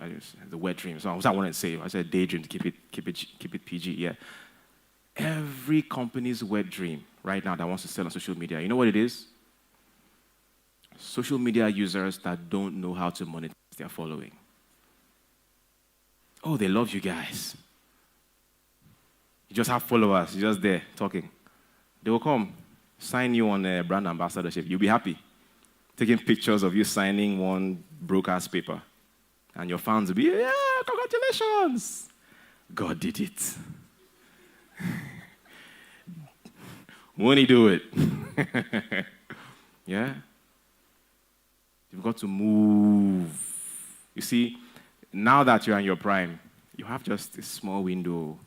A small window. You see, America has this saying, no man left behind, yeah? Nigeria, we are too plenty. They are trying to leave you behind. You're the one that is dragging that you want to come along. Yeah? So, master ads, master funnels. Yeah? For those of you that are going to be at the master class tomorrow, we'll have a deeper conversation about that, okay? Master ads, master funnels. What else? You have to understand how to jump over this thing we call the third world fence. You know, I can't talk about this part in detail because some crazy stuff happened the last time that I did. So what is the third world fence? The third world fence is a term that I coined back in 2017, when I realized that Mark Zuckerberg could be in America, Sergey Brin could be in America, Mr. Zoom, I think he's American as well, Chinese, American, could be in America, and they could easily collect our money for their services. But we couldn't collect their money. This is what Britain went to war for. Unfortunately, you don't have people that are going to fight for you, so, you got to figure it out.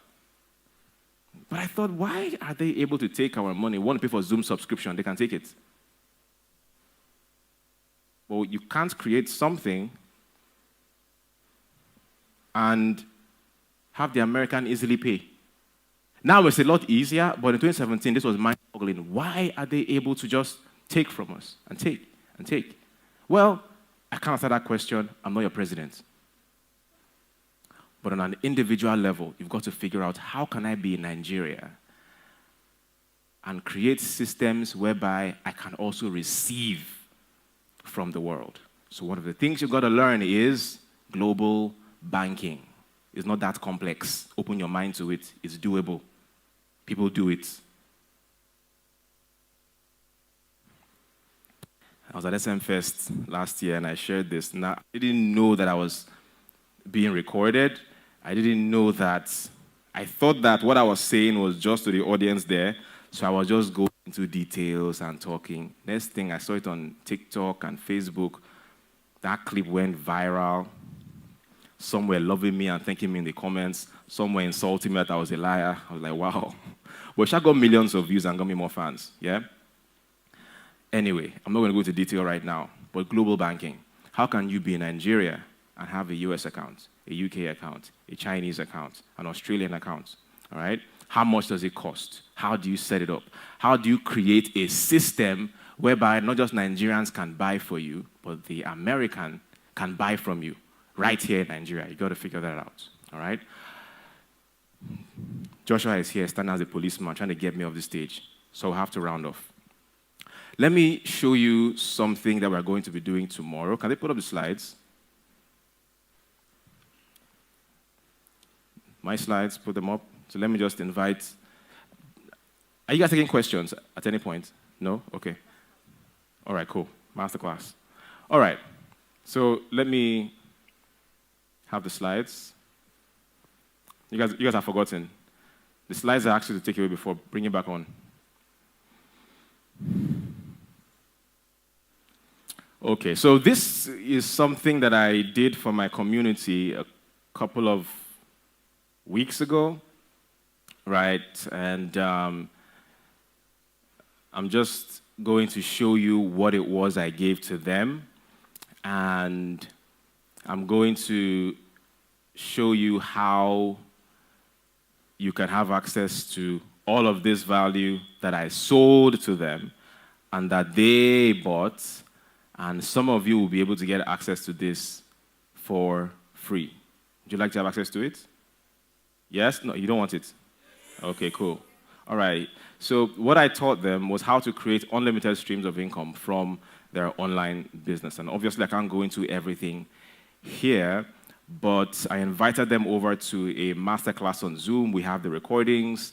They paid for it, but some of you are going to get it for free if you take us up on our offer much later, okay?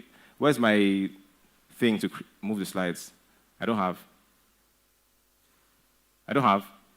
So I have to be saying slide, slide, slide in 2024. Damn it. Okay.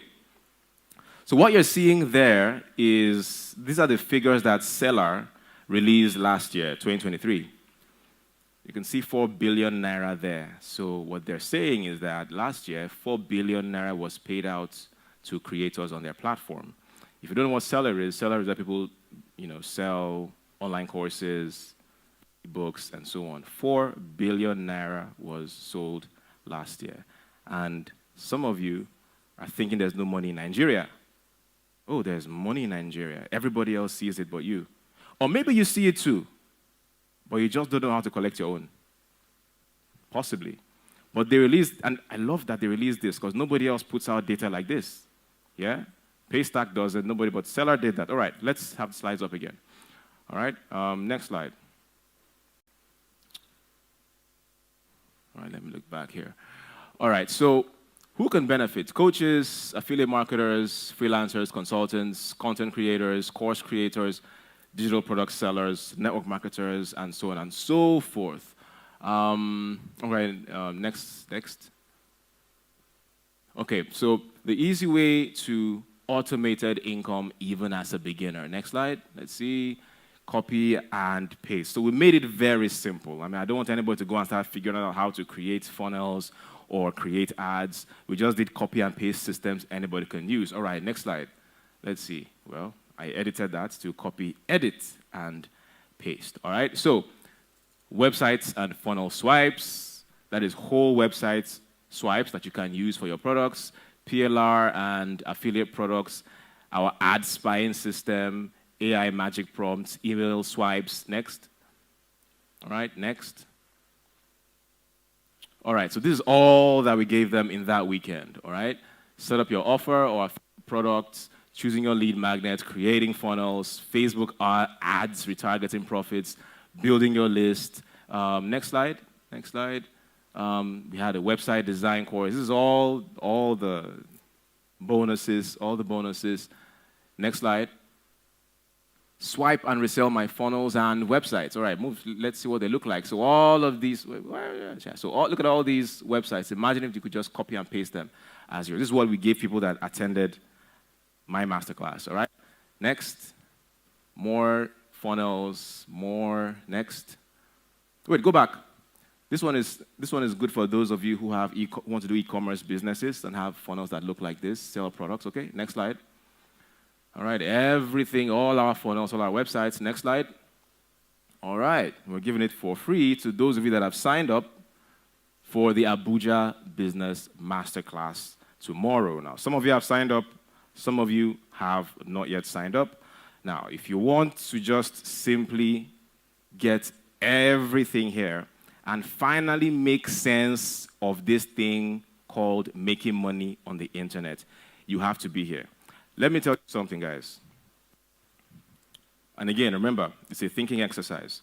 The one skill that you need to learn this year in order to start making this money is how to sell using the internet. Can I break your hearts? Crypto will not save you.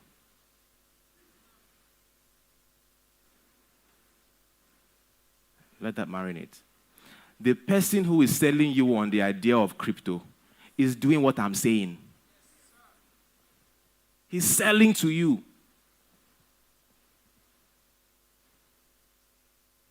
Somebody once said, ignore successful people. Don't do what they say. Watch them and do what they do. Your crypto coach is spending his time selling you on his program. Copy him. Don't copy his signals. Copy him. Sell the way he sells. What does his ad look like? Copy. What does his funnel look like? Copy. How is he so persuasive? Copy. Can I break your heart again? Forex will not save you.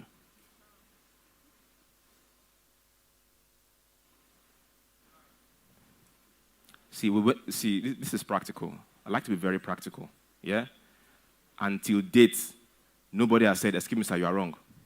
Nobody. To this question, how many of you have made bastard money from your Forex signals and crypto signals?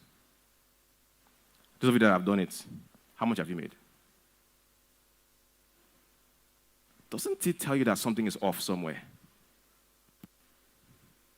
Some of you are moving on your seats like, I want to say something, but he's not wrong.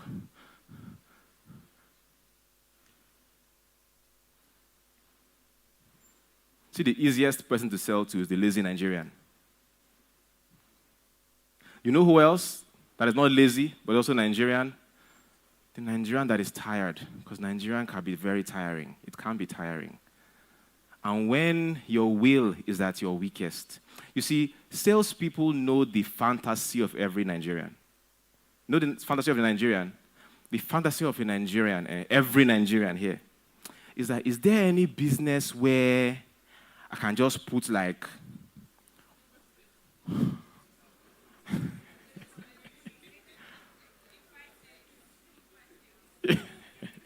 You don't say that thing before. Why do you know their copy like this? Is there any better I pull like... You know, when Nigerian is doing like this, what if you all pull like, maybe like 100K, then every month, I got to get like... Yeah? But I get it. Every Nigerian is suffering from some form of financial anxiety. I don't mean every Nigerian, of course, but many Nigerians are. And so sometimes when these promises come out, you're not really thinking. You're not thinking. You are seeing a promise. In a few minutes from now, I will show you how Chiamaka, a single mother of 4, living in Makodi, was able to make her first million from cryptocurrency without even knowing how to trade. All she did was to copy our signals. So I'll watch videos online, exactly. And you are transfixed because it has been so exaggerated so that you will see that, if this person with all her encumbrances is able to make this work, I think I'm able to figure this out. She was able to do this in less than 1 hour a day. 1 hour a day?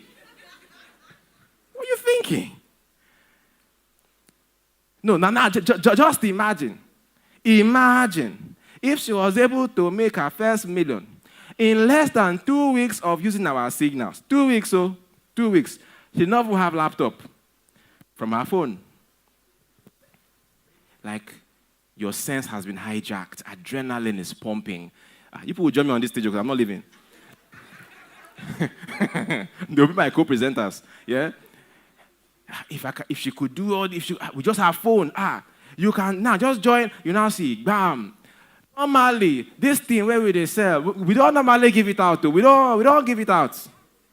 But you see, because you are here. Because you are here.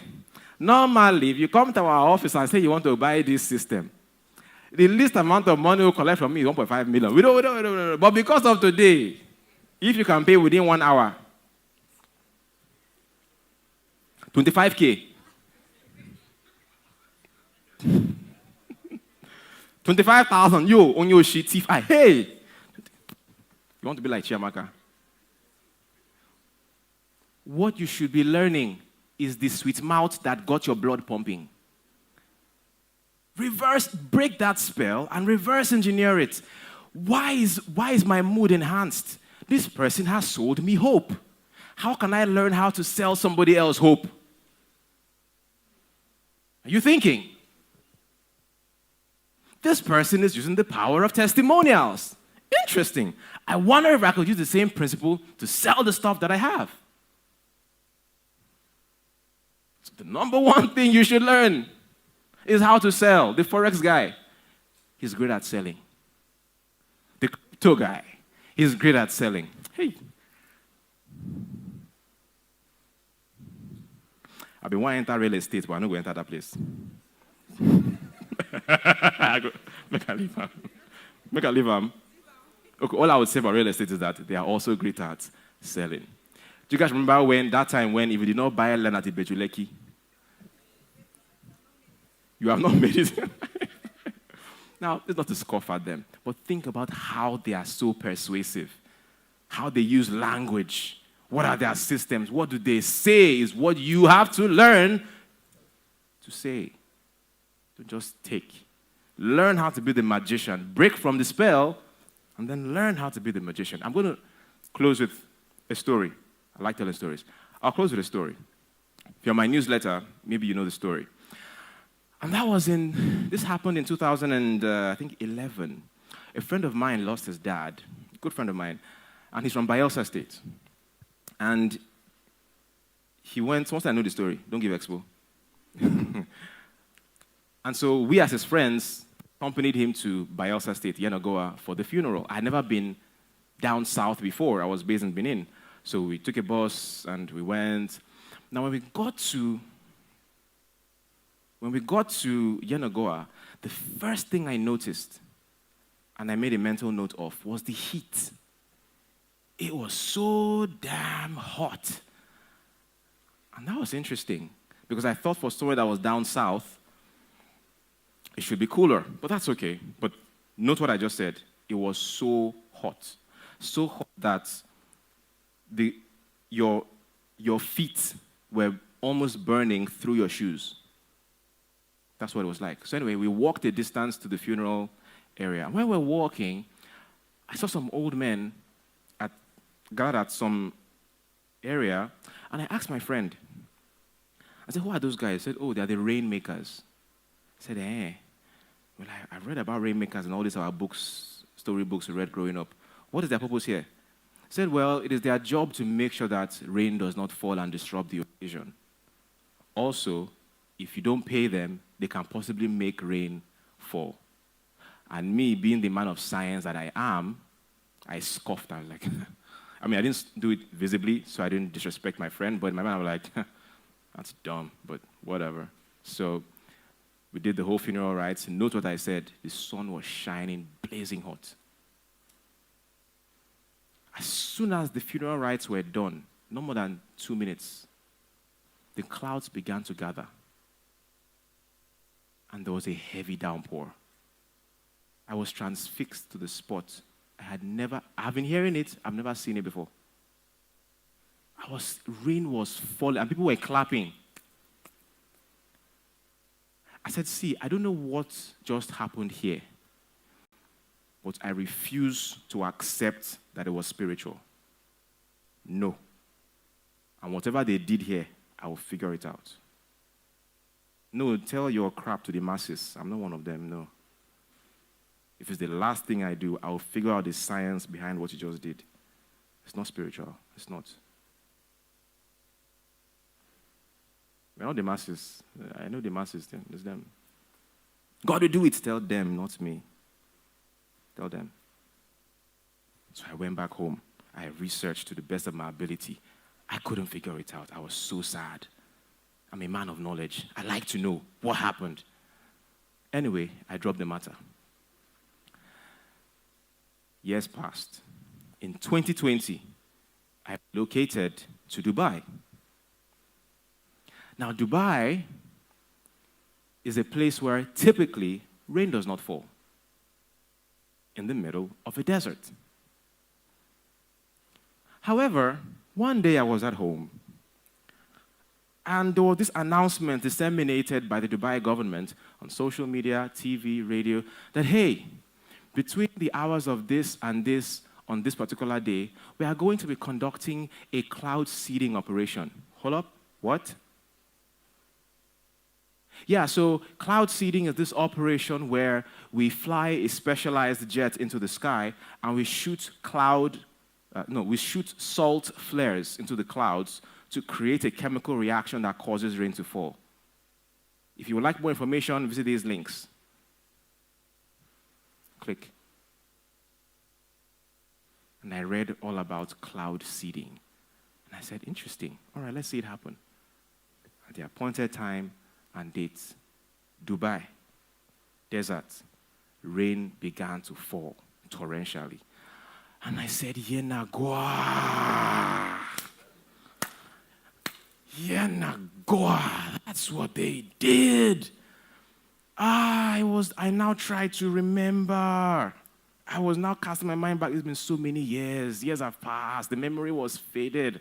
But I tried. I was thinking like, what did they do? I remember that they were shooting certain guns, like cannons, into the sky. Now, I come from a place called Ibuzo in Delta State, right? Now, when people die, we also shoot cannons.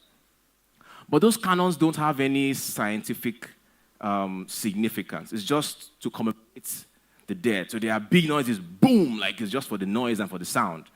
So when I saw cannons in Yenagoa, I thought it was the same thing with where I was from, Ibuzo. So I didn't really know, but I knew that their own cannons were sort of specialized and shot these things, whatever was there, into the sky.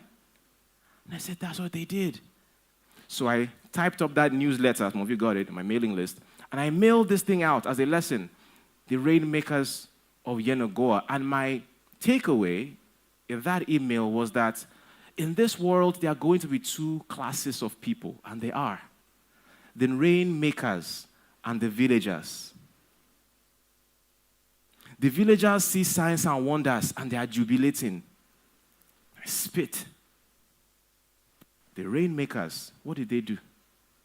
They understood the science, and they hid it, kept it, an ancient form of patenting. Now, only poor man, when God wants to change your life, and drop that idea in your head that can change your generation. Mumu. Instagram Live. Hello, guys. So, I don't know who this is for. Shut up. It's for you. It's for you. I don't know who this is for, but I just figured out, oh my God, who raised this kid? Gosh. Your unborn children are like, God damn, there goes our trust fund. Mama couldn't shut up. Jesus. And the wealthy of this world are crafty. They will tune in. They're watching you. They even like, so you don't know they were there. Chinedu, what is she saying? Is it making sense? How much is inside there? Oh yeah, let's go and do it. Content creator. Huh? So I said that they are rainmakers and they are village. The rainmakers discovered the science, but they didn't go preaching about it. They kept it to themselves. They made a living out of the science and let the villagers celebrate it as spiritual. And I said, leave the villagers, become a rainmaker. I'm not bashing the rainmakers. Copy them. Become like them. Learn the science. So anyway, I sent that out to the email. It was inspiring or whatever. And I got so many replies, some saying, John Obidi, there are still spiritual things in this world. Get out. I was just watching, and then one email came. And so this guy said, this email made me think because my father was a rainmaker. And I didn't pay much attention to what he did, but one of the things that they mixed in that concoction that they shot, salt was a major ingredient.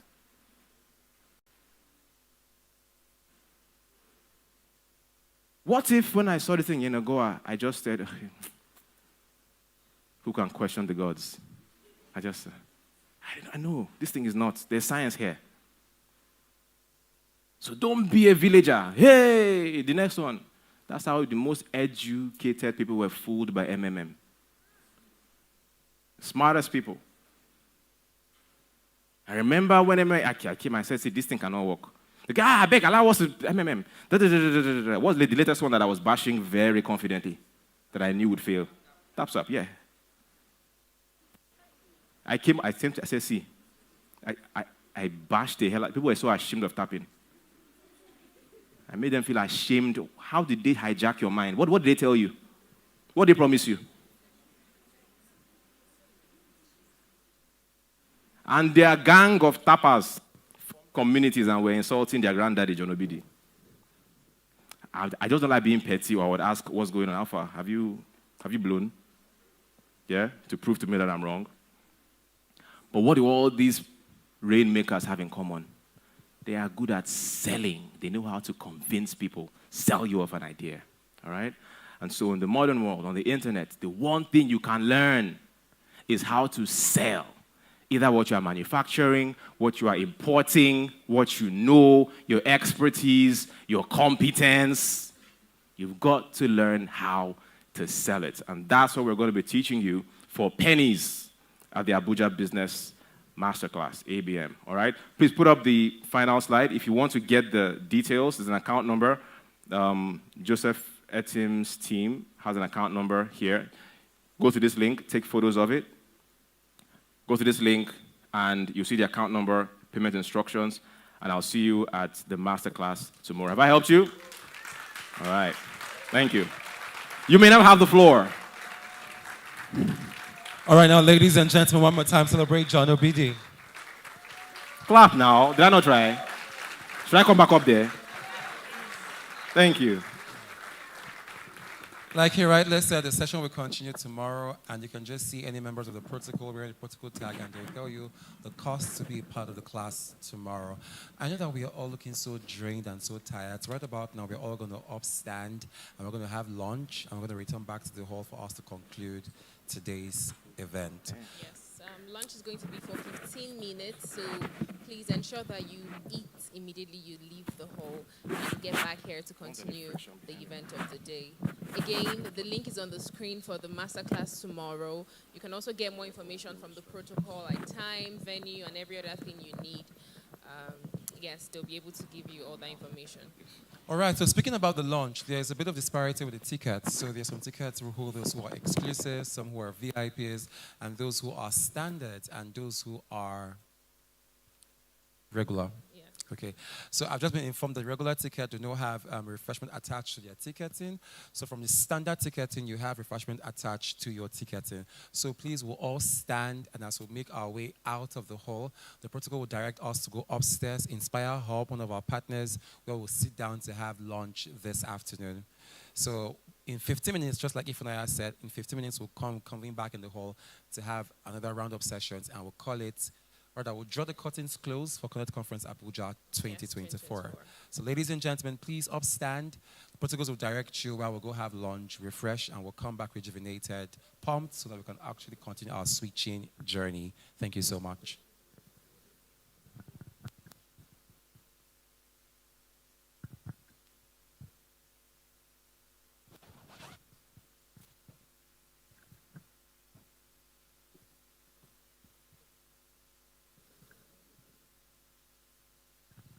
Protocol, please can we have you down here so you can actually lead our guests and our speakers to their space for their own lunch.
you.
two, two, two. Check, two.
Check, two.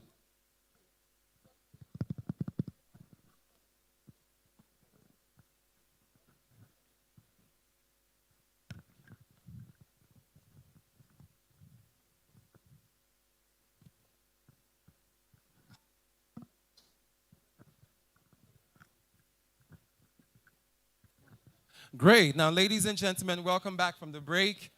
I believe that we've had an amazing time. We are refreshed, we're rejuvenated. So please, if you're outside the hall, I'd like you to walk back into the hall. Protocol, please help me direct people back into the hall again.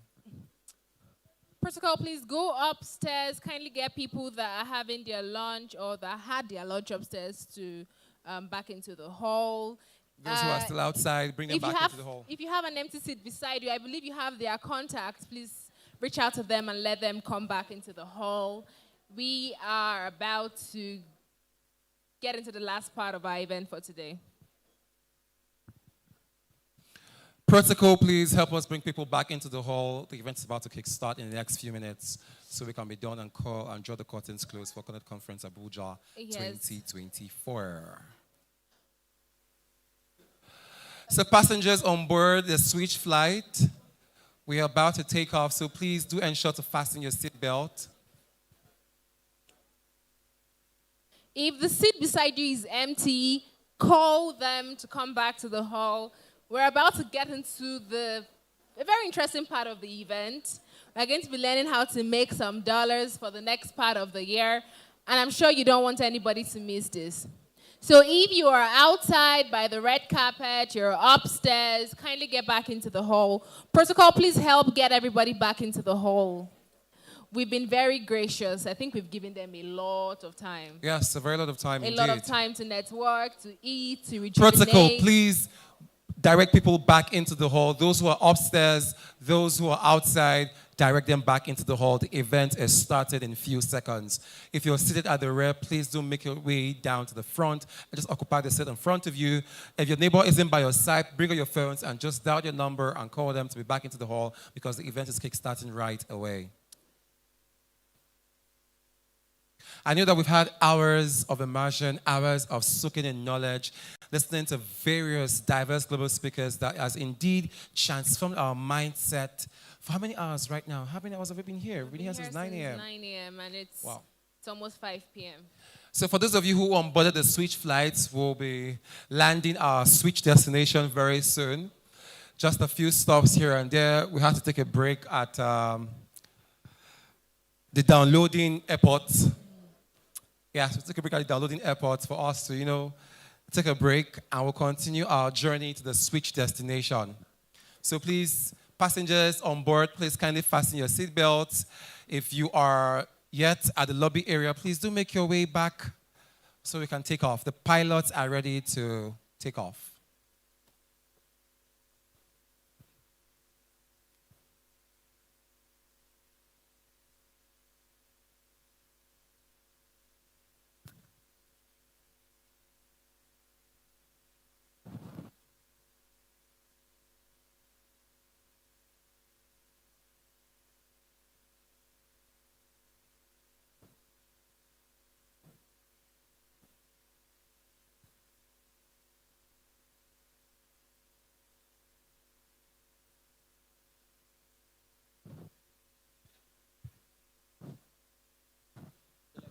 Oh, great. Wow, I think I like the conversations, that the mosquito noise I'm hearing. People are conversing. It's like, you cannot hear them. I think it's just the noise. I'm not seeing like... I said it earlier. You don't network only this way. You network this way, and this way. I remember Madam Global Timmy came up on stage. She still said the same thing to you. So you also network horizontally, because the next person, just like Mr. George said, the fastest route to your destination is what? No. The fastest route, when Mr. George was speaking, Mr. George said this statement. The fastest route to your destination is who?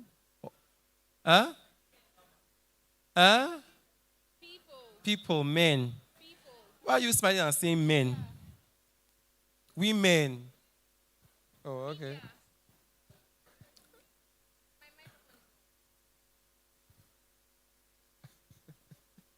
I heard that. We heard that already. All right. Since no one is trying to get their friends into the hall, maybe we'll just continue with our session, and then they'll probably see the sizzling hot session that's going on and get back into the hall. But for real, guys, we need everybody back into the hall. Protocol, I'm not sure you are trying to get the people back into the hall, because it seems like the number of people so in much the crowd hall outside. So please, it's protocol. even reducing. I can still see crowd outside. Please direct everyone back into the hall. Those who are just at the lobby, those who are outside the hall, please direct them back into the hall. And it just begs me to remember that we had virtual audiences watching all over the world. We knew that we went on a lunch break, but I knew that you're in your comfort zones. You've had your coffee. You've had no coffee by this time, no. Perhaps you've had a chocolate drink or your fruit juice or some amala. And ewedu, you never can tell. Also, Singapore noodles, you never can tell what you've had. But get back on your seat, because the session is about to be hot. And welcome back to Connect Conference Abuja 2024. Awesomeness. Please get your guys to get the guys into the hall. All right, while we wait for the other attendees to get into the hall, maybe we can do a quick game. Yes, please. Why not? Something. All right.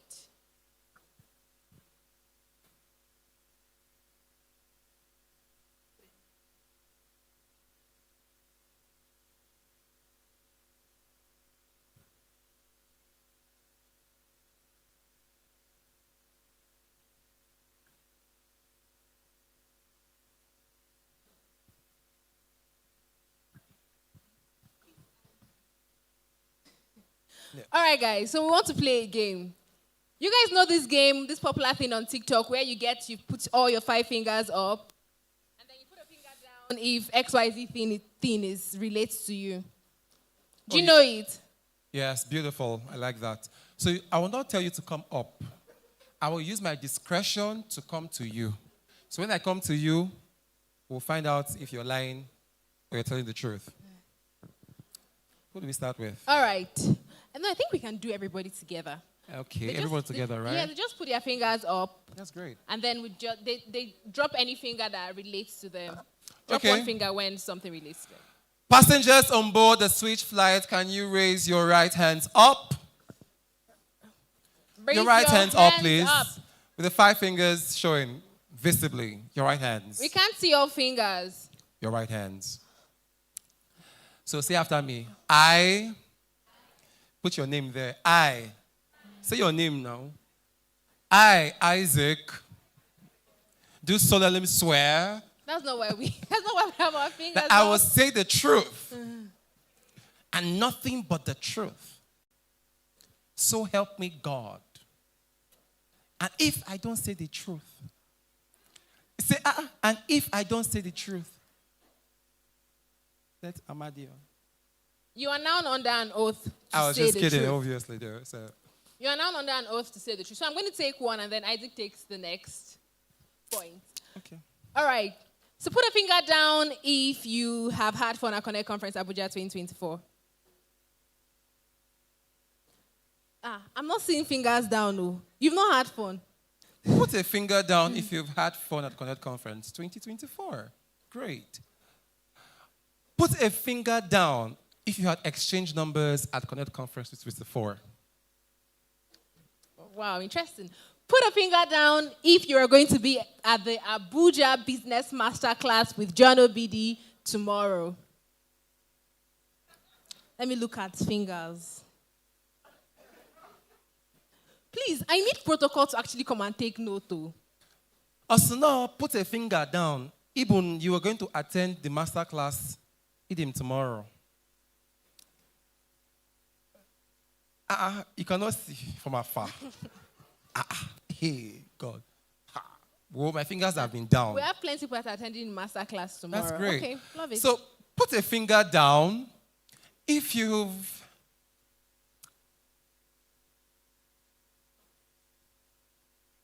put a finger down if you followed YPC Africa during the conference. Before the conference. What about if I follow before the conference? You're not part of the game. Okay. Okay, so you have not even followed. That's the real reason why you should follow. And how come I have one finger left? How come you're having two? He's not going to be at the master You class. omitted. You're not going to he did not master exchange class. numbers. Oh, you didn't exchange number. You exchanged number. Or he did not enjoy the conference. Enjoy the conference. What did you now miss that you're having two fingers? Why won't you be at the master class tomorrow? Public question. You've sworn an oath, so answer. Say the truth. You say the truth. You're under oath. You're under obligation. I like why she's smiling.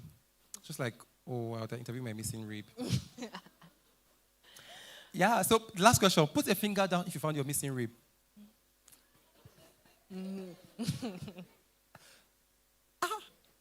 But wait. If Unaya, yes. All your hands are down. So you found your missing rib. Gang. But I want to really understand because I'm trying to join the league of Salem, Global Temi. You know, I'm you're trying. You've I'm leaving you've you not guys. even joined. You and Joseph Etim. Hey, look at it. What's that? Look at it. First of all, that's not a ring finger. Secondly, that's not even a wedding ring. It's not engagement. Is this not engagement Who finger? engaged you? Is this not engagement? Is this the engagement finger? Eh? The two hands, oh. Check it. You're engaged twice. Check it. All right, protocol. We've been able to buy a lot of time, but we haven't seen people in the hall yet. So it'd be great if you can get people from upstairs and outside into the hall because we are starting now. Our next speaker is in the hall, and I'm sure he's ready to give it to us hot. Yeah. Also now, hot. We're about to switch into a higher realm, into a higher gear. And you don't want to be outside the hall while the conversations are going on. But you know, I was very surprised. At this flank of the hall, they still had their 4 fingers up. Something went wrong. 4 fingers were still up, all of them. All? Even that lady, see that lady wearing that ankara. How do you used to say it? That ankara that is very, see the way she's smiling. Yes, I can see. She had the 4 way fingers up. Wow. I'm very surprised for you. Yes, my surprise is surprised for you. But passengers on the switch flight headed for the transformation destination, we're about to take off after the break. I know that you have downloaded all you've been taught, and it's been an amazing time. Yes? Yes, it's been an amazing time. You have quenched the hunger of knowledge and of food. It is now time to get immersed in everything that we have left for you at this conference. Trust me, we're coming to the end of it, but I need your rapt attention for the next sessions that we are going to be having here. If there is a seat in front of you, kindly occupy it. I'm seeing a lot of spaces in front. It means those people are not here. So please occupy the seats in front of you. Thank you so much. Hello, my friends there. Please come forward. The guys at the back, please come forward. The guys at the back, please come forward. Those of you at the back, please come forward. Why are you stressing a beautiful lady? She said, come forward. You will move forward. Simple instruction. You shouldn't argue with a beautiful lady. No. Thank you. No gentlemen around here. Damn. Are they gentle? They're trying. They're trying. Yes. Okay. So please, don't keep my lady waiting. Come on, quick, chop. Great, awesome. So before Ifunaya does us the honors of introducing our next speaker, let's do our little energy charge that we did back then before we went on the break. We know how we do it, yes? Yes.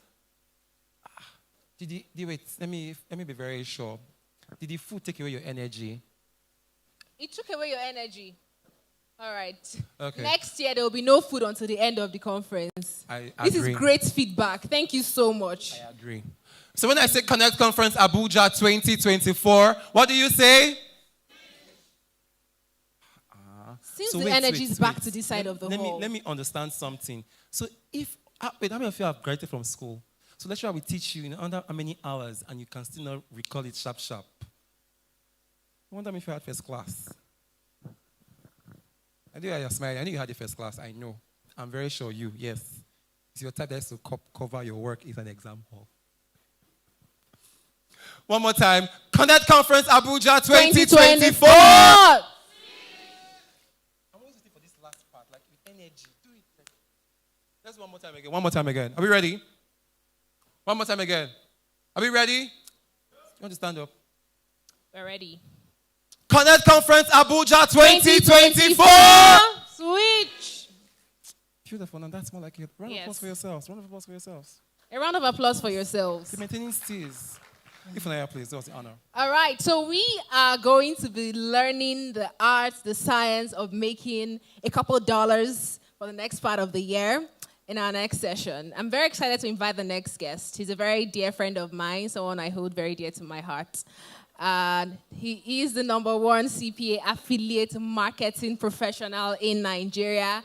If you are at the Young Professionals Bootcamp in Lagos, I hope you have been able to make your first $100,000. The Young Professional Bootcamp in January, rather. Because our speaker gave us blueprints on how to make your first $100,000. And I can tell you for a fact that I've been able to make my first 100,000 kobo since after that session. See, Ifunaya, God knows. See, God knows. Makachuku, as we are going down, your phone will be transferred. You're a bad person. You were not at the white. Why didn't you? I invited you. When? Will you say I invited you? The evidence have we met then? The evidence is there. All right, guys. With a round of applause, please let us make welcome Praise Akinlami. Please let us clap till he gets on the stage. Wow. In Money January, is going to be shared. Hey, Chimo. Sir, in January, Praise shared money for some of the participants. So please, your energy needs to be up. Your energy needs to be up. You could be going home with some dollars. Now who hold back the first partake? Praise the Lord. Yeah, so you guys know my name is Praise, so I'm quite religious a lot. No, don't open it yet. Don't open it yet. There's nothing inside, though. Wow. How you guys doing? How you guys doing? All right, so I really don't know exactly how to start because they have scattered the whole thing that was in my head. So I'll just say whatever is in my mind. So first and foremost, how many of you know me already? Let me just see your hand, please. And then this is not an awareness program anymore. Most of you already know me. My name is Praise Akinlami. I'll still tell you my name regardless. Please let me have, this thing is fine. Oh. Wow. I'm the best dressed here. Do you agree? Okay, I'll tell you why I said so later. Thank you so much. I sold this suit for 10K. Naira. So please let me have my slides, please. Oh, how to make your first. I made a mistake there. I'm human after all. So this is #1 evidence to show you that I'm also human and I make mistakes. So you too, if I can make mistakes, you too can also make money as well. So this is what I want to talk about, okay? I'm talking about how to make your first $1,000 online via CPA marketing. And I'll be touching a lot of points that will be touching your hearts. If you've been to any of my speaking engagements before, you understand that in as much as I like to pity you, I also like to not lie to you. I was brought up in a family where we were shown what is called tough love, right? Who knows what's tough love here? Anybody? You guys have been maltreated. Oh, wow. So I was brought up in a family where we were shown a lot of tough love, and I believe that's one of the ways to really culture a child. You beat the child, and you bring him back in, that kind of thing. So that's what I'll be doing for you throughout this particular session. So I'll love you, I'll change it for you, stuff like that. So let me please, I need the slides to be there. And next slide. So I need 3 participants, please. 3 volunteers. Nope. No. I need 2 girls and 1 boy. 2 girls and 1 boy. Any other person? I can do 2 girls and 1. Okay, you're the last person, right? And you're walking like you're not interested. All right. So I like to, because I'm an ISECer, who knows about ISEC here? Hey, ISEC! Why are you guys ashamed? Hey, ISEC! Okay, you guys will understand later why we do that. So I like to begin with a check-in. So I'm going to ask these 3 beautiful people this particular question. Then we're going to vote. Whoever has the best answer is going to win something. That's just how I like to start my... Are you running away? Okay, please come. Enjoy the stage. Enjoy yourself. So the question is, what will you do with your last 100K, right? If they told you that, okay, you have to multiply it to become 1 million in the next 30 days, or else you lose your kidney, something like that. So how would you multiply that particular money?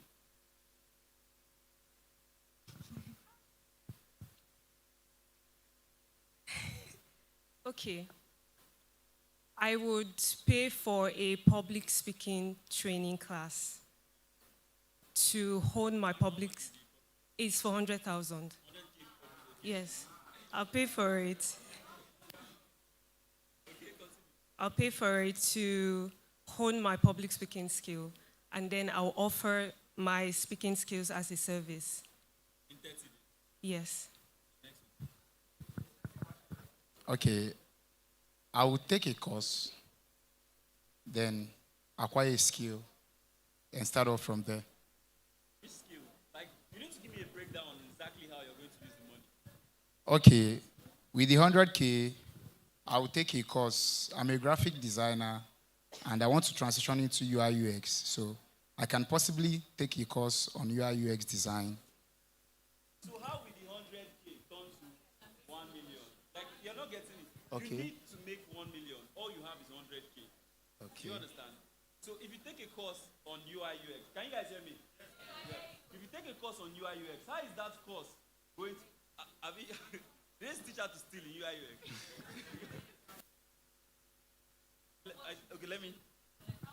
Let me rephrase again. I'll give you a second chance because you failed. So you have 100K, right? You have to turn that 100K to 1 million. How are you going to do it? Do you understand? In 30 days. Take. It's your last card. After this one is finished, you're going to trench. Let me think. Okay, let me start with her now. Oh, yeah. Let's go. Okay, so I have a skill. I'm a photographer.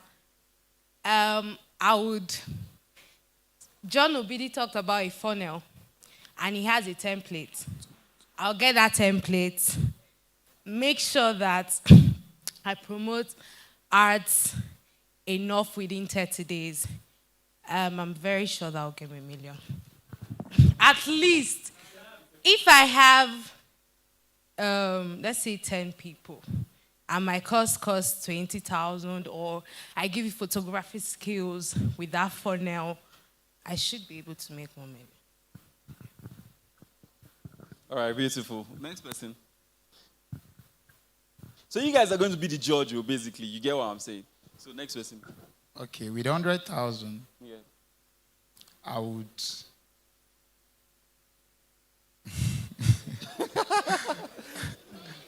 No, just feel free. Feel free. Okay. There's no right or wrong answers. Okay, with 100,000, I can buy a product. Okay. That I can sell. Which product? How much? Okay, what is in vogue now is digital products. Okay. Yes, you buy a digital product? Yes, Okay. or I can monetize a digital product Okay. and sell it online. Okay, now yeah, give me details. So how is it going to be?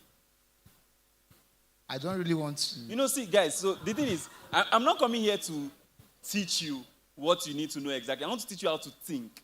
You know, it's two different things. I can come and tell you that, okay, to make money, you need to sell a product. But you now know that, okay, you need to sell a product to make money. But now there's now an underlying question. How? Do you understand? So break it down for us. Do we have more volunteers? I'm happy. I have enough money for everybody. I'm not giving dollars here. It's naira. No. Okay, come up. Okay, come up. I need one girl. Okay, cool. Oh, okay. Oh my, they feel like Iron Man. Is this how it's supposed to be? No, I'm talking about the one on my head. Okay. This is nice. Okay, yeah. I like this guy. Looks like an Igbo guy. He knows what to do with the money. All right. So, finish. Okay, I would get a course that I can, or something that I can sell online, a product that I can sell online. Okay, let's say I could possibly get something like, let me say.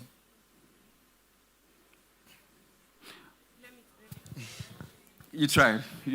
E for effort. Okay. Answer you. So if I have 100,000 naira, Yeah. because ladies are very passionate about their hair, I would get a hair enhancing product and I'll sell it for 5,000 to 20 people. How much is the product? The product is for 5,000. Naira. Yes, naira. Okay. And I'll sell it to 20 people, and that's 100,000 naira. Okay. And if I'm very effective in my marketing, I will be very effective in my marketing, and I can raise the 100,000 before 30 days. 1 million is what we're looking for. Is it 1 million or 100? Don't shake. It's 1 million.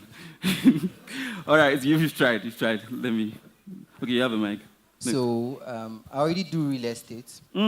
Money man. No, it's like that. Go ahead. So I already do real estate, and the leads. Why are you guys like quick to deny when they call you money man or money? Don't you like to prophesy things in your life? I be money man. I be money man. Like if I'm talking to you now, I can never ever have a broke example related to my name. It's not possible. Okay. Do you understand? You cannot tell me if I will go forbid. Broke? What's that? Continue, please. So, whenever I do ads consistently, I normally get very good leads. And normally, the way I've seen the pattern for sales, after about 3 months or thereabout of consistent ad campaigns, where I don't have money to make them very consistent. If you give me 100,000 and I put in, I'm even saying 20,000 per, let's say, two weeks, I should be able to get like very good leads. And if I sell that, I'll make more than 1 million. And on the flip side also... If I give you 20K, you make 1 million. If I give you 20K... consistently. Okay. For a month, like... No problem. I might be looking to invest also, speak wisely. Yes. So, and also, I also support a laundry shop too. So if you give me that also, I can run ads for them also, and then I'm sure to make up to 1 million. 1 million. Okay, yes. Nice. Please put your hands together for him. He has tried. Yeah, I know. Now, one thing I've discovered over time is ladies have money, even when they tell you that they don't. No, hold on. Please, let's rephrase that. Yeah? Let's rephrase that. Rephrase it. They have access to money. They have access to money. They have money. All right? They have access to money. All right? If you have access to money, you have money. No, it's different. The last teacher taught No, it's it. different. The difference between access... Elumelu has access to money. Okay. Elon Musk has money. Do you see the difference? Okay. Over time, I've discovered that ladies have money and they have access to money. So, from experience, what I will do is I'll use the money to run ads because as a doctor, I have taught on a lot of things before. So, I can teach on female health, all right, especially the menstrual cramps part of it, and then just market the class for 10,000 naira. It's something I've done before, so I'm not talking just from idea. to market the class for 10,000 naira, and there's a way to market it. Right? There are different ways of marketing products, not just based on, come, let me teach you and make money. Now, from the aspect of pain, I'm going to market from the aspect of pain and the value you're getting, which is relieving you of menstrual cramps. And if I put this at 10,000 naira, I'm going to get 100 ladies. Funny enough, you're going to get thousands of ladies, but 100 ladies will pay you 10,000 naira in 30 days. Actually, more than that. Hold on. Ladies, is it true? Okay, good. Next person, please. Okay, thank you very much. So, for my own, there are various ways that you can actually make 1 million from 100,000. Okay. But now, let's come from the perspective that you're giving me the money, and why are you giving me the money? Let's say I don't know anything. So now you're giving me this 100,000 for me to just get started and be able to help myself. So now, first things first, from that 100,000, I have to split it. So now we know that there are a lot of digital skills that one can learn. You understand? So first of all, the easiest way that you can start making money without too much skills currently that we know is selling digital product online. Okay. So now you can... Hope you guys are not talking based on John Obidi's speech. There are so many other ways to make money without necessarily selling digital products. Yes, I understand, but I'm just coming from that perspective. Okay. So, but now, when it comes to selling product, you must not create a product. You can be an affiliate. So you can pick a product that, let's say, for example, your commission is me. What will you do with the 100K? Okay, I have 100,000. Okay, now what I will do is I will pick an affiliate product and learn how to run adverts. And I will target to generate at least about 60 people that can be able to buy a product that I'm getting at least 15,000 naira as my commission. So with that, I should be able to hit 1 million naira. Okay, I believe. Next person. Okay, what I'm going to do with 100,000 naira is to create a product. I'm going to create a digital product, both printables, books, and a course. And then I'm going to... Did you say printables? Yes, printables. 2024? Yes. Okay, continue. Yeah, I understand. Yeah, continue. Then I'm going to get a couple of people, pay them 5K each to do videos for me, short videos that I'll use to run ads. Then I'll run those ads, and I know definitely I'll make... Ads? Yes. How much can you spend in a day? On ads? Yes. Maximum. Maximum. Yes. Who is that person? You deserve something. You know, it's different for you to run ads and to run ads that convert. You know, it's different. Because there are so many people on Twitter that can run ads. But, so, that's nice. So, are you done? Are you done with your business plan? All right. So, you guys be the judge. I need 2 winners. So, I'll put... Okay, nobody's a winner.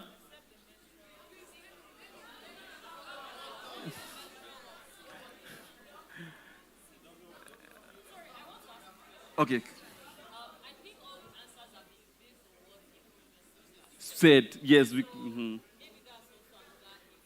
Yeah, so I noticed that most of you... Okay, the menstrual one.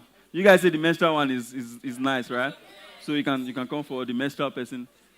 I'm so sorry. I'm so sorry. So let me just give him...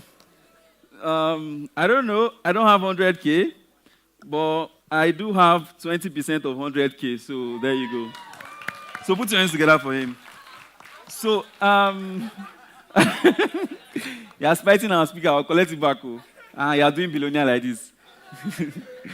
All right, so thank you, guys. Thank you so much. Put your hands together for yourselves, guys.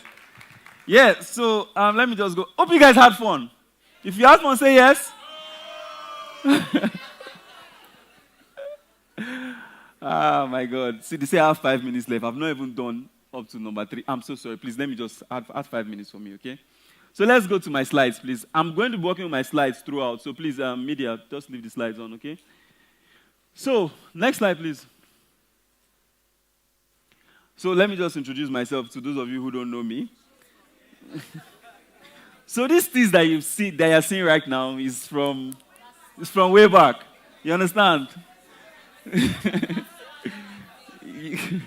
Next slide, sharp. Yeah, so my name is Praise Akilami, and I started business about 3 years ago. I have transacted over 130 million in the last 3 years. This is subsidized because of EFCC. Next slide. And this is my, I always do this now. Please follow me. All right? Because one day one of you decide to give me money. Okay, so it's just I'll give you value, give me money back. So this is my Instagram, TikTok, and whatever. My name is the same thing everywhere else. Next slide. And before you see who you're seeing, I've had my own share of shege. All right? I'm speaking to Nigerians, so I can use all those slangs. Am I permitted? Please, I need the yes to be. Thank you. So next slide. So I like to use these embarrassing pictures of me because it helps me take away any insecurity I have. Most of you that struggle to post content online is because of your insecurities. But the more you talk about it out there, I'm not saying everything basically, right? The more you talk about it out there, the easier it is for you to just flow, all right? And there are people who have built their social media brands solely based on their insecurities. I've gone to TikTok and I've seen somebody that is amputated both in the hands and the legs, and he has millions of followers. Why are they following him? Because they are inspired by his stories. That's the reason why I don't like to, whenever I make my videos, I like to inspire people as opposed to just motivate, because motivation is temporary. Next slide. So this is me, with bombastic side eye. I'm telling you, what you guys are doing now, I've done it since. You understand? Next slide, please. All this happens because I made some decisions that changed my life. And one of the things I want to do today is to be able to inspire you to make decisions that is going to change your life. Are you with me? Thank you. Next slide.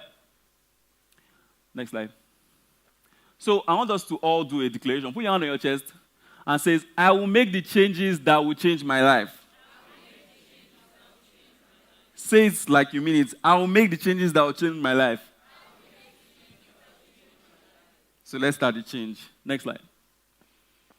So how important would this lesson be to you? So some of you guys, you're here because maybe you're listening to me right now because you want to make your first $1,000. You want to make your first, let's say, 10,000, 100,000. All these things are very, very possible.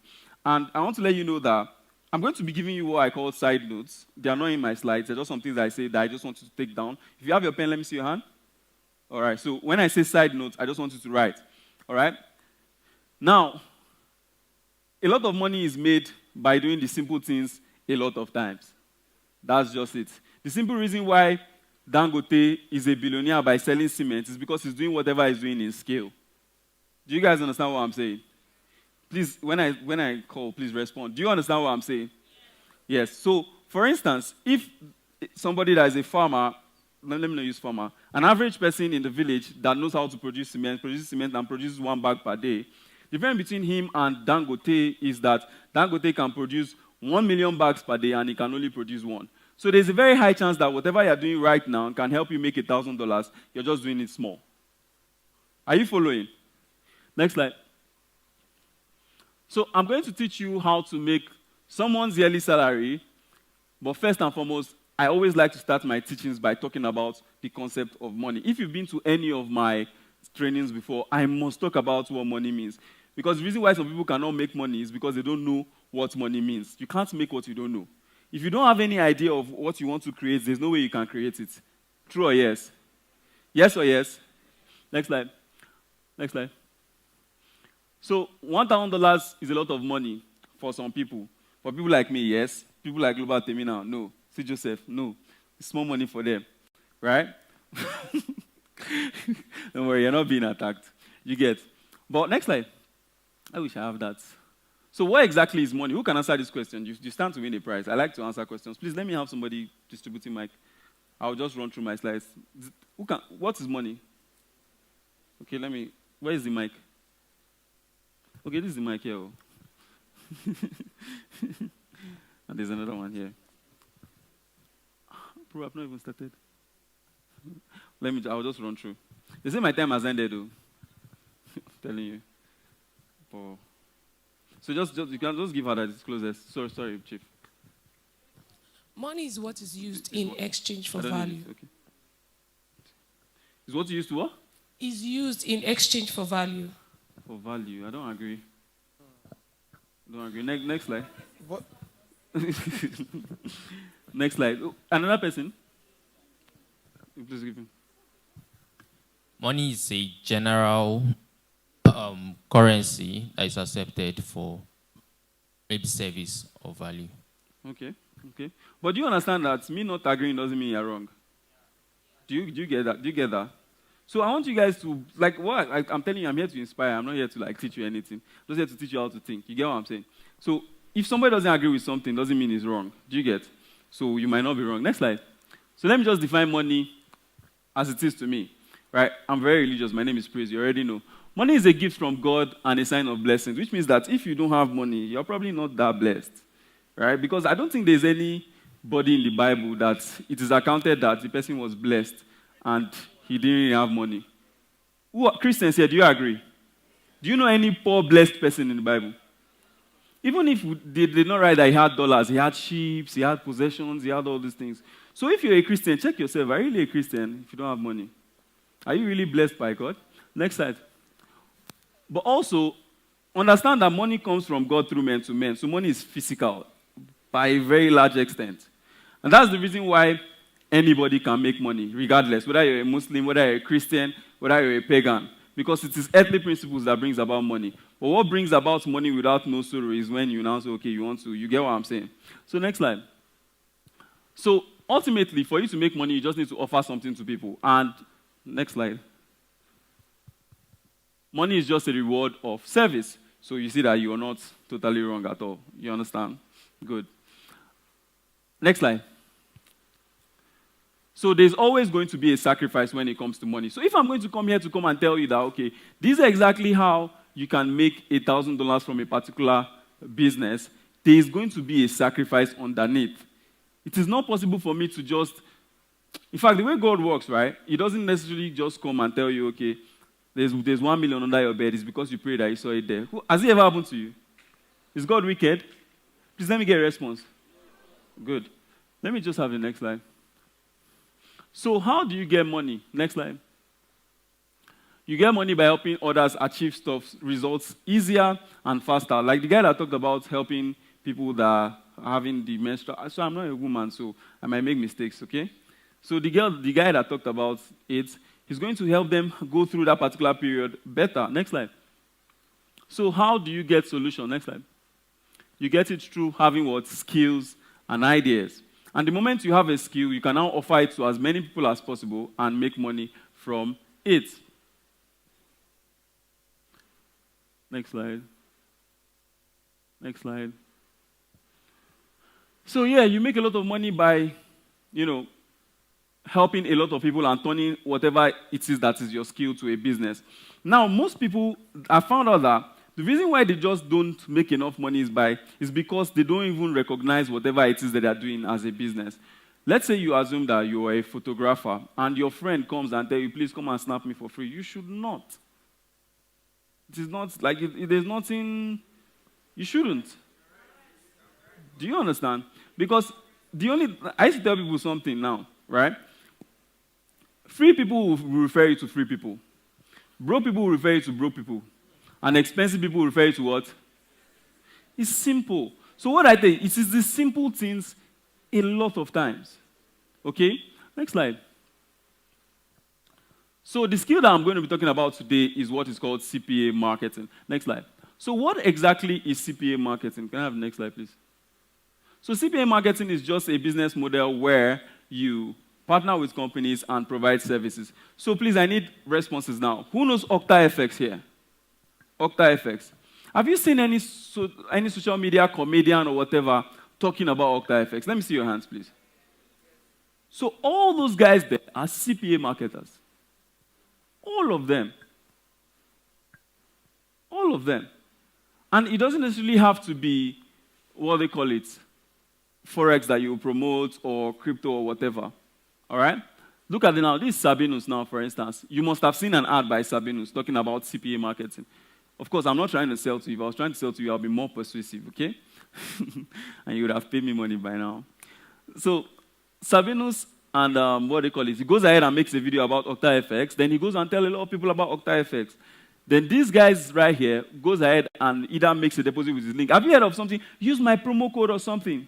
Do you understand that that's how these guys primarily make money? Anybody can be stupid on TikTok. But whoever it is that is able to monetize the attention that he is getting is who makes money. And CPA marketing is just one of the ways that you can use to monetize the attention that you get. Yes or yes? Louder, please. Yes or yes?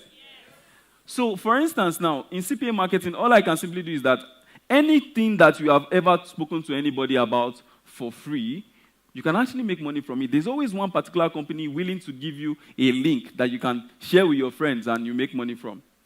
I started my online journey as a designer. Please put your hands together for Tola Alabi, please. Put your hands together for him. He was my biggest inspiration when I started, right? But even when I was doing design, I was still promoting links because it's just an easy way to make money.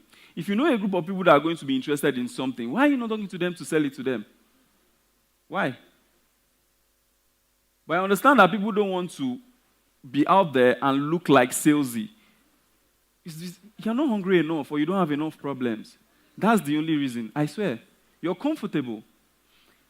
You know, when the day I discovered that I really did not have money was when one of my mentors posted something on Twitter. It was like, if you get diagnosed of maybe one cancer issue now, no, cancer is too extreme, kidney issue, for instance, and you need to raise 100 million. No, cancer is terminal now. But kidney, you can buy a kidney. Yeah. So let's say you need, but I want it to be a lot of money, right? The question is now, can you afford 100 million? If you cannot afford 100 million, you're still broke. I'm so sorry to some people. I'm still broke as well. I don't have 100 million cash to just give out like that.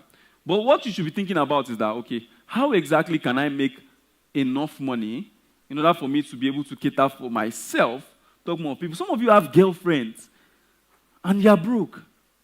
Why? You're in a relationship, you're buying wig. It doesn't make sense. Somebody is pressuring you every single day, but you don't know what you're going to be in the next 3 years. It doesn't make sense. Let's be frank with ourselves. You know, to be honest, right, you have to be very objective about what you want. If she comes to you and she tells you that, okay, she needs wig, use that money and run ads. You multiply it. Then buy her the wig. Because I'm not against buying wig. Good man, Abi. Thank you. No, buy wig for your girlfriends, beautify them. It's a sign that you're doing well. Do you understand? Put your hands together for yourself, please. So next slide. So all we do in CPA marketing is we just partner with companies. Now, a good example of what I'm trying to say is, I just have a small time, don't worry, okay? I'm so sorry, please. Let me just run through. Oh, yeah. Who knows Kagan Tech, please? Your hands. Do you guys see this post when he said he's now a brand ambassador of Bybit? I'm happy to tell you that there was nothing like that. It's branding. That's why one of the things that will help you make a lot of money this year, next year, any year is positioning. I was showing my mentor here my profile when I started on Twitter. I had just 180 followers. I branded myself properly. I got my first gig when I started to charge early, because when I heard he was charging 600K for logo, I said, So I said I was going to brand myself. I just did everything he did, and somebody paid me 150K for logo. It was like, film. You are what you say you are. Nothing more. Side note.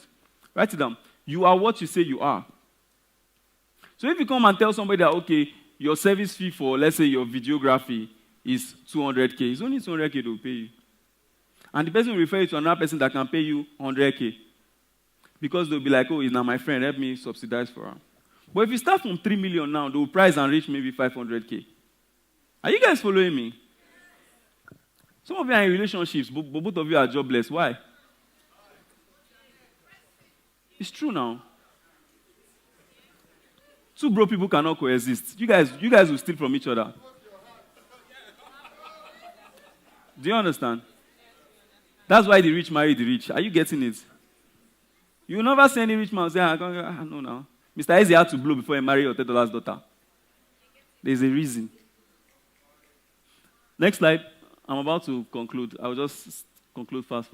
So anybody can literally do this business. You've seen it from Kagan Tech. He just posted a video. So what you tell people, see, your social media is a device for you to control how people perceive you. Nothing is real anymore.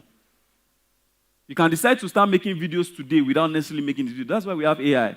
Some of you that are scared of doing of the camera or whatever, pay. You pay for some softwares. They will make videos with your face. And that bridge is crossed. This is 2025. There's a reason I'm saying that. Next slide. So how do you make your first $100 from $1,000 from CPA? Next slide. So I just want to give you 7 laws that can help you make your first $1,000. 2 minutes, right? Yeah. No, it's just run through. Okay.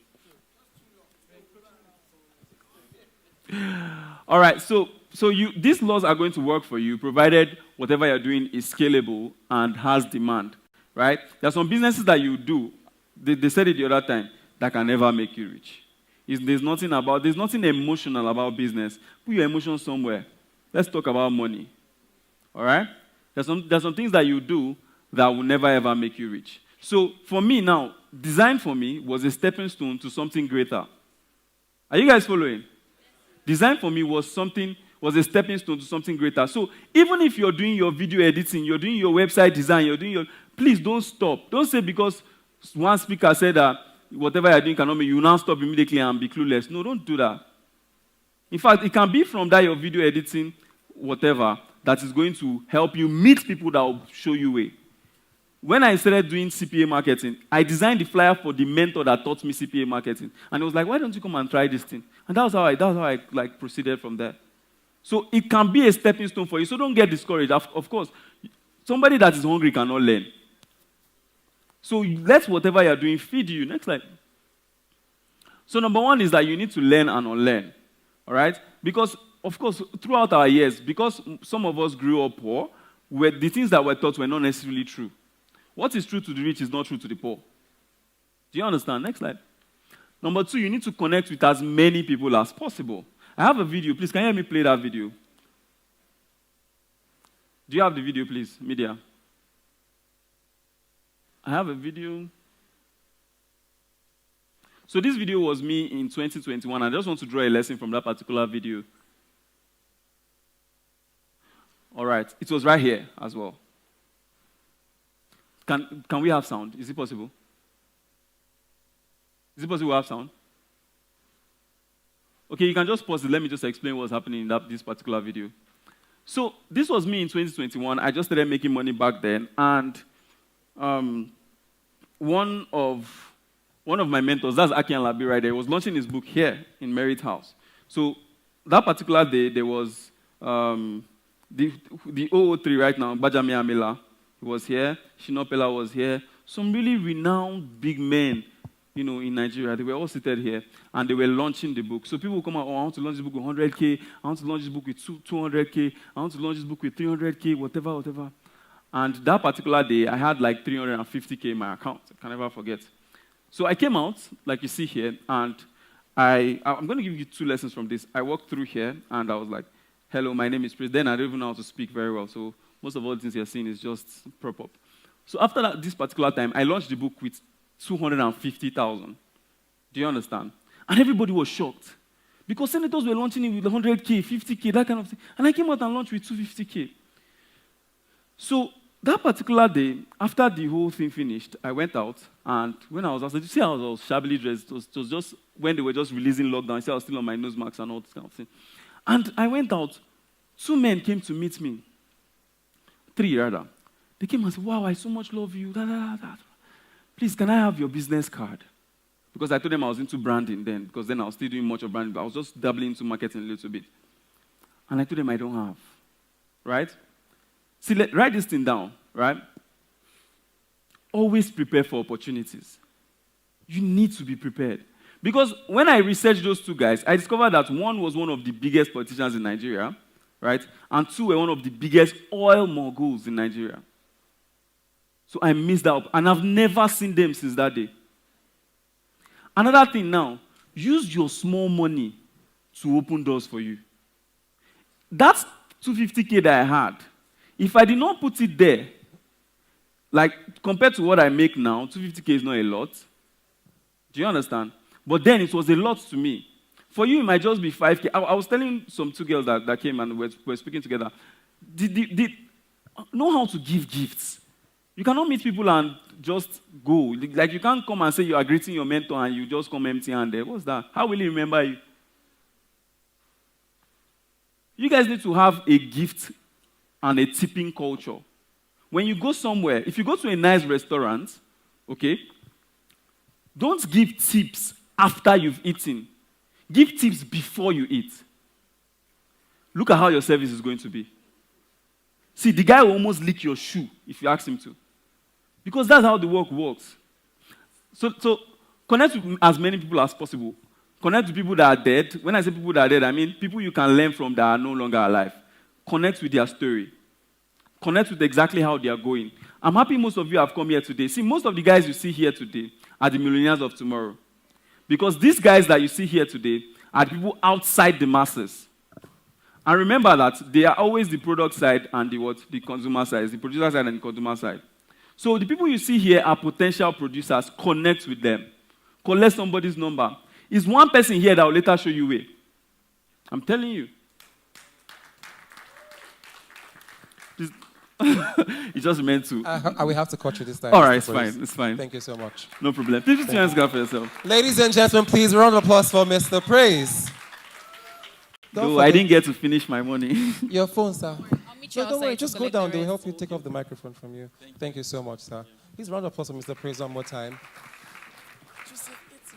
We are far exhausted so much time. Mr. Praise has really encroached into times for other activities. But quickly, we're going to take it so very fast so we can call Connect Conference Abuja a wrap. We'd like to invite Mr. Joseph Etim to help us present some award of honor to very distinguished persons who have made Connect Conference for the past few years amazing. Thank you so much. Please, can we have the stuff ready, please? Please, can we celebrate ourselves for still being here, please? Yes. So,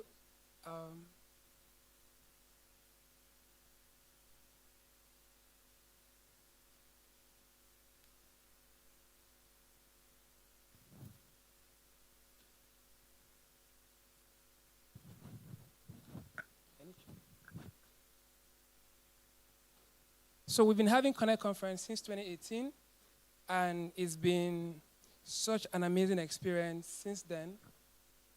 And today, before we go, this is the last session, panel session, and we are done, so just bear with us. Today I want to especially show my gratitude to those that have been with us since the inception. And the first person here, everything we see on social media, the reason why you love YPC, our media, how many of you love YPC? Everything we've been doing since 2018, the videos, everything, the documentaries, everything has been because of this person.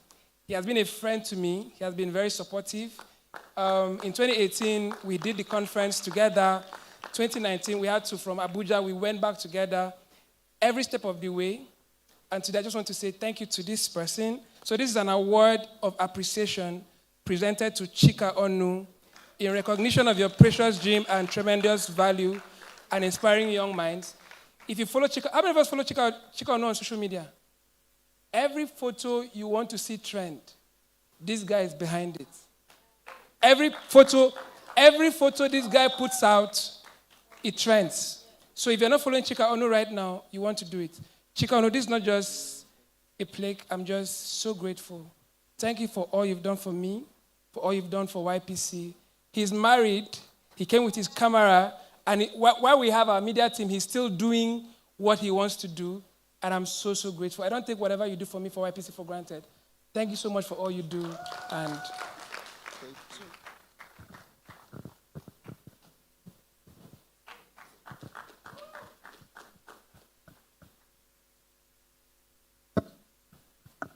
please a round of applause one more time for Mr. Chika.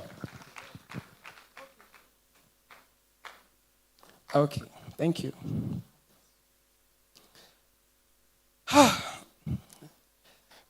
This is the second time we're doing this. Last year it was an award of honor because there are people that are doing things that sometimes they don't get appreciated, but we've seen this one, we've recognized her, and for me, when it comes to anything global, she's the global queen. So this is an award of recognition presented to Temilade Salami for all the amazing things she has been doing, how she has been inspiring young people in recognition of your precious gem and tremendous value, inspiring and empowering young minds. Thank you so much. Please, can we celebrate her, please? We love you. We appreciate you. We see all you do, and we don't take it for granted.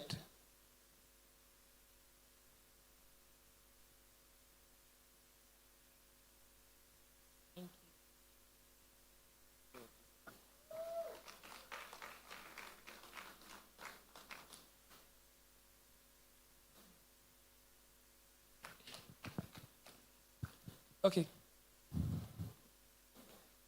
So this is an award of honor. I wouldn't read this. An award of honor presented to Philip Agboola. Thank you so much, sir, for all you do, all you do, all you do, all you do, all you do, all you do. This is his third time at Connect Conference. Thank you so much, sir, for all you do.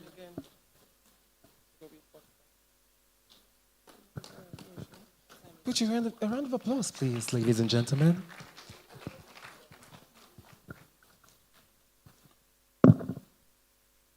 Award of honor presented to Olani Soyinka. Thank you so much, sir, for all the amazing things you do, for all the people you've inspired, a generation you are raising. God bless you. We see all you do, and we are so grateful. Thank you so much. And we're happy that you're here. The next session is going to be speaking, so you don't want to miss it. Thank you so much. Please, ladies and gentlemen, round of applause, please.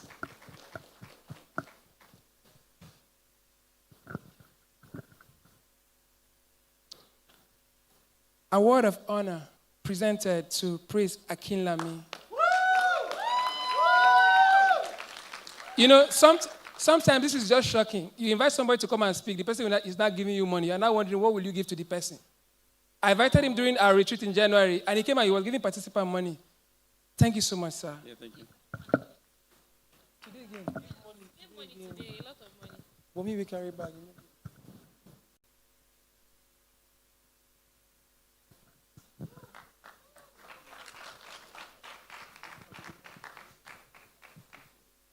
Award of honor.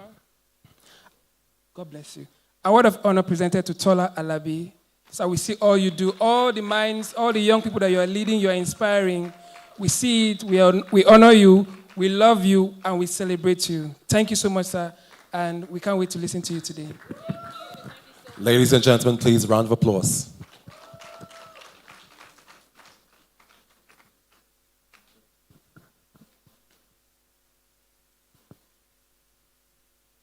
Award of appreciation. For those that are young people, this lady has been on the forefront for several years, doing amazing stuff. Award of appreciation presented to Queen Ijembe for all the amazing things you've been doing for teenagers, for young people. We love you, we see you, and we recognize you. Ladies and gentlemen, please, round of applause one more time for Queen Ijembe. Keep clapping.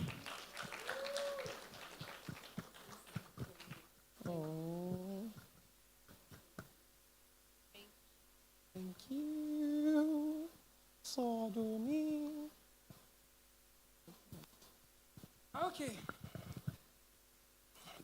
This lady is a blessing, right? We've been having Connect Conference. When I moved to Abuja, I was seeking for those to work with, and she has been a blessing to YPC, and I'm so grateful. Award of appreciation presented to El Favor Chidinma John. Thank you so much for all the support. She has been pushing and pushing and pushing. I don't know what she's doing there. Celebrate her, please. Ladies and gentlemen, please, a warm applause for El Favor Chidinma John. For those wondering, she's married, though. And you are single.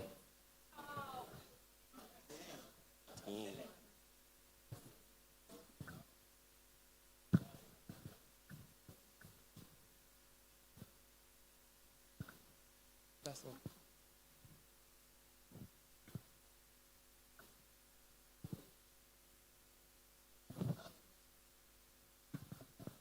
They want me to leave here. Award of honor presented to Ochudi Ayi. Ladies and gentlemen, please, round of applause for Ochudi Ayi. Thank you for all all the amazing things you've been doing, the lives you've touched, and the young people you keep inspiring. We're grateful and we see you. Thank you so much. Oh. I love the skirt.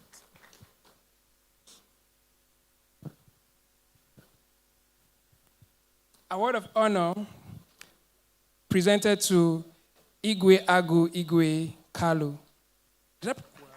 Ikwagu Igwe Kalu. Ikwagu Igwe Kalu. He has been on the forefront of inspiring people. He's an author. He has been changing lives. He has been doing amazing things. He has been empowering young people. And today, we honor you, sir. We see what you do, and we love you so much. Thank you so much. Ladies and gentlemen, please round of applause for Ikwagu Igwe Kalu.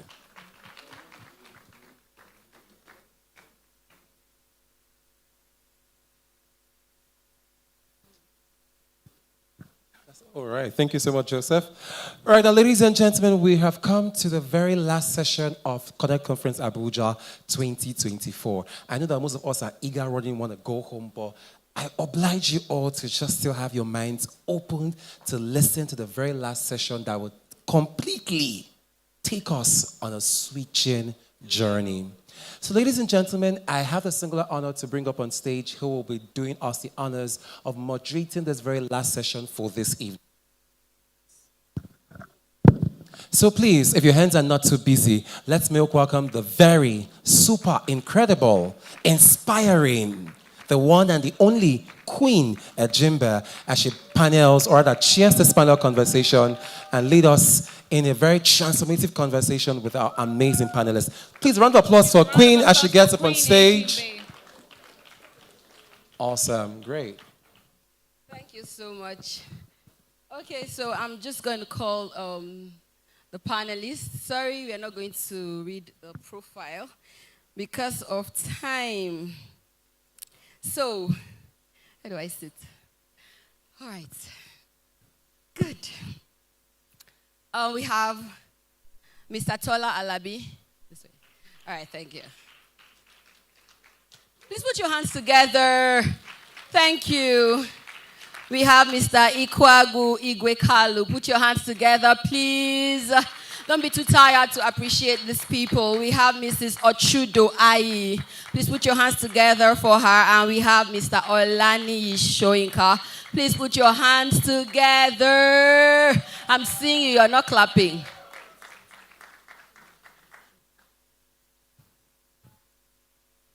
Okay, so they've got the time, but we'll try. So I'm just going to freestyle. This is Queen Ejimbe reporting live from Merit House, Manhattan. Sorry, my Tama. All right. Good to meet you. All right. So I'll start with this question. We're talking on purpose, passion, and profit. And I'm going to be very, very, real here. So we've heard many things today, and there's every tendency when you come for this kind of event to start to tilt to one direction.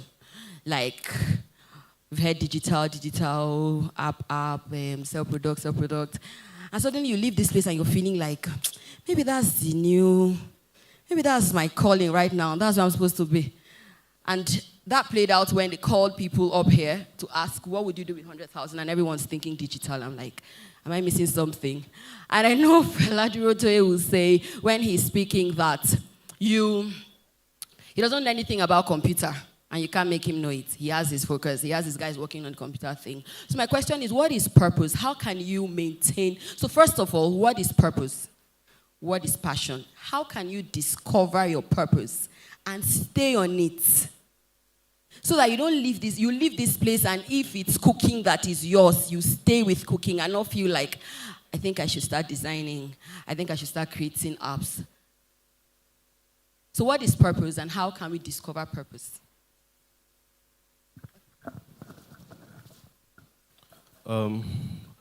I think that's a very good question. What is purpose? The thing is that I've been here for a while, sitting down there and really listening to the conversation. And there's a tendency for events like this for people to live with more confusion than clarity, with more burdens than peace. Because the truth is, a lot of people here think they're here for finding a way of improving your business, making more money, and living the dream life. But the truth is that a lot of you are here because you are looking for peace, hope, meaning, and you just think money is going to fill that up. But it's not.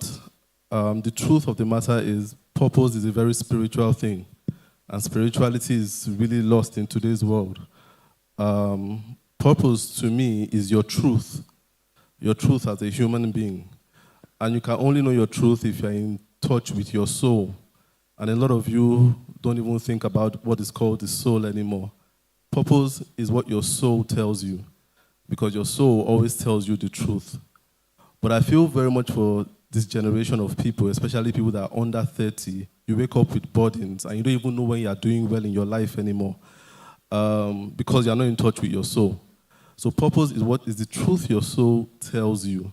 Passion is the energy you use to follow that truth that your soul tells you.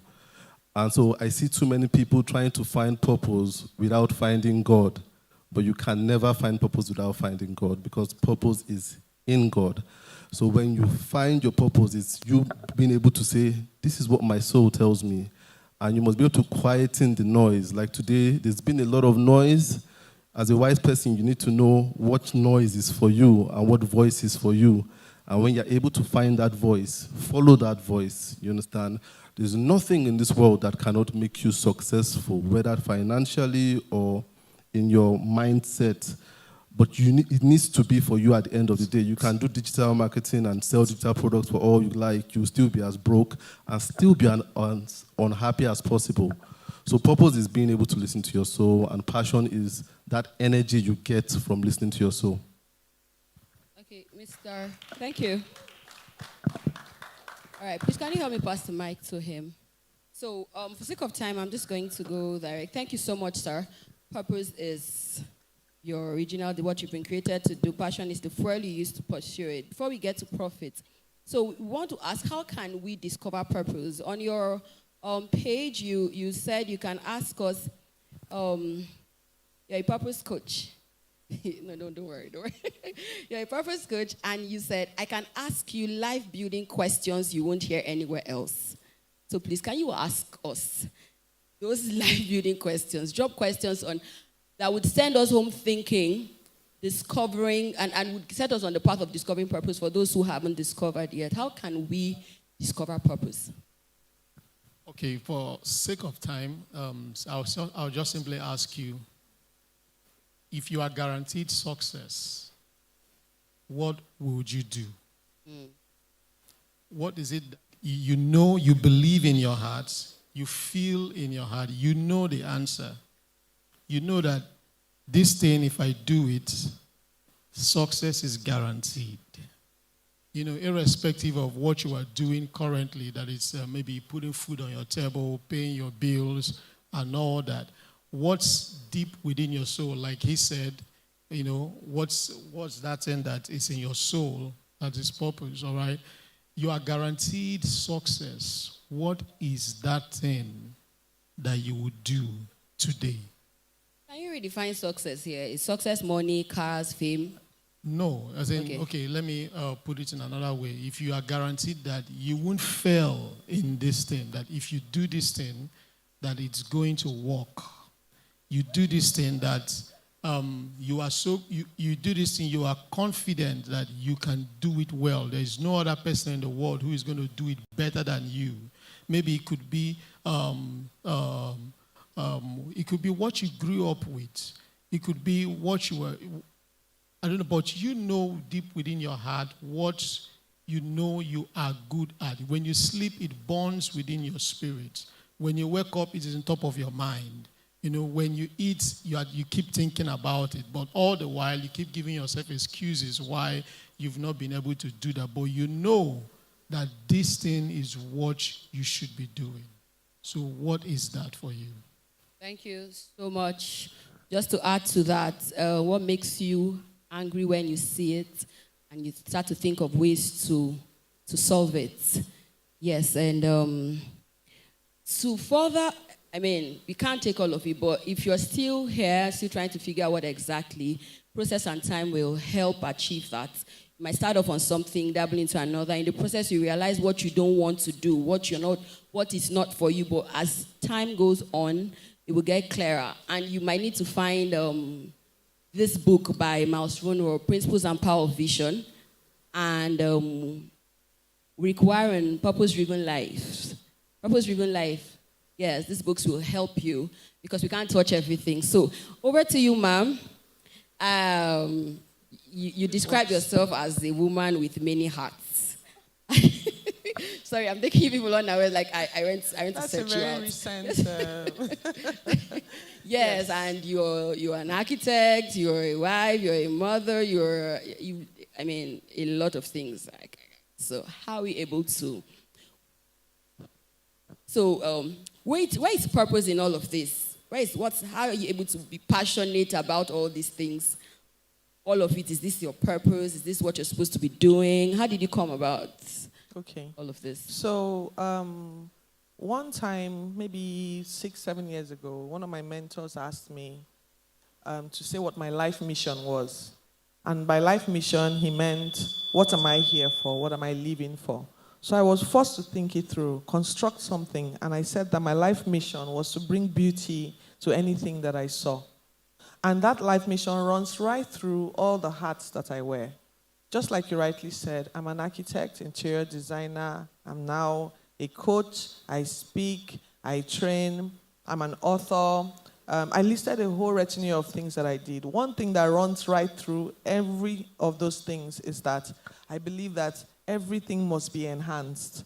The way people show up and be on personal development, the beauty, the reason why you were created, if you interact with me, you should live a better version of yourself. If I design your house, you should leave your house feeling better. If the whole world is crashing around you and you come home, you should feel like you left that person behind and here you are rejuvenated.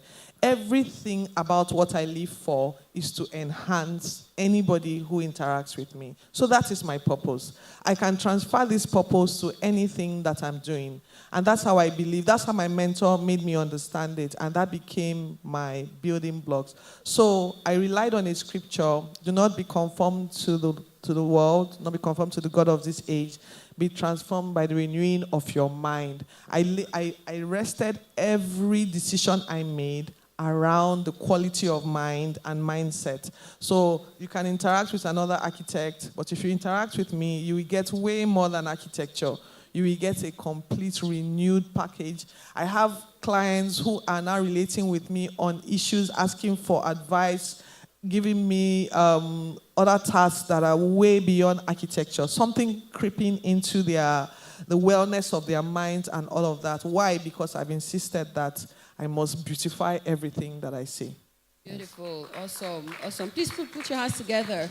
So this is your purpose, finding expression in all of these things you do, but there's one underlying us. Awesome, awesome. I need to ponder on that. So yes, well done. So now we're shifting to profit, right? And you have a book, How to Get Fee for What You Do for Free. How to get a fee for what you do for free. And so I think, how do I say this? There is process. That word process means a lot to me because, I mean, everyone's going through and we're on the journey to it, right? So in the course of turning your passion and your purpose to a fee, when do you do this? Is it from beginning or from, because there's a school of thought that, oh, you do not do anything free. Just make sure you charge and charge it well. And there's a school of thought, okay, so you can serve. Start with service. Where in the process, when you gain exposure, you can start to charge. I want you to help me answer this because I've had my own share. Well, I started because I'm a youth counselor in school, and I've done it for many years. When I started, I got invited to speak. And at the end of it, here's I'm like, oh, we're so glad. Thank you for coming. We really appreciate you, man. Well done, well done. And there was one particular day that just I didn't have I didn't have transfer money to go from there. It's like many years ago. And I walked home. And coming from there, okay, so today, like they said, they used the jeep to come and pick me, and I'm just thinking like, see how someone has come. But remember when, thank you for coming, we really appreciate how you did so well. Thank you for inspiring the youth. And I was trekking home, and in my heart. And then I'm interacting with another young girl, and I gave her access to a particular big, prominent person, and she was just thinking of money. For me, I was already feeling the effect of what she would gain from this connect. And she was thinking of money and her convenience. I don't want to say Gen Z, but she's a young girl. She's thinking of money, So help us to understand, because when the last speaker said, you must charge and don't charge this, what you charge is what, and I heard some voices there saying, yes. But please help us to strike the balance. Okay, thank you very much. So good to be here. The first thing I would think is that you should be able to convert that passion. Nobody buys your passion, right? People only buy what solves their problem, what answers their questions, and what meets their needs. I'll say that again. People do not buy your passion. They buy answers to their problem, all right? They buy answers to their questions, right? Solutions to their problems and what meet their needs, right? So the first thing to do is to be able to gain that mastery, okay? You must be able to convert that passion of yours into a skill, right? All right? So that, because like I said, nobody buys your passion. Nobody wants it, right? So let me give another practical example. You came in, let's say as a lady, a guy too can do that. You came in from the market and you bought some meat. And when you're coming inside the house, your younger brother says, hey, auntie, just go inside. Your meat is smelly and all of that, right? Then maybe 20 minutes later, okay, you started, you put it on the fire, put some condiments, and you began to get the aroma and all of that. And the same guy who said, mommy, auntie, go inside. I don't want this. You're saying, what's smelly there? The same thing that he rejected. So at that point, what he rejected was very raw. So many times